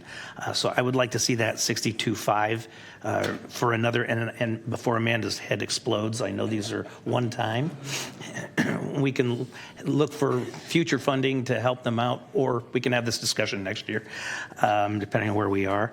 And then I would also like to, along with Supervisor Hume's comments. Splash is an incredibly impactful program to Title I schools, our neediest schools in our area at a very small amount of money. Even the per child money is so small. And it's not only giving kids an opportunity they wouldn't otherwise have that gets them involved with STEM. It actually, it's utilizing and showing children in our county resources that they own. That otherwise they would not have access to really or even know about. So I would like to see the $75,000 restored for Splash. And with that, I believe I'm done. Thank you. Sure. Supervisor Kennedy, I'm sorry. Can I get just clarification on one thing that you said? So with the SCOE contract, I think it might be better just to say half for a year because they will continue to need a match even if we can draw down the Title IV funds. Would that be okay? As I said, if there's another better way to do Okay. it than just off the top of my head, yes. All right, I just want to make sure how we get there is up to the smarter people. I just want to make sure that there's not a cessation in funds of any kind. I mean, in services. Can I just ask a clarifying question? So 62,500, that's for the Alchemist proposal, right, with the farmers markets? They had asked for 250. And then all right, I'm sorry. And then the Splash restoration, the SCOE, and then transfer the District 2 position to District 3. Is that what I heard? We just lost our savings. Here comes the boiler. Metro Cable, there's something wrong with our sound system. Here comes the boilerplate, soapbox about unincorporated. All right. Okay, Supervisor Hume. Thank you, Chair. First of all, I look forward to staff's recap of kind of where we are, but I just again want to reiterate the difficult decisions that have been made, the positive deliberation that has happened, but I do want to kind of point out that there is a little bit of a frustration on my end, this now being, I guess, my third time going through this process, and I understand that from a procedural standpoint, this is the county exec's recommended budget, and that is how this thing comes to be, and then this is what I have scrubbed, and this is what we've come up with. The smarter people have put their heads together, and it doesn't allow, other than pull from reserves or find this line item or give up a position, it doesn't allow for a lot of reiteration of how the board priorities are being interpreted. So I think in deference to our newest supervisor, I don't think I've even had the opportunity to fully weigh in, that perhaps we look at the process and we look at the application of those priorities and what they really mean when we talk about optimization and efficiencies, et cetera. Because, not to invoke some of the stuff that's happening at the federal level, but I think the sort of the, scrubbing of the budget and really peeking under the couch cushions didn't seem to happen in this effort, and I think could happen and is probably going to have to happen at some point in the future. So to the extent we can get ahead of that and really have more of a proactive input so that it isn't a full day of reacting to different pressures. So I just kind of wanted to put that on the record. I appreciate it. No, Thank you. I think those are good comments. Okay. Supervisor, can I just make a comment on that real quick? Sure. I don't know if I can stop all the folks that are coming. I think that was a different power that did that. But looking at the process, one of the things that we've been talking about is we come to you in mid-year and provide a mid-year estimation of where we're going to be and seek feedback. I think we need to be more intentional on that. The other thing is I think we didn't do a very good job of you heard an example from Amanda Benson where she said there's $1 million+ that she reduced or absorbed in her budget that isn't necessarily reflected anywhere in the budget documentations coming forward. Many departments did that, where they absorbed what I would call as a cut by keeping a static budget or status quo budget. So we not only didn't recognize that, but we're also not rewarding that reduction in their budget. So we'll do better at that also. Thank you. Since we're talking about maybe future enhancements, improvements to budget process, it occurs to me that not the confusion, but the ability at times to have who is doing what in terms of recommendations manipulated is very frustrating. And I think everyone saw my frustration with it today. I think in future years, quite to be very blunt about it, the budget, if there's no statutory reason not to do it the way I'm going to suggest it, should be as follows. It should be the county CEO's recommended budget, the Sacramento Sheriff's recommended budget, and the Sacramento DA's recommended budget, and I'm not sure if it's relevant or not, but perhaps even the assessor's recommended budget. So in other words, you have a recommended fiscal year budget that is proposed by the chief executive officer for all departments that certainly fall well within his rubric of command and leadership. But I think it would be clear for the public, it would be clear for us so that we don't get in the back and forth the way you saw it earlier today as to who's doing the recommending. Because as I think Supervisor Kennedy pointed out, and I really appreciated the fact that he did cite the law that really makes it at least as clear as can be, at least in my estimation, whose responsibility, where the buck actually stops on the recommendation. It does lie with those elected department heads. So it's not to pick on them. It's just that's the way it has been set up in the state of California. So I would like us to maybe explore that in future years, that's the way it gets teed up. Then there's kind of a better, perhaps even fairer expectation, both for the three elected department heads about how it's going to be considered, and that's in their mind from the get-go in terms of what they're recommending. And it doesn't leave room, the kind of room, quite frankly, that I saw applied this time to potentially throw the CEO under the bus. So that's what I would like us to perhaps think about. Supervisor Kennedy, did you? Agree. Okay. Supervisor, we can absolutely look at that. We'll have to look a little deeper into the legalities. Yeah, yeah, exactly. I don't know if there's something in the statute that it has to be the CEO's recommendation. I don't know. But I think it's worth exploring.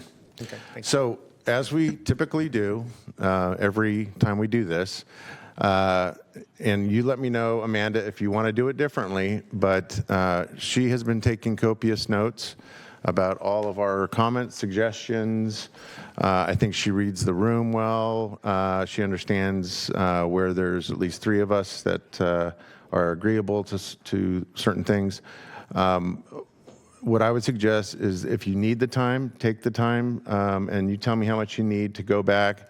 If you want to print out a short summary, you can bring it back to us to tell us how it all balances out.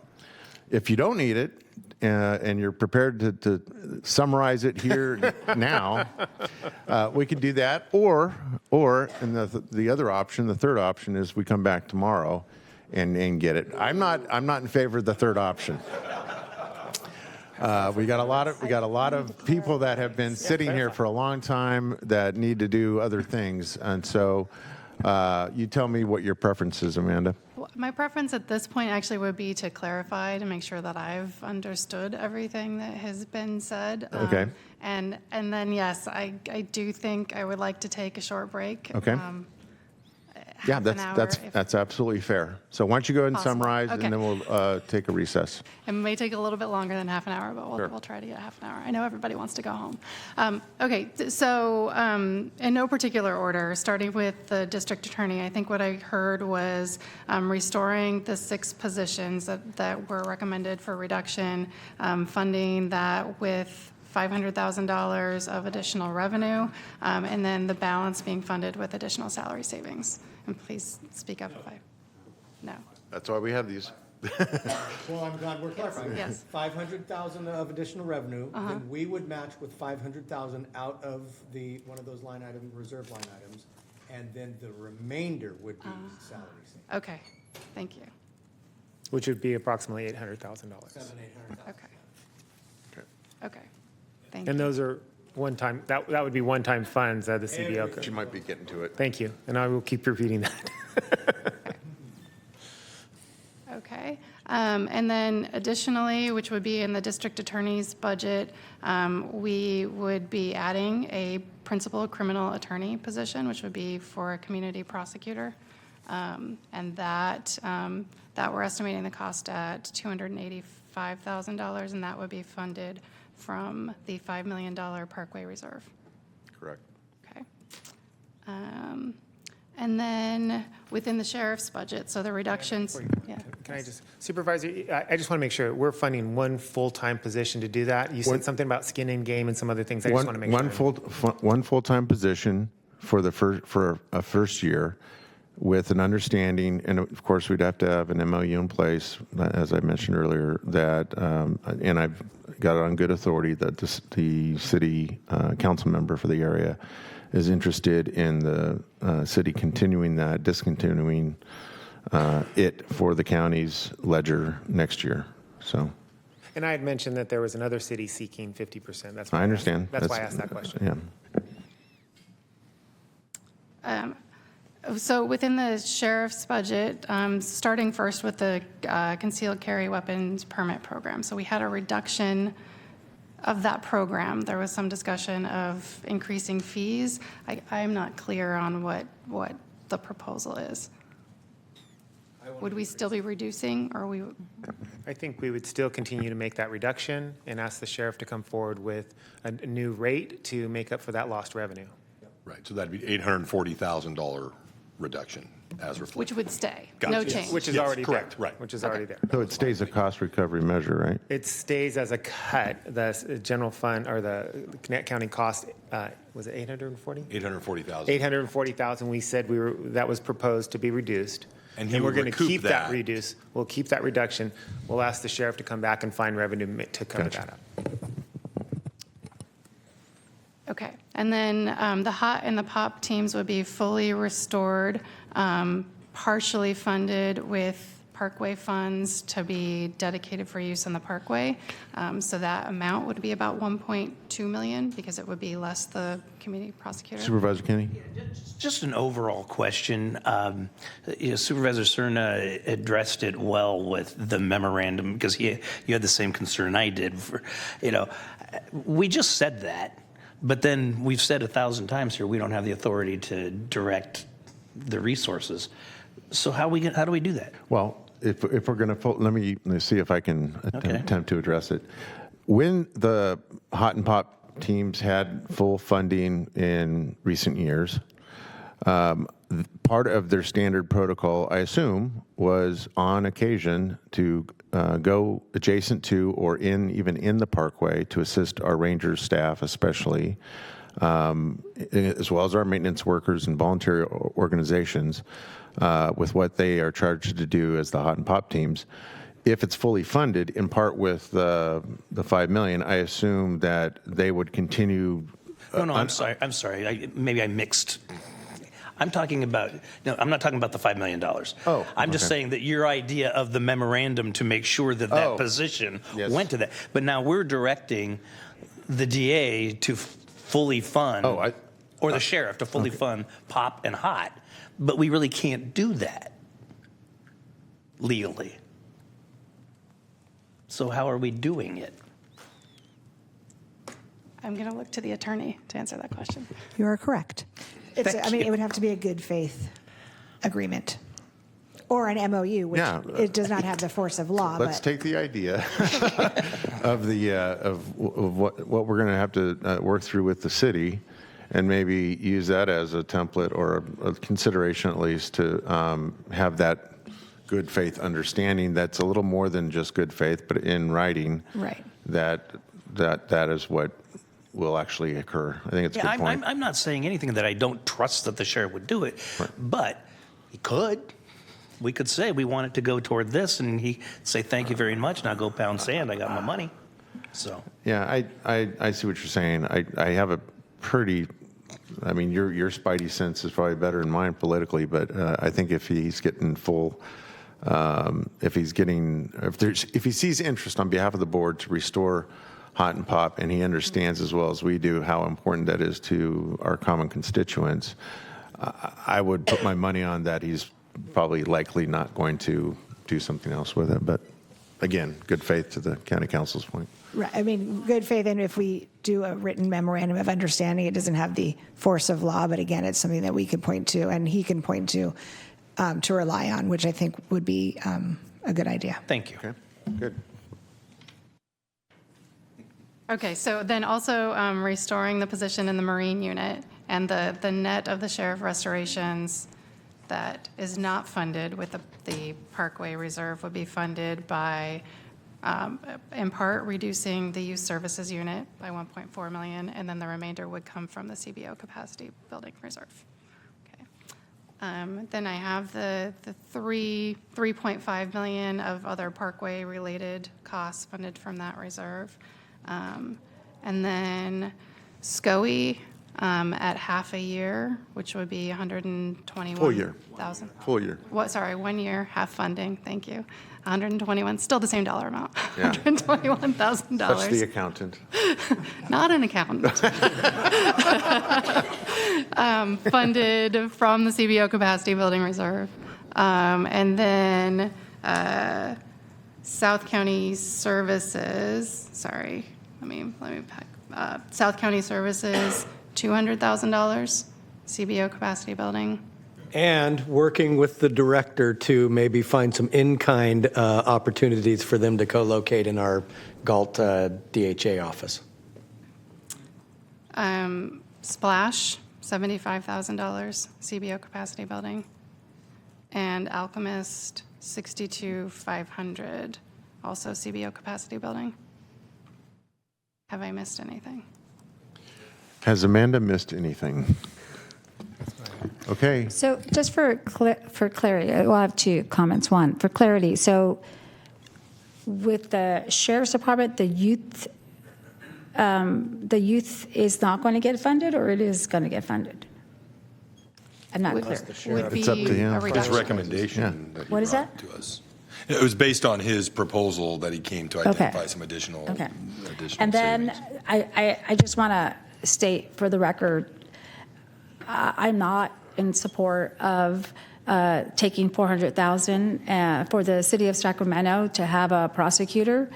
We have another city, city of Citrus Heights, that is looking for a part-time prosecutor, and I don't see what the criteria is of the differences of these two cities that are incorporated. That there's been things that the city of Sacramento has done in the past few years that I don't agree in terms of their spending, but now that we are covering a very large position for a year is just not okay with me. So I just want to put that down for the record and call it good. Why don't you propose that the staff find funding for it? For Citrus Heights? Yeah. Well, I'm going to stand by these cities are incorporated. They have their own money. I don't see why the county should come in and cover them. I just don't agree that the county should be handling services for the cities who have their own taxes, their own property taxes, their own TOT. So Fair enough. that's just it. Okay, very good. So Supervisor, could we have about a half hour? And is that what you're looking for? No, I think a little more. 15 minutes. No, half an hour. 6 o'clock. 6 o'clock would be great. And actually, before we break, if I could just clarify, Supervisor Kennedy, you mentioned freezing the position. Because the position is in the budget, I wouldn't be amending the budget to reflect that, but understanding that savings will be there. Okay, thank you. You want to do anything with public comment? Close it. No, we're good. Yeah, we're good. You want to close it? I'm sorry? I think the CEO is asking you if you want to close public comment. I thought I did, but okay. You want me to bring the gavel down and say, okay, public comment is now Thank you. closed? There you go. So we are in recess until 6 o'clock.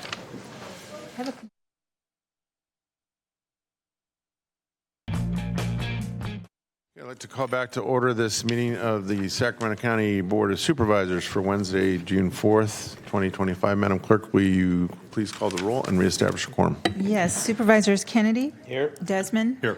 Rodriguez. Here. Hume. Here. And Cerna. Here. You have a quorum. Very good, thank you. Amanda, you're back. I'm back, yes. Thank you all for clarifying for me. And what I'd like to do is just go over this table that I think is going to be displayed on the overhead, which describes all of the changes to the budget. It's a little difficult to see, isn't it?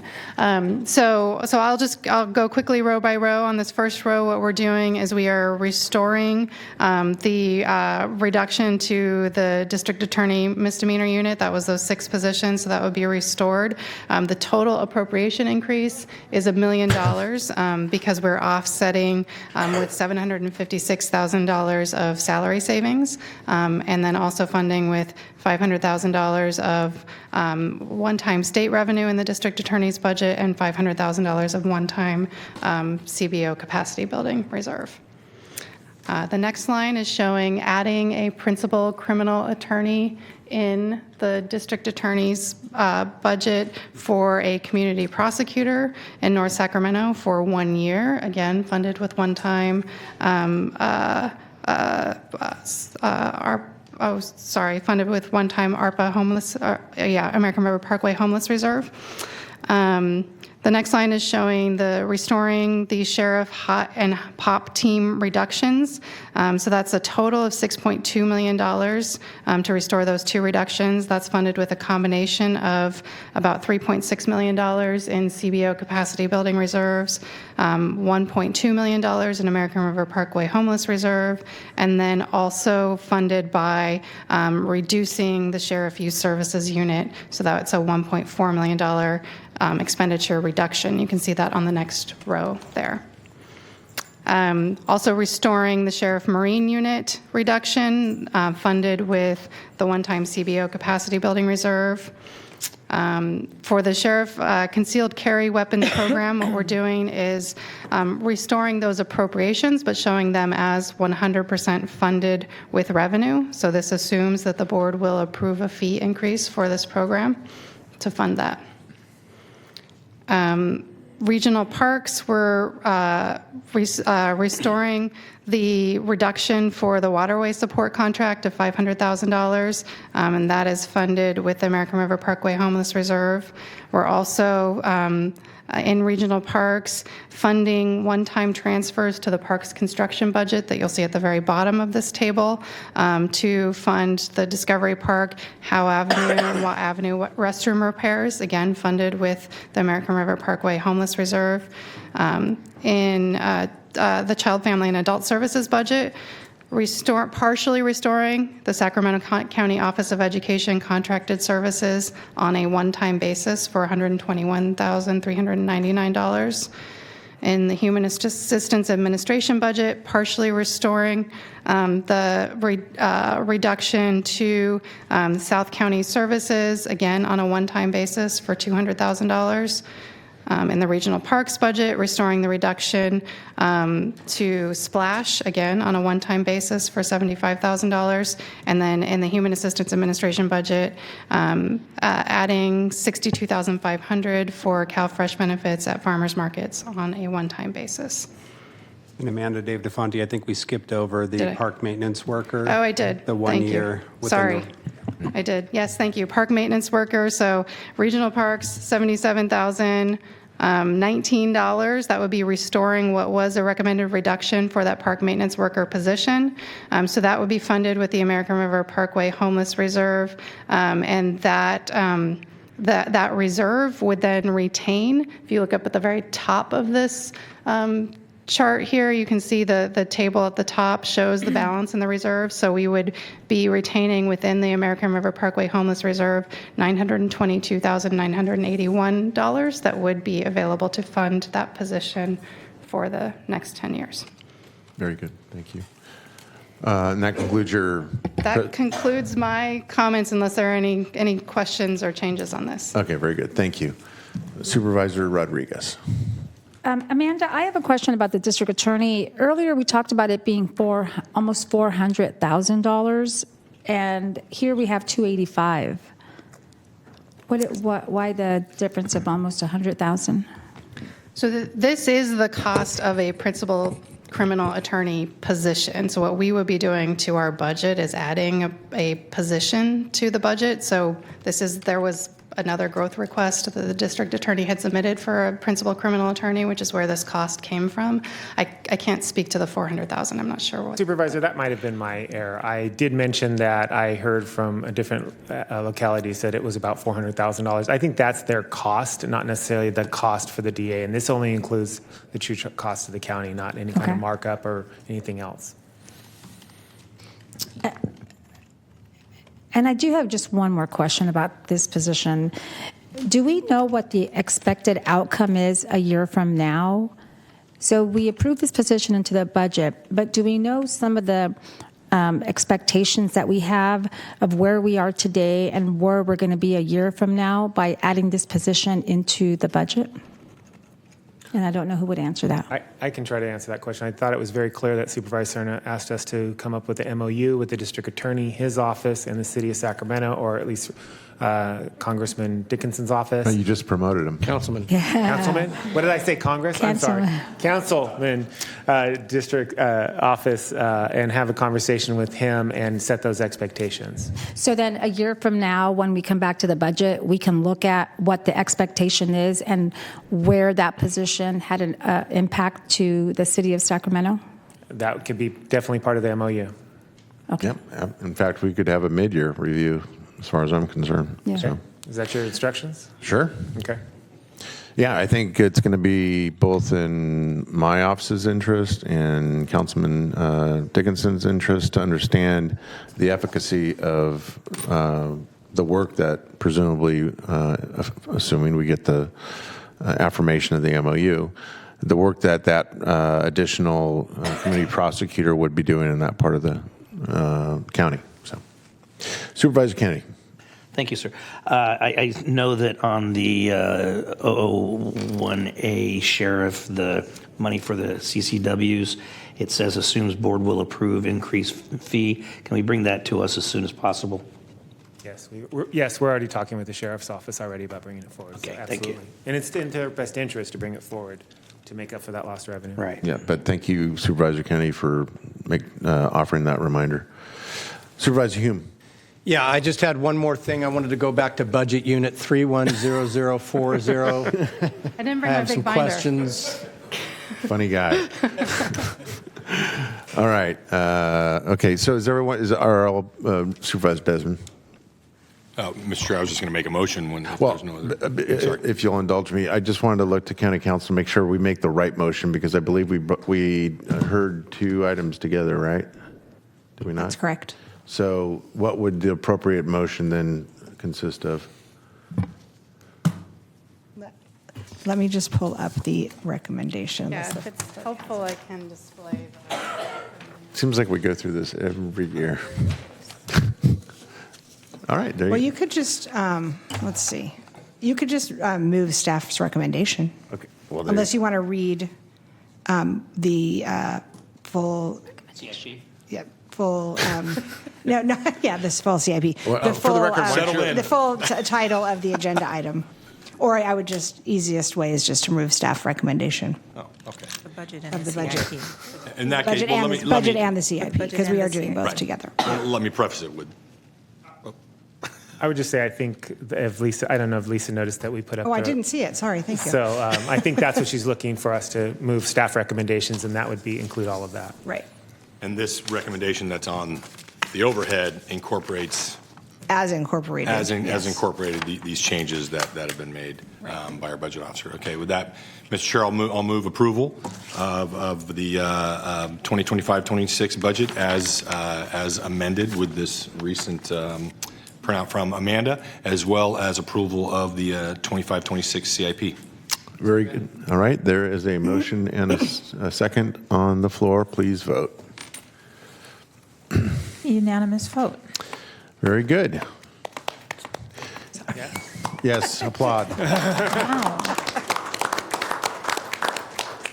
I know it's been a long day for everyone. Again, I want to express my thanks to staff and especially our fearless leader, Mr. Villanueva, for hanging in there and, of course, bearing with us as we ask,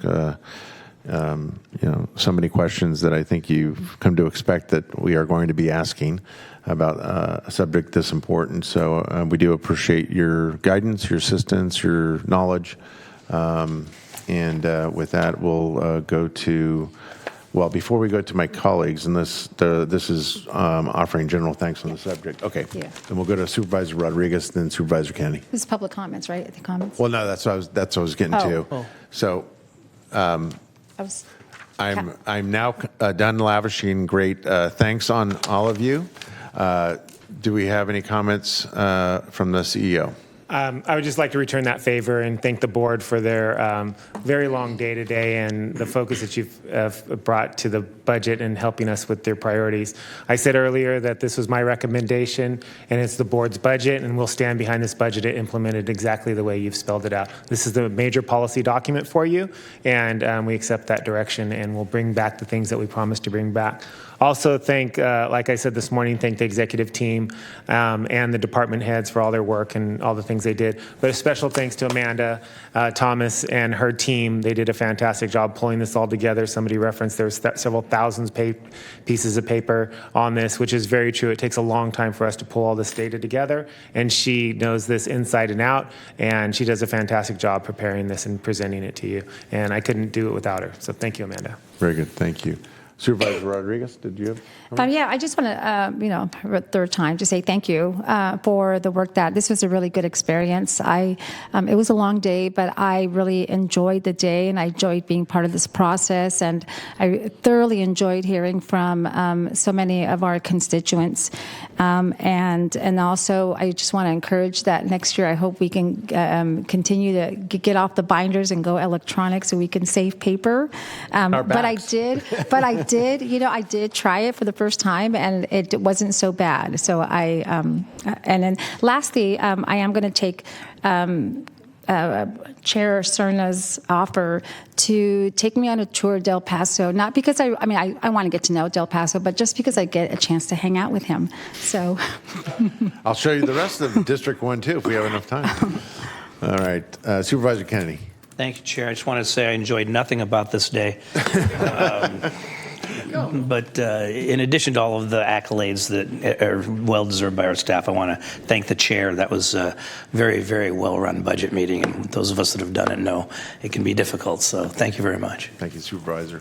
Supervisor Desmond. Likewise, thank you, Supervisor Kennedy. You stole my thunder a little bit. I want to also thank the chair for running the meeting and interjecting when appropriate with some members of the public. So thank you to county staff. Very, very proud of the work that we do. And I know this was a lot of public safety discussion today, but David, I know how you started out the meeting today with talking about all the accomplishments the county has made, and those were all on the social services side. And where do you have that? That was great. Do you have that written up somewhere? I mean, I know I can find it. Yeah, it was actually really good. It's like a bear trap. So thank you. I can give you my notes. All right, very good. Okay, if there's no further business before the board, we stand adjourned.